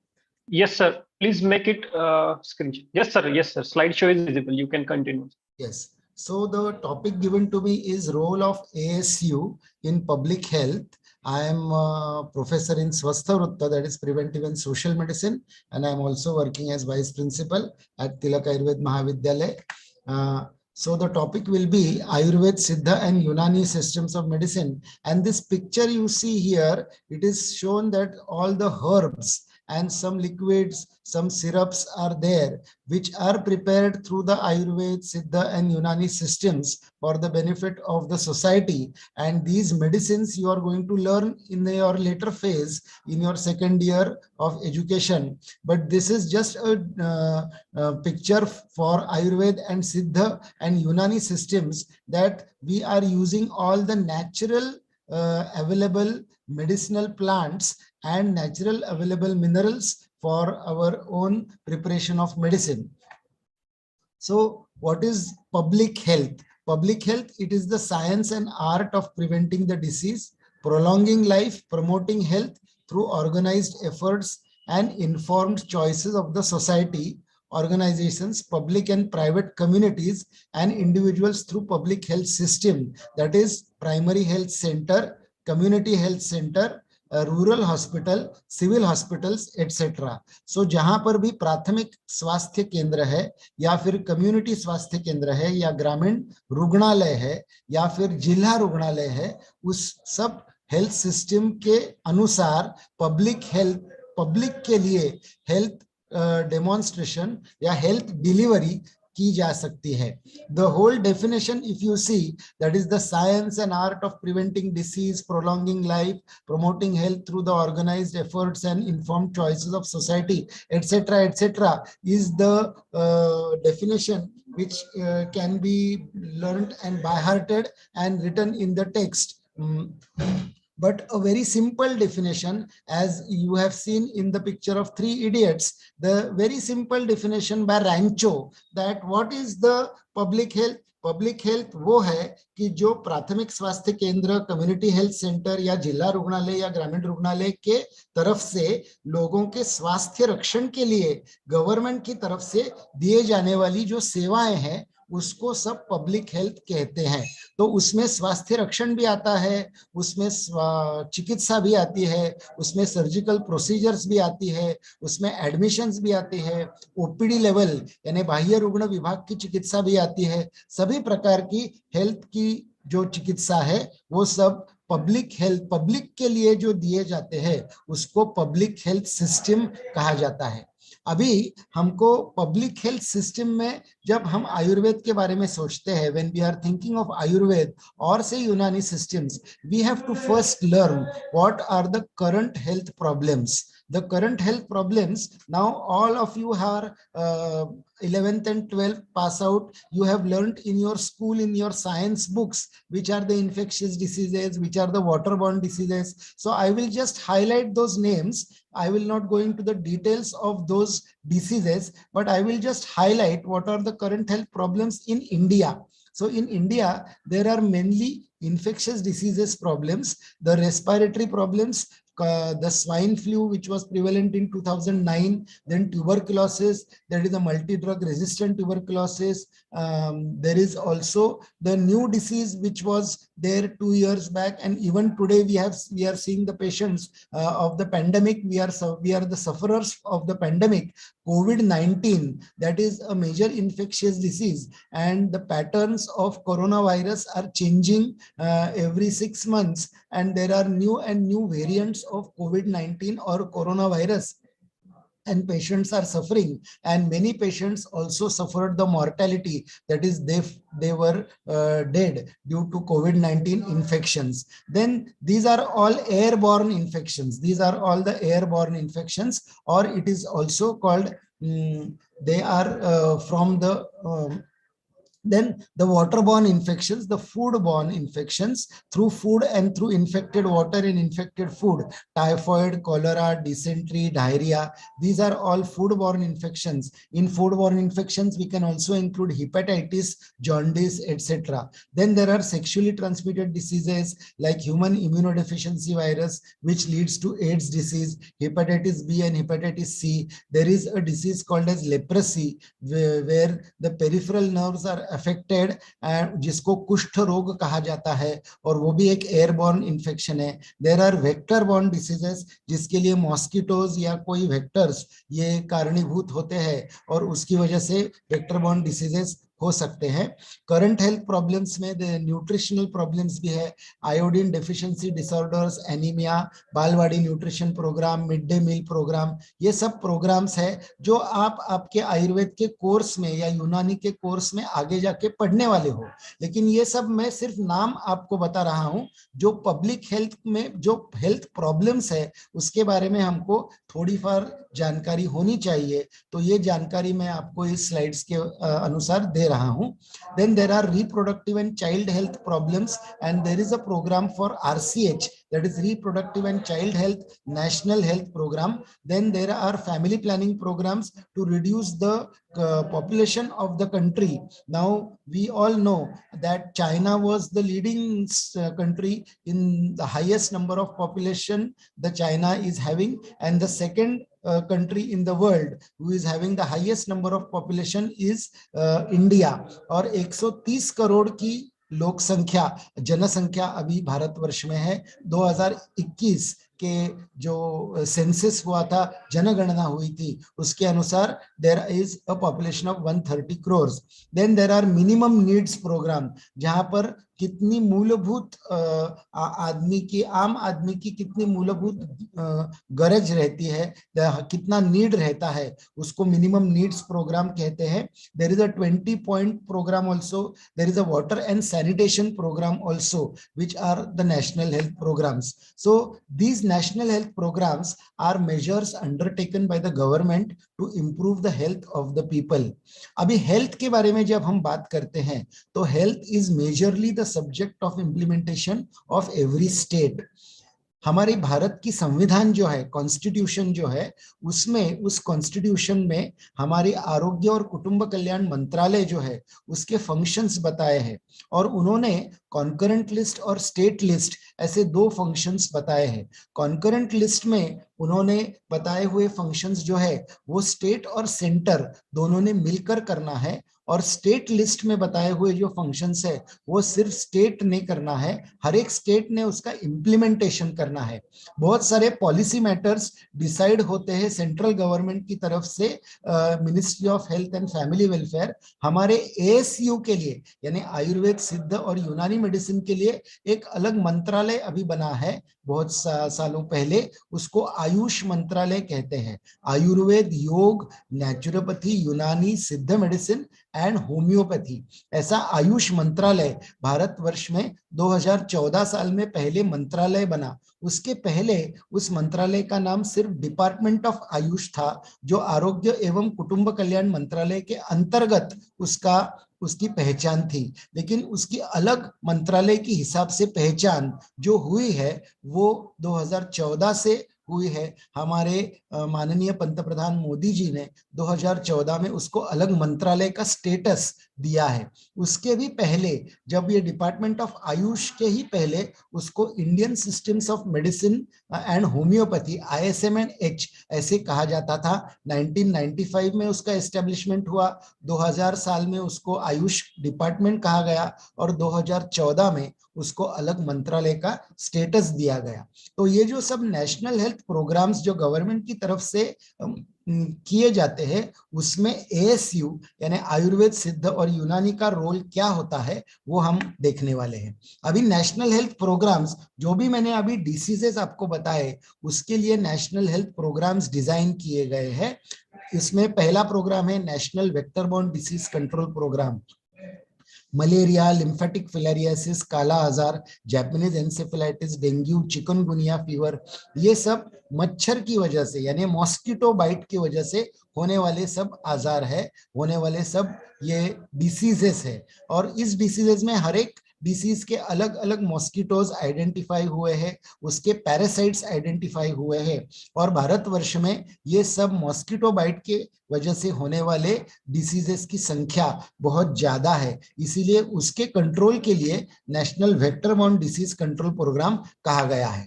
फिर बाद में आता है national leprosy eradication programme. कुष्ठ रोग और कुष्ठ रोगियों की संख्या भी बहुत ज्यादा है भारतवर्ष में, इसीलिए उसको इरेडिकेशन प्रोग्राम बताया है। National revise national tuberculosis control program है। क्षय रोग के भी रुग्ण बहुत ज्यादा है भारतवर्ष में, उसके कंट्रोल के लिए एक नेशनल ट्यूबरकुलोसिस कंट्रोल प्रोग्राम जो रिवाइज्ड उसको बोलते हैं, 1992 में उसको रिवीजन हुआ, और अभी हाल ही में 2017 में उसका फिर से रिवीजन हुआ है। नेशनल एड्स कंट्रोल प्रोग्राम, ये एड्स के रुग्ण की संख्या कम करने के लिए और उसके प्रिवेंशन के लिए ये प्रोग्राम लिया जाता है। National program for control of blindness, हमारे देश में अंधत्व का भी बहुत ज्यादा प्रमाण है, और उसका एक कारण है कैटरैक्ट, जिसको हम मोतीबिंदु मराठी में कहते हैं, या फिर आयुर्वेद में उसको कफजल इंगनाश कहते हैं। तो कैटरैक्ट के वजह से होने वाले अंधत्व, या फिर विटामिन ए की डेफिशिएंसी से होने वाली न्यूट्रिशनल ब्लाइंडनेस, उसके कंट्रोल के लिए ये प्रोग्राम बना है।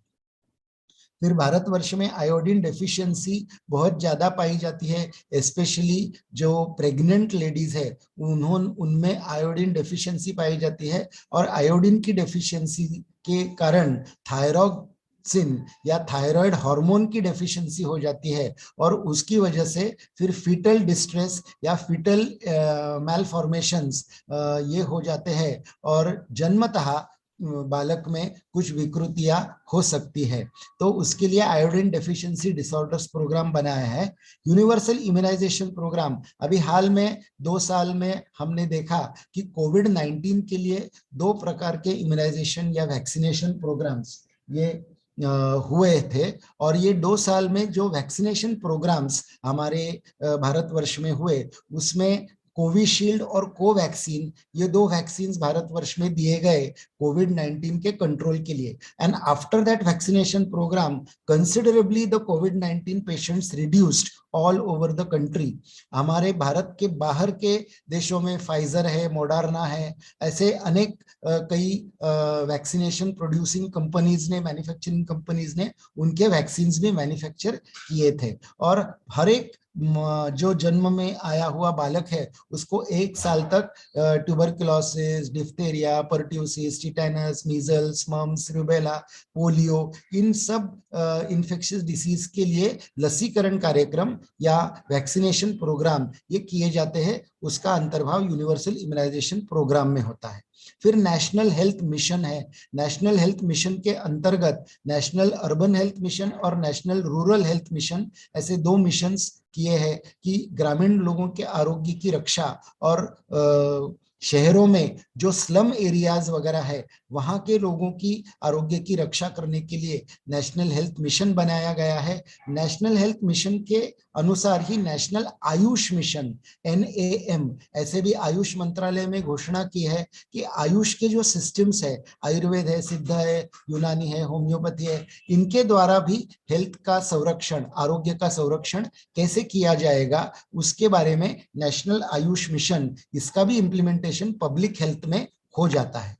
फिर हम जाते हैं कि पब्लिक हेल्थ का जो इम्प्लीमेंटेशन है वो पहले होता है प्राइमरी हेल्थ सेंटर की तरफ से। अभी जब आप 4.5 साल BAMS का कोर्स पूरा करोगे तो 1 साल की इंटर्नशिप आपको करनी पड़ेगी, और 1 साल के इंटर्नशिप में उसमें से 6 महीने आपको किसी प्राइमरी हेल्थ सेंटर या किसी रूरल हॉस्पिटल्स में आपको ट्रेनिंग करके काम करना पड़ेगा। And in that training program you will have to work in the primary health centre.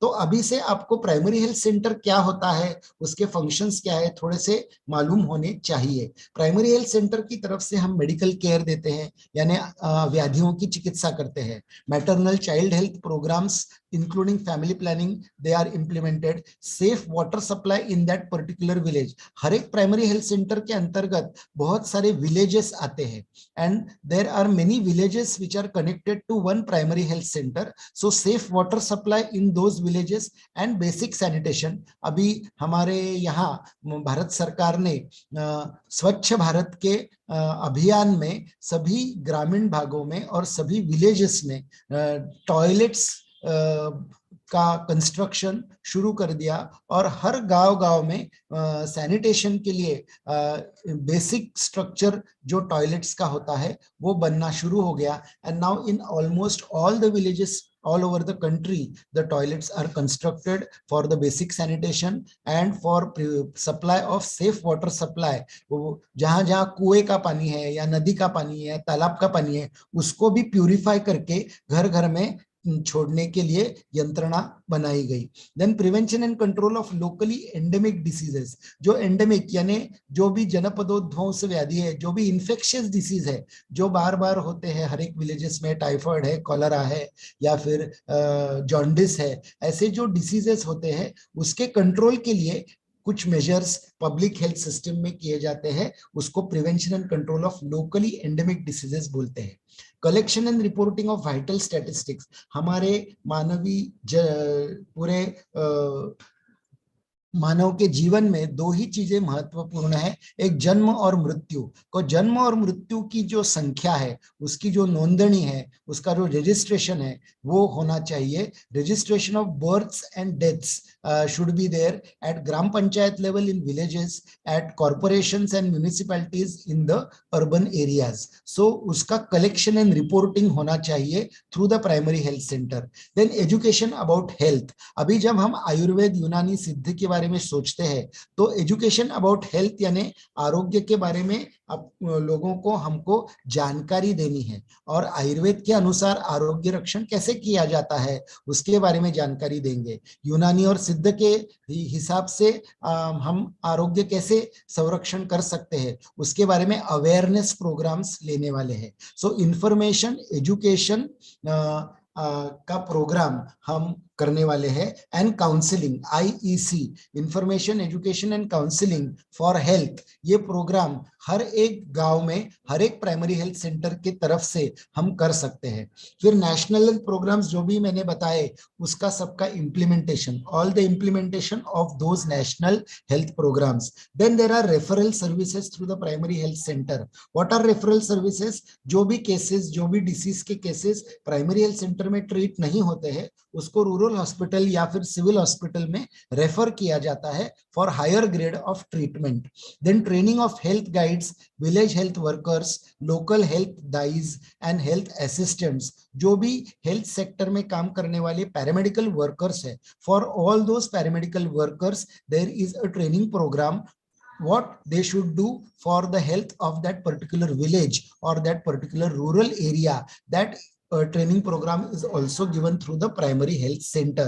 And in any primary health center and every primary health center, there are basic laboratory services for measurement of hemoglobin, measurement of sugar, blood sugar levels, and many basic laboratory services which can be done for examination of the blood and urine samples of the patient to diagnose the particular diseases. So these are the 10 points in which the primary health center functions, and in those 10 points we are going to see how Ayurveda and Unani and Siddha medicine will work. I will go by one diseases so that you can also know what are the treatment modes for those diseases. Now, what is primary health care? Primary health care is to be given through primary health centers. Primary health care is a basic health care. It is called as the essential health care. There are 3 levels of health care: primary, secondary, and tertiary health care. Now, when we are talking of primary health care, it is a basic or essential health care which are given through the public system of primary health centers, rural hospitals, and civil hospitals through the outpatient departments, that is the OPDs. And it is also given through the outpatient departments of our own hospitals, that is our Ayurvedic hospitals, Unani hospitals, Siddha hospitals. They are also giving the primary health care through our system to the benefit of the health of the patients through our outpatient departments in our respected affiliated hospitals. So primary health care is basically an essential health care. It is universally accessible. It should be made available to all, irrespective of caste, irrespective of religion, irrespective of the money, and irrespective of the any other system. It should be made available to all the individuals who are staying in that particular area. It should be also affordable, that in India, the cost should be in rupees and not in dollars, that the patient cannot afford. That cost cannot be accepted in India. And it should be acceptable to the all the people, that is, it should be in an acceptable form. अभी हम जब भी आयुर्वेद, यूनानी, सिद्ध की दवाइयां भी देते हैं रुग्णों को, तो वो दवाइयां एक्सेप्टेबल फॉर्म में होनी चाहिए, उसके टैबलेट्स होने चाहिए, उसके बॉटल्स होने चाहिए, उसके डिस्पोजेबल पाउचेस होने चाहिए, तो वो एक्सेप्टेबल फॉर्म में भी होना चाहिए, so that the patient can take the medicines easily and take the health care easily through Ayurveda, Unani, and Siddha. Now, what are the elements of primary health care? The functions which were defined of the primary health center, they are the functions of primary health care only, that is identify health problems and means to solve them. So हम आयुर्वेद, यूनानी और सिद्ध medicine की तरफ से भी जो भी हेल्थ प्रॉब्लम्स आइडेंटिफाई मैंने पहले किए थे इन्फेक्शियस डिसीजेस के बारे में, we can identify those health problems and we can give them measures from Ayurveda, from Siddha medicine, from Unani medicine to solve those health problems. These topics will be taught to you in the subject of Swasthavritta when you enter the second year of Ayurveda, and these topics will be dealt with in details. So I am not going into the details of these problems, that how to tackle those health problems and solve them through our own system which we are learning, that is BAMS or BUMS, whatever system we are going to learn, we can identify the health problems and identify the methods to solve those health problems. Then provision of proper food and nutrition. So there is a topic in Ayurveda called as Ahar, and it is one of the pillars of our life. It is considered as one of the pillars of life. There are three pillars of life. That is Ahar, Nidra, that is sleep, and Brahmacharya, that is celibacy. So these are the three pillars of life, and how to take proper food and what is the nutritional point of view from Ayurveda or from Unani system, that we can study and we can implement that through the primary health centers and public health centers, so that our students, our doctors who are working in the public health sector, they can give proper diet consultation through our own system of medicine.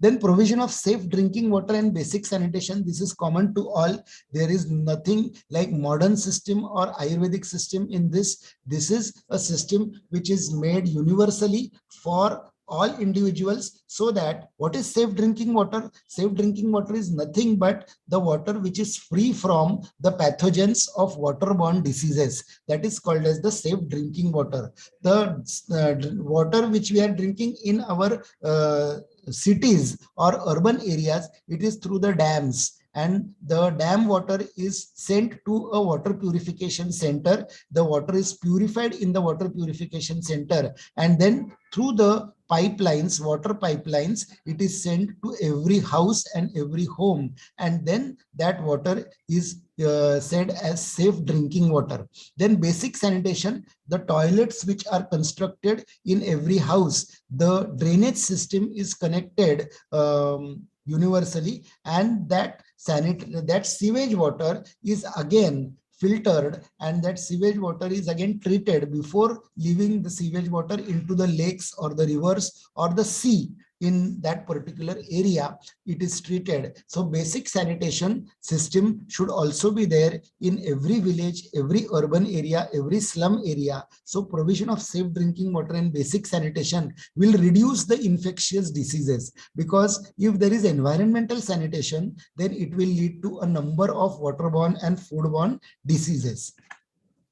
Then through primary health care center, we also give the services maternal and child health, including family planning. So maternal and child health, those are the maternal and child is one unit, and that unit is considered as Mata Evam Shishu, and Mata Evam Shishu Kalyan Karyakram are being implemented through the primary health centers in the public health, because every pregnant woman should be assessed throughout the pregnancy, and that whole period is called as the antenatal period. In Ayurveda, we call it as the Garbhini Paricharya, and that Garbhini Paricharya, and after delivery, the Garbhini is called as Sutika. So Sutika Paricharya, we are dealing with Garbhini and Sutika Paricharya through Ayurveda in a very nice manner. Even through Unani systems, the Garbhini and Garbhini Paricharya and Sutika Paricharya is dealt with properly. That is antenatal care and postnatal care. There are many medicines, there are many dietary components which are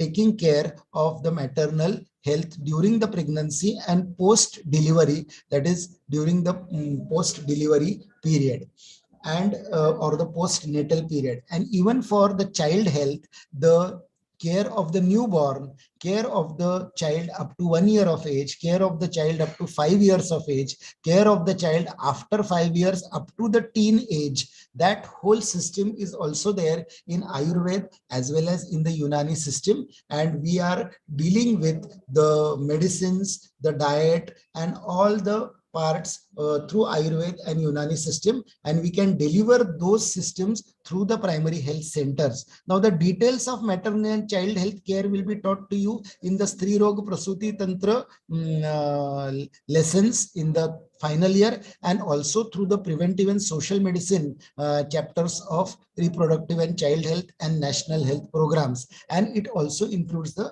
family planning program. Then control of local endemic diseases through the primary health center or the public health system is also important, that which are the local infectious diseases commonly occurring, we have to control them. So for controlling them, we need the community participation. Suppose there is an accumulation of water in the villages in some areas, so those water lodges should be rubbed with the mud उसको बुझाया जा सकता है, क्योंकि अगर वहां पर पानी का संकलन हो जाता है तो उसमें मच्छर पैदा हो सकते हैं, and that can create to malaria और डेंगू और any other diseases. So keeping the village clean and hygienic, that is also the responsibility of the villagers, of the community. So in primary health care we say that community participation is most important in the control of many diseases. Then universal immunization programs at birth,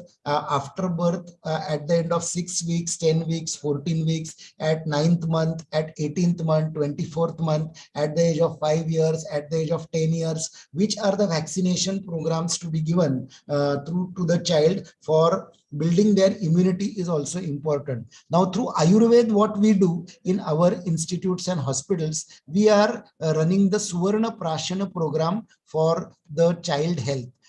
From birth, at every Pushya Nakshatra, we are giving the Suvarna Prashan at our hospitals, and in many Ayurvedic clinics, in private clinics also, this Suvarna Prashan program is being conducted up to the 5 years of age of that particular child. What does Suvarna Prashan do? Suvarna Prashan, that is Suvarna, that is gold. Gold will establish the immunity. It acts as an immunomodulator and it develops the immunity of the child, and proper immunity of the child is developed with that Suvarna Prashan, and the development, not just the physical development, the mental attributes like buddhi, smriti, they are also enhanced. That is, memory and intelligence are also enhanced by Suvarna Prashan, and that measure is given through the primary health centers can be given, and in public health it is a very good measure for building up the immunity of the child. And also some rasayana treatment we are given, like Chavanaprash or any other such types of rasayan which the child can take. Those are advised to the parents of the children, and those rasayan as per their constitution, that is prakriti, which you are going to learn in your curriculum of first year. So that prakriti assessment and rasayan is also given to the particular child for building their immunities. Then treatment of common injuries and ailments. Now all these common injuries and ailments, that is common diseases like say fever, bukhar, या अतिसार होता है, dysentery, diarrhea, vomiting, stomach pain, common cold, cough, everything, all common diseases, they can be treated through Ayurveda. They can be treated through Unani system of medicine also. So treatment of common injuries and ailments can be dealt with properly through Ayurveda and Unani. Then provision of essential drugs. Now here essential drugs means two parts, that is provision of life-saving drugs and provision of essential drugs as per Ayurveda and Unani for particular diseases. So all the drugs should be made available at the primary health care center, and they can be delivered to the patients for their diseases and control of their diseases. So these topics of primary health center, they can be dealt with the primary health care. Now, 1-2 topics I will just discuss, and then I will stop my presentation. Vector-borne diseases, malaria, filariasis, dengue, chikungunya. These are the diseases due to mosquito bite. Now, for vector-borne diseases, they are the major causes of human suffering, both in terms of increasing morbidity, mortality, stunning the intellectual, economic growth, etc., etc. So many vector-borne diseases are seen. So what these diseases are also called as the monsoon diseases. When the weather turns up high temperature to non-stop rain, the human body becomes susceptible to diseases. So contaminated water, unhygienic surroundings, mosquitoes aggravate the problem. Then typhoid, jaundice, dengue fever, leptospirosis, chikungunya, they become common during rainy season, and most of them are either waterborne or either they are vector-borne diseases. I will not go into the details which are waterborne and which are vector-borne. That you will learn later on. Then prevention of monsoon diseases, our lifestyles, food habits, surroundings should be such that they will help us to face the monsoon challenges. In short, one must follow the seasonal regime that is called as Rutucharya in Ayurveda, and through public health, we must advocate these principles of Ayurveda, the Dinacharya and Rutucharya, to every person and every patient, so that they will follow the Ayurvedic regimen or the Unani system for maintenance of their own health. And in monsoon monsoon diseases, the Varsha Rutucharya must be followed. That is the role of Ayurveda for public health, for the control of vector-borne diseases. And in vector-borne diseases, again, with personal hygiene, environmental hygiene should be a part of our lifestyle as a part of controlling mosquitoes. Aushadhi Dhuma is propagated, that is medicated fumes. The concept of Dhuma Sandhya, whereby fumigation can be done at home in evening using different herbs like Tulsi, Nirgundi, Vacha. These are the herbs which can be used, and these herbs are burnt in the evening, and Dhuma Sandhya, their fumes are created to destroy the mosquitoes and control the mosquitoes. There is a research report from Kerala that the churnas which have antimicrobial and mosquito repellent properties have been found very effective in Alappuza, Kollam, Pathanam, Thitta and Kottayam districts, where most of the epidemics have been reported. And antimicrobial property of all these dhuma or the fumes or the herbs which I have mentioned, they have the antimicrobial property and they are all mosquito repellent.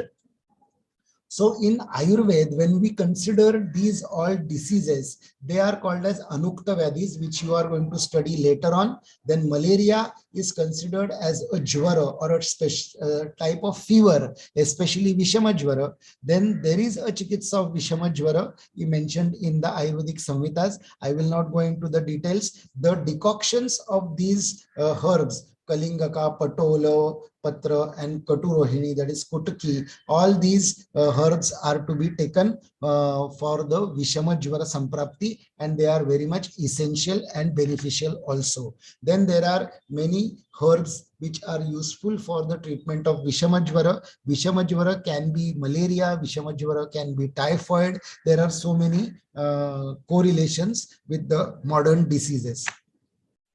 Chikungunya is also a type of jvara. Plain inflammation in the joints, especially the big joints, is seen. This jvara is accompanied by Sama Avastha of Sandhigata Vat. Now you will not understand all these terms, but the joint restricted movements, they are cured, and the plain inflammation in the joints are cured by the Ayurvedic or the Unani system of medicine in chikungunya also. Then there are different modalities of treatment. There is a Pachana medicine, that is the medicine to digest the toxins, and there are so many medicines. Guduchi, you must have heard about Guduchi or Giloya. Giloya is Stenospora cardifolia. In Hindi it is said as Giloya. तो गिलोय के बारे में कोविड-19 जब शुरू हुआ तो आयुष मंत्रालय ने गिलोय घनवटी या गिलोय के टैबलेट्स सभी को लेने के लिए उन्होंने प्रोपोगेट किया कि गिलोय की वजह से हमारी इम्यूनिटी अच्छी तरह से बढ़ सकती है। और गिलोय के साथ ही उन्होंने और एक हर्ब का मेंशन किया। उसके लिए अभी एक एग्जीक्यूटिव काउंसिल एस्टेब्लिश हुआ है पूरे वर्ल्ड में, उसको अश्वगंधा कहते हैं। और अश्वगंधा के रिसर्च के बारे में अभी एग्जीक्यूटिव काउंसिल एस्टेब्लिश हुआ है that ashwagandha and giloy both are immunomodulators, and one more immunomodulator is amalaki, which is mentioned here. Amalaki is nothing but the Indian gooseberry, जिसको आमला कहते हैं। तो उसके बारे में भी उसका इस्तेमाल करने के बाद भी इम्यूनिटी बूस्ट होती है। फिर शुंठी यहाँ बताया है। शुंठी is nothing but dry ginger, जिससे आपका डाइजेस्टिव ट्रैक बहुत ही अच्छा होता है। मुस्ता, साइपरस रोटंडस, इसके साथ भी आपका डाइजेस्टिव सिस्टम बहुत ही अच्छा होता है। बाकी सब मेडिसिन यहाँ बताए हैं, लेकिन इम्यूनोमॉड्यूलेटर्स हम इस्तेमाल कर सकते हैं। फिर डेंगू हेमोरेजिक फीवर, उसके लिए भी बहुत अच्छे ट्रीटमेंट्स आयुर्वेद में दिए हैं, और उसको हम पित्तज ज्वर के अनुसार उसकी ट्रीटमेंट हम कर सकते हैं। और प्लेटलेट काउंट जो ड्रॉप होता है उसको भी हम बढ़ावा दे सकते हैं। Then there are nutritional problems. Nutritional problems तो बहुत सारे हैं। उसमें न्यूट्रिशनल प्रॉब्लम्स में हम क्या कर सकते हैं, रागी जिसको बोलते हैं, उसको हम मराठी में नाचनी बोलते हैं।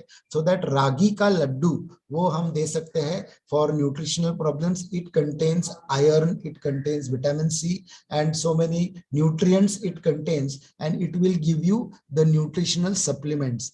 आयुर्वेद में छोटे बच्चों के डेवलपमेंट के लिए प्रीणन मोदक बताया गया है। तो प्रीणन मोदक ये बहुत ही अच्छा है, उसमें बहुत सारे हर्ब्स है और खड़ी शक्कर है और बहुत सारे फूड आइटम्स भी है, राइट। राइस फ्लेक्स है जिसको हम लाजा बोलते हैं, वो राइस फ्लेक्स है, उससे वो प्रीणन मोदक बनता है और प्रीणन मोदक ये बच्चों के डेवलपमेंट के लिए बहुत ही अच्छा है।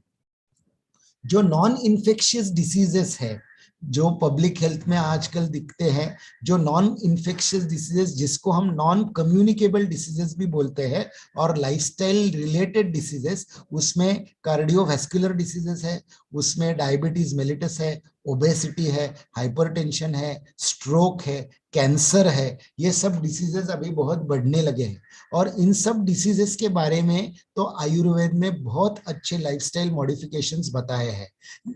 In all these diseases, there are risk factors which are responsible for the manifestation of all these non-communicable diseases. For them, we can give lifestyle modifications through Swastha Vritta, that is preventive medicine, through Ayurvedic Ahar, Dinacharya, Rutucharya, and so many things we can give through Rasayana treatment, through proper treatment of the symptoms arising from these diseases. We can give good medicines and we can give a quality life to the patients. Nowadays, what has happened, the lifestyle of all of us is very much disturbed, and we are not following the correct or healthy lifestyle. And because of incorrect lifestyle or unhealthy lifestyle, there are many of these non-communicable diseases which are on the rise. So in public health, what we can do for these non-communicable diseases, there are so many solutions through Ayurveda, through yoga therapy also. In your Swastha Vritta teaching or your Swastha Vritta learning, you are going to learn the yoga part also, and you will also learn how yoga can also help for these non-infectious diseases, controlling of the non-infectious diseases. Many of you must be following the yogasanas and pranayam also, and which you must do. And if you are not following, you join the Swasthya Rakshan OPD of the affiliated institute where yoga is taught, and you can visit that institute of your own hospital, and you can start the yogasan classes there and then, where the yoga teacher will help you to do the yogasanas and pranayam for your own benefit and for your own health. So proper healthy lifestyle, which includes a healthy diet, regular exercise or regular yoga or pranayam, and sufficient night sleep. Sufficient night sleep is most important, and especially I want to tell all the students who are in the YouTube or they are listening this lecture, that sufficient night sleep, all of you must refrain yourself from the WhatsApp University and the mobile and the screen time. Your screen time and WhatsApp and mobile time has increased in the last 2 years of the COVID-19 pandemic, that I also know, but you must refrain from that lifestyle, because going for that screen time for more than 3 hours or 4 hours, it will disturb your mental status also, it will disturb your lifestyle also, it will disturb your digestion also,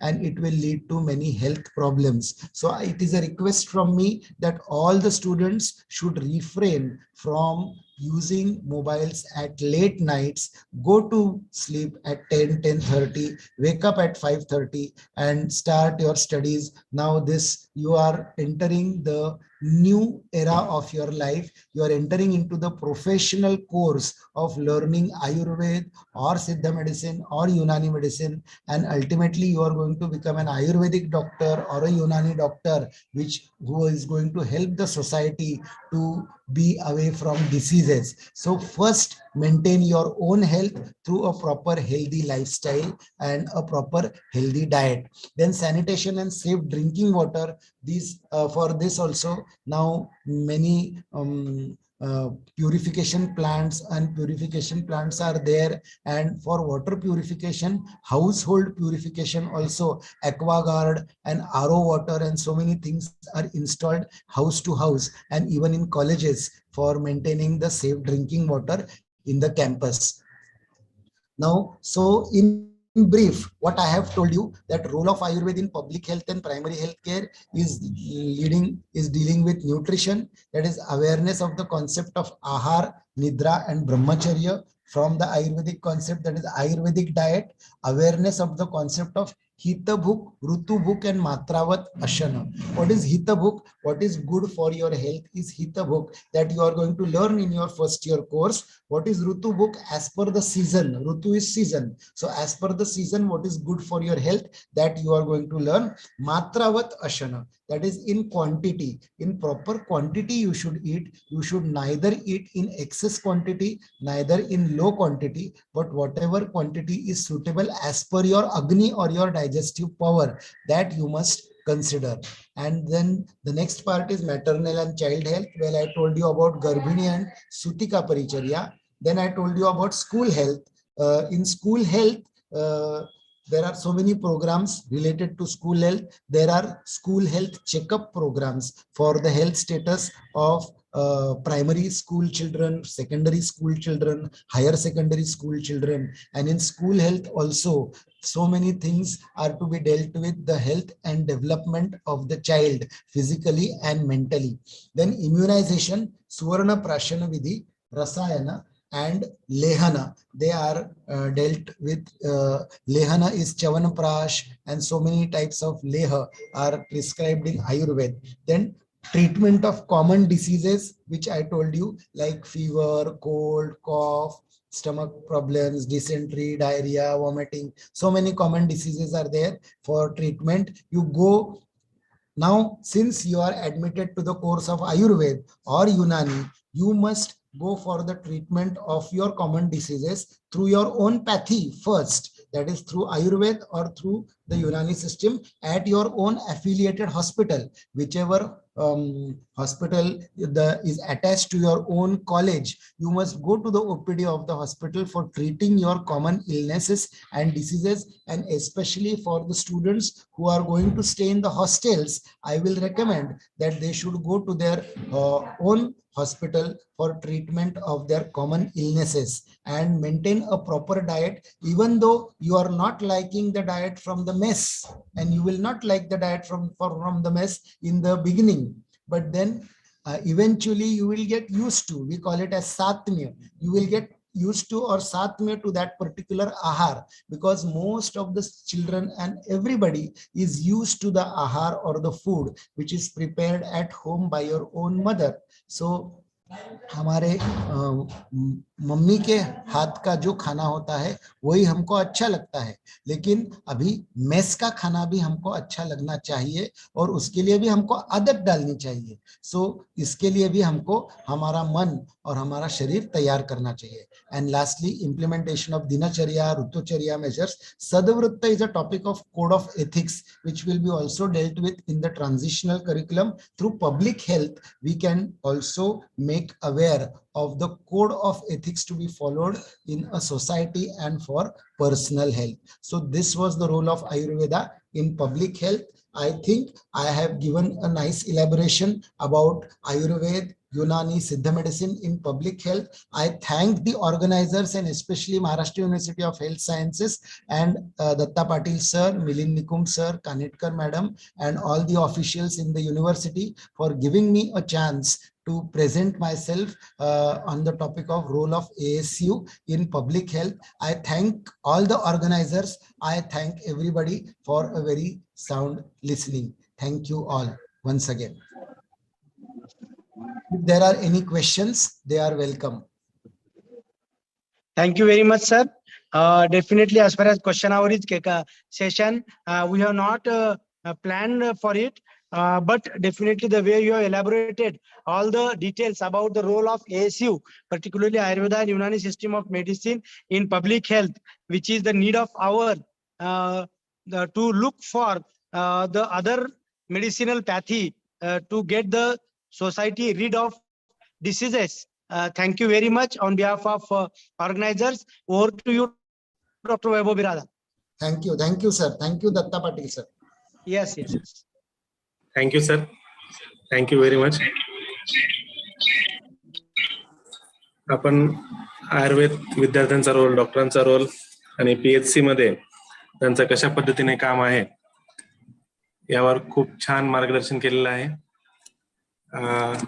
यानंतर कार्यक्रमाच्या या शेवटच्या भागामध्ये मी vote of thanks करण्यासाठी doctor Vishnukant Jadhav, assistant professor, department of Rachana Sharir, Dhanvantari Ayurveda medical college Udgir यांना आमंत्रित करतो की त्यांनी वोट ऑफ थँक्स साठी आभार प्रदर्शन Good करण्यासाठी. afternoon to all. आवाज येतो sir? Am I audible? Yes, Yes, yes, sir. you are audible, Vishnukant. Thank you, sir. Thank you. Good afternoon to all. Myself, Dr. Vishnukant Jadhav, Assistant Professor at Rachna Shari Department, Dhanvantari Ayurved Medical College, Udgir. First of all, I would like to thank all the dignitaries, Honorable Lieutenant General Dr. Madhuri Kanitkar, Madam, Vice Chancellor, MHS Nashik, Honorable Dr. Jayan Dev Pujari, Sir, President, NCISM New Delhi, Honorable Dr. K.R. Reddy, Sir, Directorate of Ayush, Mumbai, Honorable Dr. Milind Nikum, Sir, Pro Vice Chancellor at MHS Nashik, Honorable Dr. Srikant Deshmukh, Sir, Dean Faculty of Ayurved Unani, MHS Nashik, for giving their valuable time for this national webinar on Ayurved Unani based on theme of transitional curriculum Ayurved Siddha Unani UG course for the academic year 2022-2023. Then I would like to thank all our respected eminent speakers, Honorable Dr. Veena Ganti Madam, Honorable Dr. Sheetal Antapurkar Sir, Honorable Dr. Faruqi Sir, Honorable Dr. Mahesh Kumar Harith Sir, Honorable Dr. Gunwant Evla Sir, Honorable Dr. Harshala Sharma Ma'am, and Honorable Dr. Mihir Hazarnavi Sir for giving their all the topics given to them explained very thoroughly and explained in detail using their vast experiences. Then I would like to thank all the respected dean, principals, faculty, and first-year students which were newly admitted to this course and present in large numbers on the YouTube for listening this webinar very carefully and cooperating with us since today morning. It is because of all you we made this webinar very successful. At last, I would like to thank our organizing committee, which was headed by our principal, Dr. Datta Patil sir. Actually, it was you, sir. Since very past few days, we are very effortful for this program, and I would also like to thank all the teaching staff, non-teaching staff, and all the first-year students and all the students of the Dhanvantari Ayurved Medical College with the due permission, and all the who are left. I would like to thank all the people which were indirectly involved in this webinar, and with the due permission of our principal, Dr. Datta Patil sir, I would like to say that the webinar is come to end, and over to Dr. Patil sir. Yes. Good. Thank you very much. Thank you all the honorable chief guests, honorable eminent speakers, honorable principals from all over Maharashtra, and definitely from out of state also, that they have participated, or their students have participated in this national webinar on the particular topic, that is transitional curriculum on ASU UG course, which is need of hour, because the students are supposed to get acquainted with the course, and definitely during the next 14 days, the colleges will conduct this program on offline base. Thank you, one and all. Thank you, sir. Thank you, Srikant Deshmukh sir, also Dean of Ayurved Faculty. Thank you, Rajeshwar Reddy sir. A small announcement to all the participants on the YouTube as well as on the Zoom meeting. Please fill the feedback form and the certificates will be dispatched after 7 days. We have got more than 4,100 registrations, so it will take more time for dispatching the e-certificates. Please fill the feedback form without fail, so that we can generate the e-certificates easily. Please ensure that your email ID is correct and the details such as your name is correct, so that correct certificate will be delivered on your email ID. Thank you.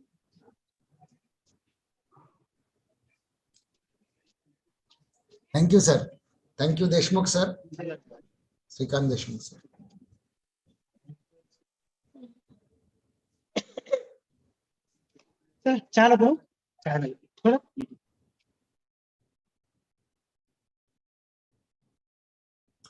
We will leave the meeting.